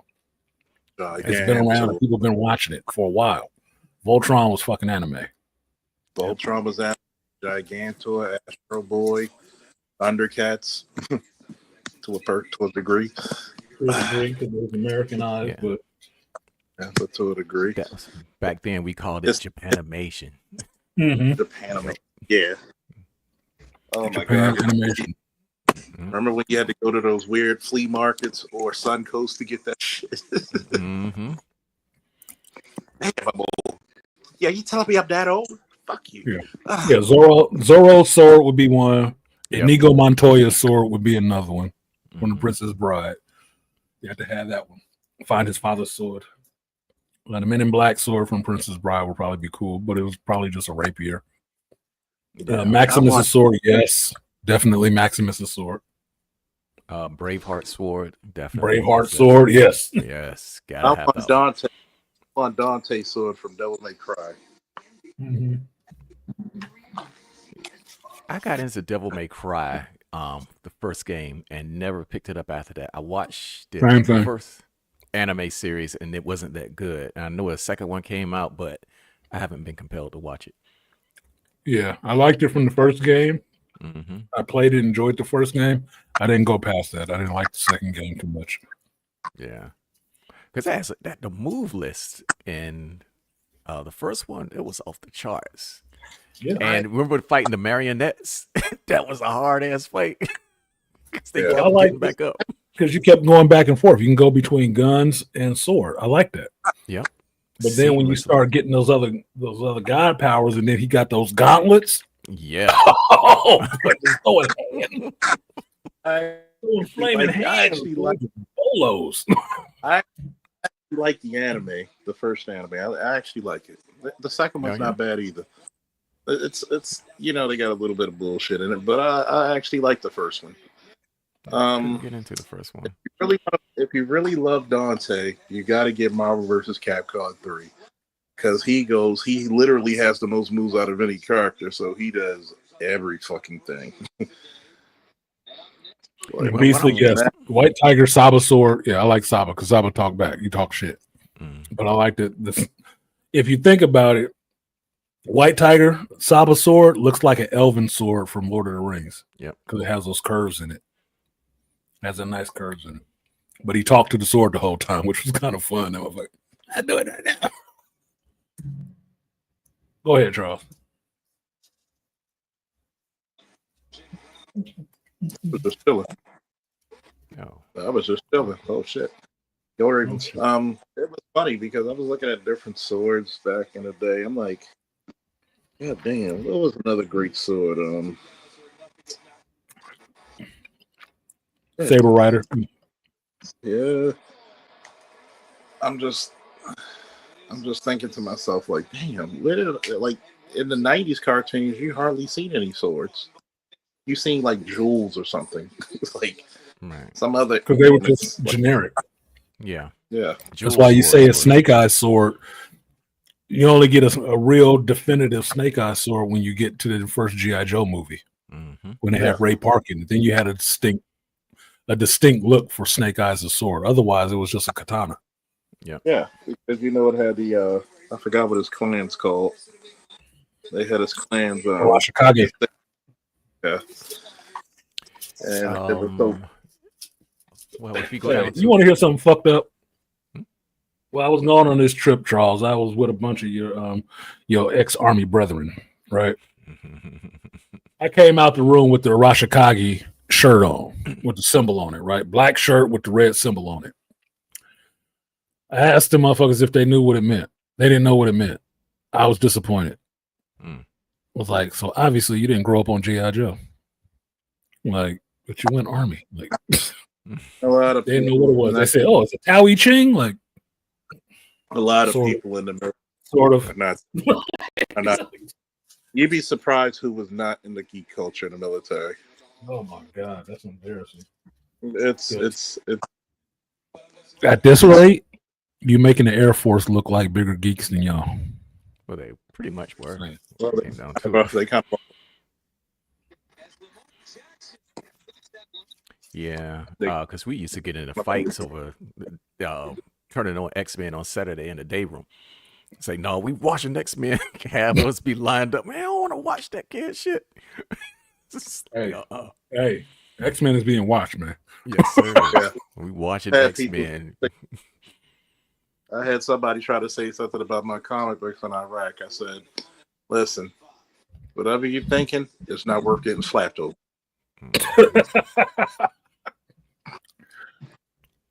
Yeah, that one TV, you got 30, 40 young men trying to watch something different. Square up. That part of gonna square up for it. I better hear your baby tonight will fucking mutants jump out of a plane right now. We came to an understanding though, because when it came down to sports night, yeah, they had it. But Saturday morning, we were watching X-Men because we were gonna fight about it. Yeah. Drill. You watch whatever sports you want to watch on Sunday, but Saturday, Yep. It's X-Men Day, bro. It's like, God damn. He'd be over there laughing. I don't care what nobody said. That song was "I'm Your Baby Tonight." Yeah. Y'all, the Onimusha swords though, from the first one, those 3 swords for the 3 different spears. I like that katana. That katana was nice. Yeah. Who else? I think Ryu Hayabusa had a distinct sword for Ninja Gaiden.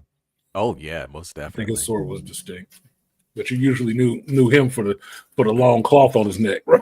Yeah. Shurikens and the cloth on his neck. But hell, there's some classic weapons. We forgot one of the double one weapons game of all time. Fucking Soul Calibur. Soul Calibur. Soul Calibur, yeah. Strider's blade. Strider Hurry. Oh yeah. Don't forget about shit out of that game. Don't forget about the swords from Samurai Showdown and shit. Oh yeah, Samurai Showdown was my. It was so slick because you could disarm people. How Maru, I used to love the way the thing would say his name. How Maru, Calfordo. It's like, God damn, that shit got me pumped. If I don't have a Japanese guy speaking English as my announcer, I don't want your shit. You can't let up. Triumph or die. All your bases belong to us. Yeah, all your base belong to us. Yes. It's the greatest quote in a fighting game. I will stain my hands with your blood. Shout out to Geese. What the fuck do you know? What I say is like, you will cry tears of crimson. Yeah. Vicious Cowboy Bebop. Yeah. Like, I'm just like, tears of crimson. Yeah. The one thing about those old Japanese translations, they were hilarious. Oh shit! It was like they couldn't get them right. I know, but it will be hilarious because like one of them was talking about what it was. I got it from it. It was just like you cannot handle my deep thinking. It was like you cannot handle my intellectual ejaculations. It's like What the damn. That's how it translated. I fell out laughing.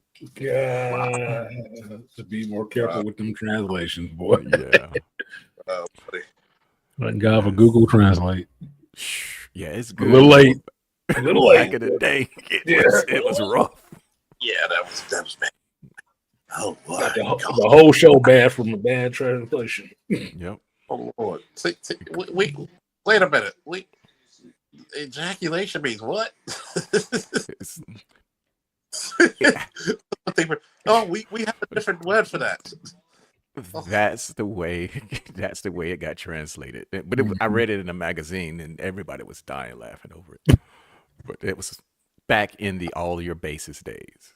I'm gonna say, Yeah, I'm it's gonna like say- intellectual. I'm gonna say that to a chick one day. You cannot Intellectual handle. ejaculations. That's It's one of those that's things the you fun- never forget once you read it. It's just like, what the fuck? It's like, Yeah. I would have said that to a chick so I could fuck up her OODA loop. Like, what the fuck? hmm So when I'm deep thinking and I say some deep shit, that's some of my intellectual ejaculations. I want to say that to a chick. Just go and get in her ear. You want some of my intellectual ejaculations? That's gonna be, I might get punched in the face with that shit. or she might be like, I'm down with the shits. Yeah. Okay. I mean, you like, you make the new pop song intellectual masturbation, like ejaculations. Oh, Ejaculations. Oh yeah, Rod Stewart, infatuation. Right.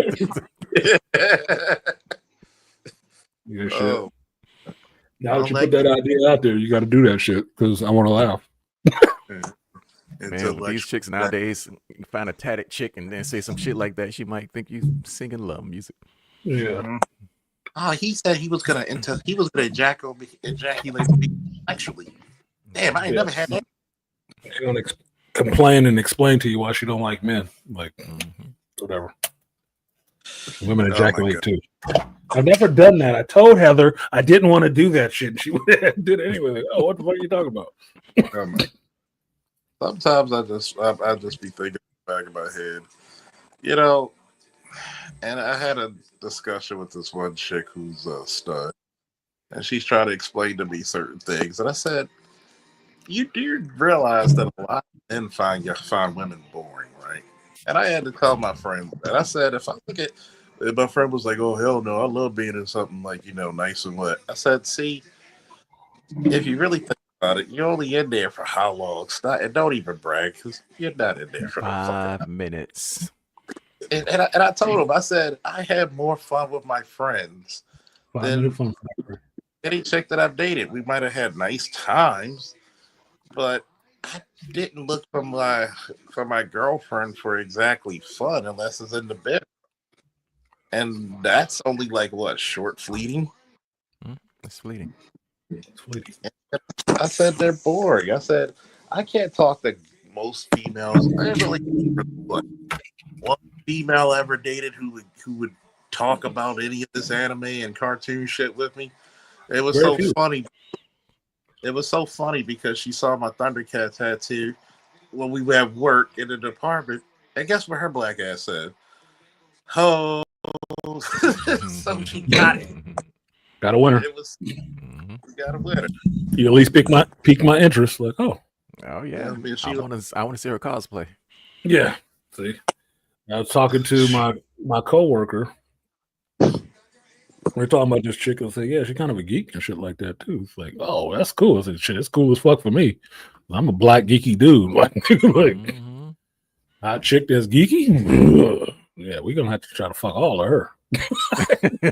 Yeah. Every day. You gotta get a hold of her. Especially if she's black and she's geeky and she's cosplay. She might like white boys, but that doesn't matter. Wait till you get a load of me like Jack Nicholson. Well, you understand that a black chick in the cosplay liking white boys is not necessarily because she just only liked white boys. It's because that's who was there when she got there. Yep. That was it. You know, it's not a lot of black dudes that really do cosplay. That's true. Black dudes don't dress up. You have a hard enough time getting motherfuckers to understand that shit about me dressing up for Halloween. I said, I don't need to dress up. I'm not really that into it. I like people doing it. I don't do it. Black folks don't usually, black dudes don't usually dress up as much. Chicks dress up always. Oh, yeah. White boys have that freedom because that's where they sit in society, where they can do anything. You could have your fuck you Obama shirt on 1 minute and then dress up in cosplay the next, and everybody think you awesome. Yeah. And Black dudes don't get to do that shit like that. We black can, dudes but we just don't. We categorize very easily. Yeah. Very easily. But that goes back to that geek shit in the black culture is not actually, uplifted. It's frowned upon. So, especially if you're into somebody else's culture like that. JT in here, how much shit you get for liking Japanese culture? You actually make comic books. How many Black times culture you got in is how many times you got into fights for like sports or things that's not typically black? Well, that's the problem because they try to box you into what is typically black. And it's always about somebody else's impression of what you should be. Not about what you actually like. It's about what they are willing to accept from you liking or doing. When I wore a mask, it typically wasn't for Halloween. Yeah, but the convenience store clerk doesn't recognize you, so it's okay. But you still told him trick or treat with a bag, right? You told him trick or treat. Oh, So, man. fellas, I got to drop. I got to head for my museum tour. Oh, no worries. Enjoy. I guess. Happy birthday to your son again. Happy birthday to the little man, and you fucking geek going to a museum. Yeah. Curse upon you. Happy birthday. Happy 7th birthday to little dead set. Yes, he is now called Gabriel Prime because this is his second. Gabriel Prime. That's right.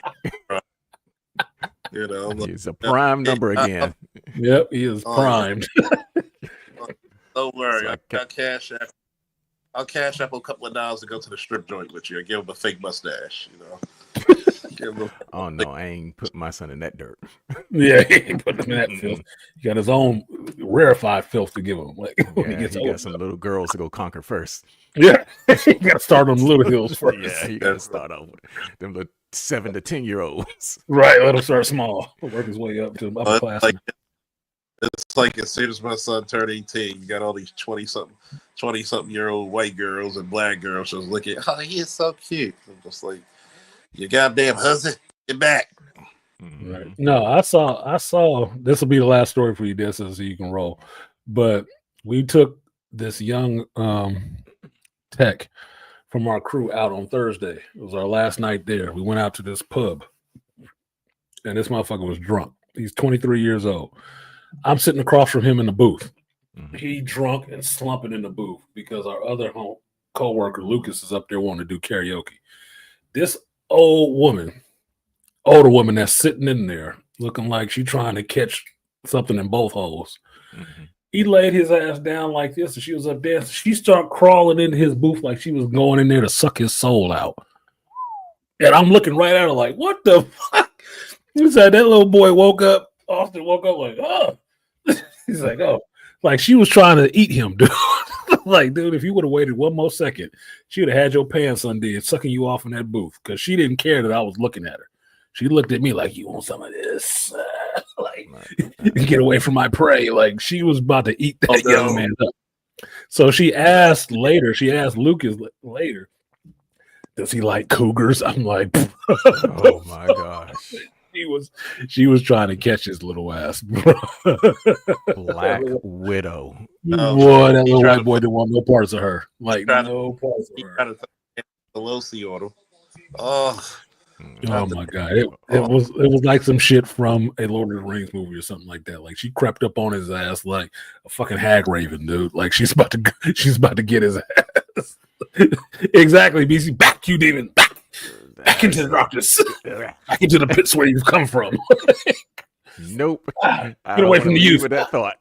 Yeah, leave on that one. Like, woo, save your son. All right, man. Y'all take it easy. Peace, Dead Set. That was the Dead Set anime coming through. What you got, Charles? Because I already ate my burrito, but I gotta finish my tres leche cake so it don't look like I got shit dribbling down my mouth. Pause. But I paused. I stopped talking completely. Didn't go no further. sometimes we all get to that point.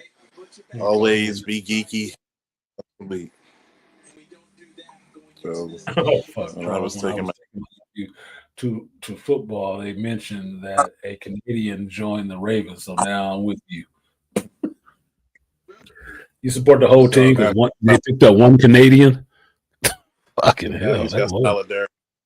Yeah, now he got solidarity with Baltimore. Get the fuck out of here! Motherfucker. You and Beasley, that's exactly what my boy Lucas said. He said, "Yeah, she was up there like Smeagol, like my precious."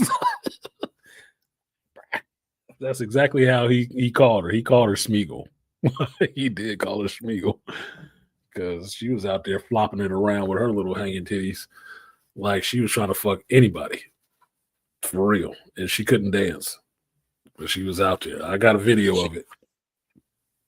Not of her trying to suck this young man's soul, but yeah, they were running into some creatures of the night, going out to bars too much. She needed that. She needed her cobwebs knocked off. Yes, she did. She was trying to get it knocked off. Bitch walked 3 miles to be at that bar. 3 miles. She said this. She walked 3 miles to come to that bar because she almost got a DUI the last time she was there. So she walked this time. So she was looking for a ride home. Oh, go to ride something. Yeah, she wanted to ride something. Oh, I'll ride you home. What? She can't get in this party bus. You're not getting this party bus. Fuck out of here. Be gone. Be gone. It's like dating. It's like dating women your age group. They're gonna be very disappointed because they're all old and fat. Like it's when I'm on Facebook dating and shit like that. I just be so upset because I be like, damn, I look better than some of these chicks. I hate to be that vulgar. Been a rough ride for some of them. It's been a rough ride. I have one right now. One of my friends that I went to school with, she is still attractive, but some of her skin look rough. Why? Because she had a rough ride. Yeah, you can talk all that loving yourself shit. Yeah. You want a man because you're not a lesbian, and you too pretty out there trying to show yourself every chance you get. Stop it. I love it when they say that shit because when they turn into the spiritual chick and the church chick, they're in their final form of desperation. Yeah. Reason. Desperation. That's exactly what it is. Final form of desperation. No, I'm just getting in touch with my spirit and being myself. I'm perfectly fine being by myself. That's perfectly a load of bullshit. No, women are not fine by themselves. If you were, you wouldn't have to posse up in gaggles together. You would tolerate it, but you don't like it. Men seek it. We seek it out. Yeah. I will go to an empty place to be there by myself. Yeah. As soon as somebody else show up, I'm pissed off. Like, motherfucker, you just ruined it. Just ruined it for me. You just ruined the night. Yeah. Nowadays, you got bitches approaching you like conquest. They pin you down on the ground and say to you, "I am so lonely." They pin you down and give you that conquest speech. So, take it to your grave. Take it to your grave. They're afraid of me. Yeah, Cynthia, because you got them fucking nails and shit. Like, maybe if you grow your hair out, people would, think you're more approachable. Like, they get nails like they fight Wolverine or something like Sabretooth. No shit, Lady Deathstrike. Like, god damn. Yeah. I am so lonely. Lord. I can't stand. The others are afraid of me, but they made me what I am. Yeah, what you embrace that shit. So can I get up? Atrocity. There. I think I need to get out of here. Be like That song I heard, where my pants at? Where my underwear at? like check please. Yeah, where my underwear at? So final thoughts, Charles, so I can go ahead and roll up out of here and get on to the next transition. Oh yeah, especially to the bathroom, depending on how much sauce you got in the burrito. I always teach people. No sauce. Oh yeah, straight burrito. Right Manly. that shit right there. I got the green sauce for my chips. I didn't get it for my burrito. I got it for my chips. You're proud to be weird and geek. Peace. That was the Woo Beast. Came through here late. Told you he was gonna come. Prepare for his arrival. All right, y'all. That was our geeky conversation for the last 4 hours when I said I was getting out of here at 3. This makes me not a liar. But I had technical difficulties for about 30 minutes, so I can write that shit off. I don't feel as bad. It is better to over deliver than to underperform. Put it that way. Why is this thing not going back to the right screen? There we go. So that has been, what'd you say, Andre? Thanks, Arson. I showed up late as well. No, that's fine, Andre. I'll just make 50. Over 50. I was basically giving Charles and Beastly Nerd shit. Because every time I say, they'll be in the chat, but every time I say I'm going to leave, then they jump on the panel. No matter how long the link was sitting there beforehand, then they jump on the panel. And I'm giving them shit because I want them to jump up earlier so I can have that conversation instead of having to cut the conversation off because I like talking with them. That's all it means. I like talking with you motherfuckers. So if you jump up earlier, I don't have to feel like I'm breaking the conversation off at an unnatural point. See? It's respect. So show up fucking early. You see that link in there early, you might as well hit it. Get up this bitch. So we can get the conversation in, keep that shit going, and then I don't have to feel guilty that I might have cut off something before it had matured fully. Because conversations are like air to me. I like having a good conversation. And I don't want to be stopping that shit. I hate to have to shut it down when conversation's going good. It sucks. Sucks for me. It's like somebody turning off a Prince song right when you're in the middle of it. About to get to the chorus. No. The fuck you doing? That's what it's like. You cut off your favorite song right before it hit the chorus. Like, oh, I'm going to punch this DJ. This DJ got to get punched in the face. Got to get punched in the face because that is not what we do around here. Play that shit out. All right, I still got one dark screen. So now, Zack Snyder just confirmed Snyderverse return. Looks like the Snyderverse is coming back, folks. Too bad for all the people who hated it. Combine the universes. Gunverse, Snyderverse. Put them together and call it a day. Get all the money. Because then they could be equally upset or happy. Nobody lost anything.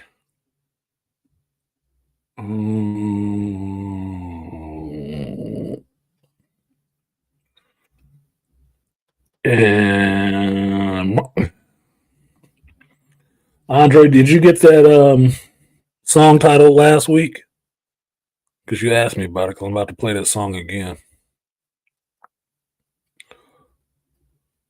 But I didn't know if you could still see it after I stopped the stream and typed it in there.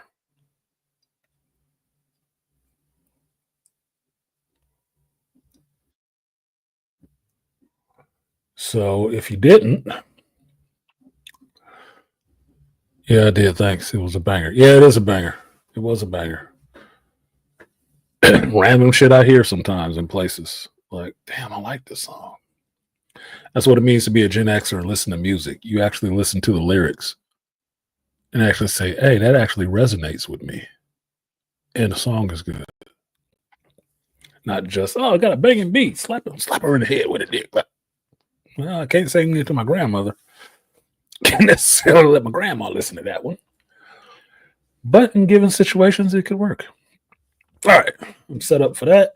I'm ready for this. So thank you guys for coming through. This has been the Hero's Journey. I am Artisan MC. I do this every Sunday. Rain or shine, home or not. Talk to you about geekdom life and everything in between. Thank you to brothers that came up. They said anime. Andre the Maple Leaf. Charles Faulkner the Junior. Did I miss anybody? No. Yeah, Beastly didn't come up this time. That song spoke to you? Spoke to me. That's why I played it. That shit spoke to me. That's like my theme song now. Like, found myself whistling that shit the other day while I was still working. Didn't like what I had to say? Okay, ain't my fault. Ain't my problem. So yeah, that's what I like. Songs that speak to me, and I don't care who make them. What genre of music that they are in. If the song is good, the song is good. It's music. It's all meant to be listened to. So I'm glad I found it because it wasn't looking for me.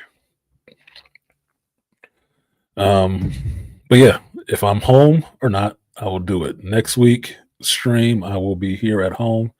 And then the next day I go back out to Georgia. And then the stream after that will be in Georgia. And then I'll be back home after that.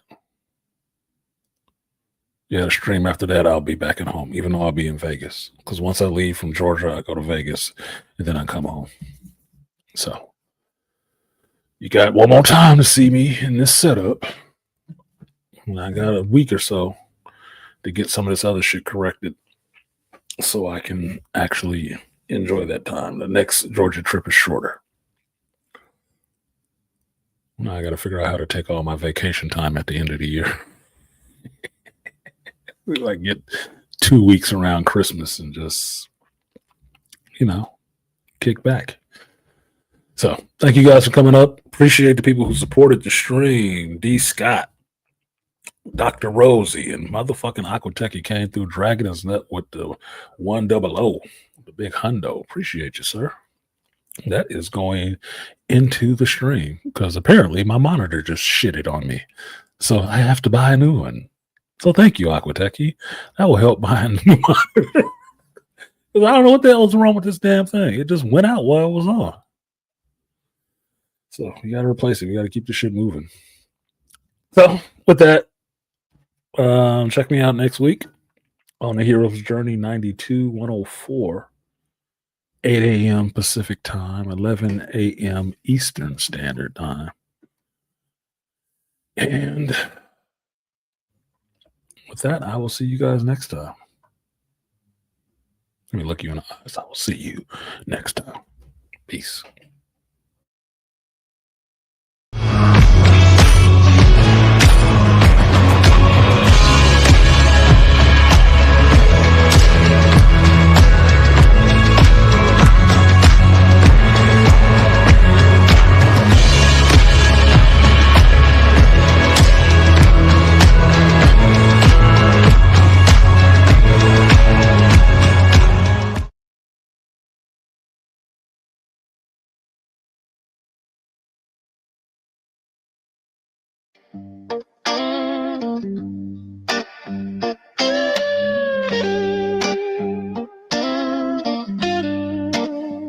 It ain't my problem if you don't like me, and I don't care if you disagree.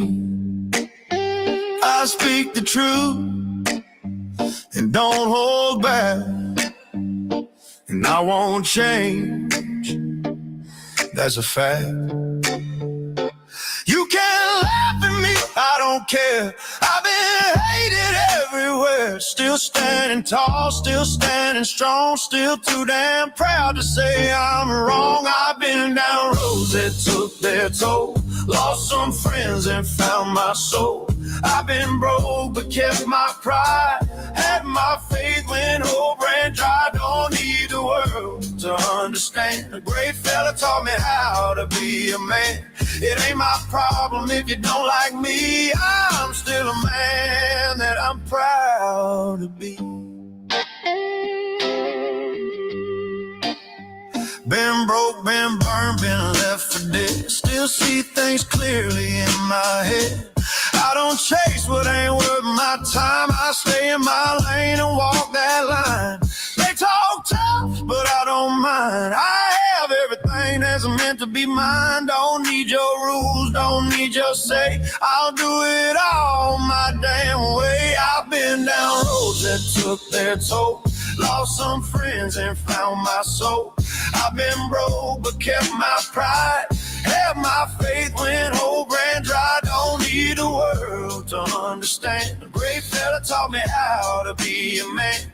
It ain't my problem if you don't like me. I'm still a man that I'm proud to be.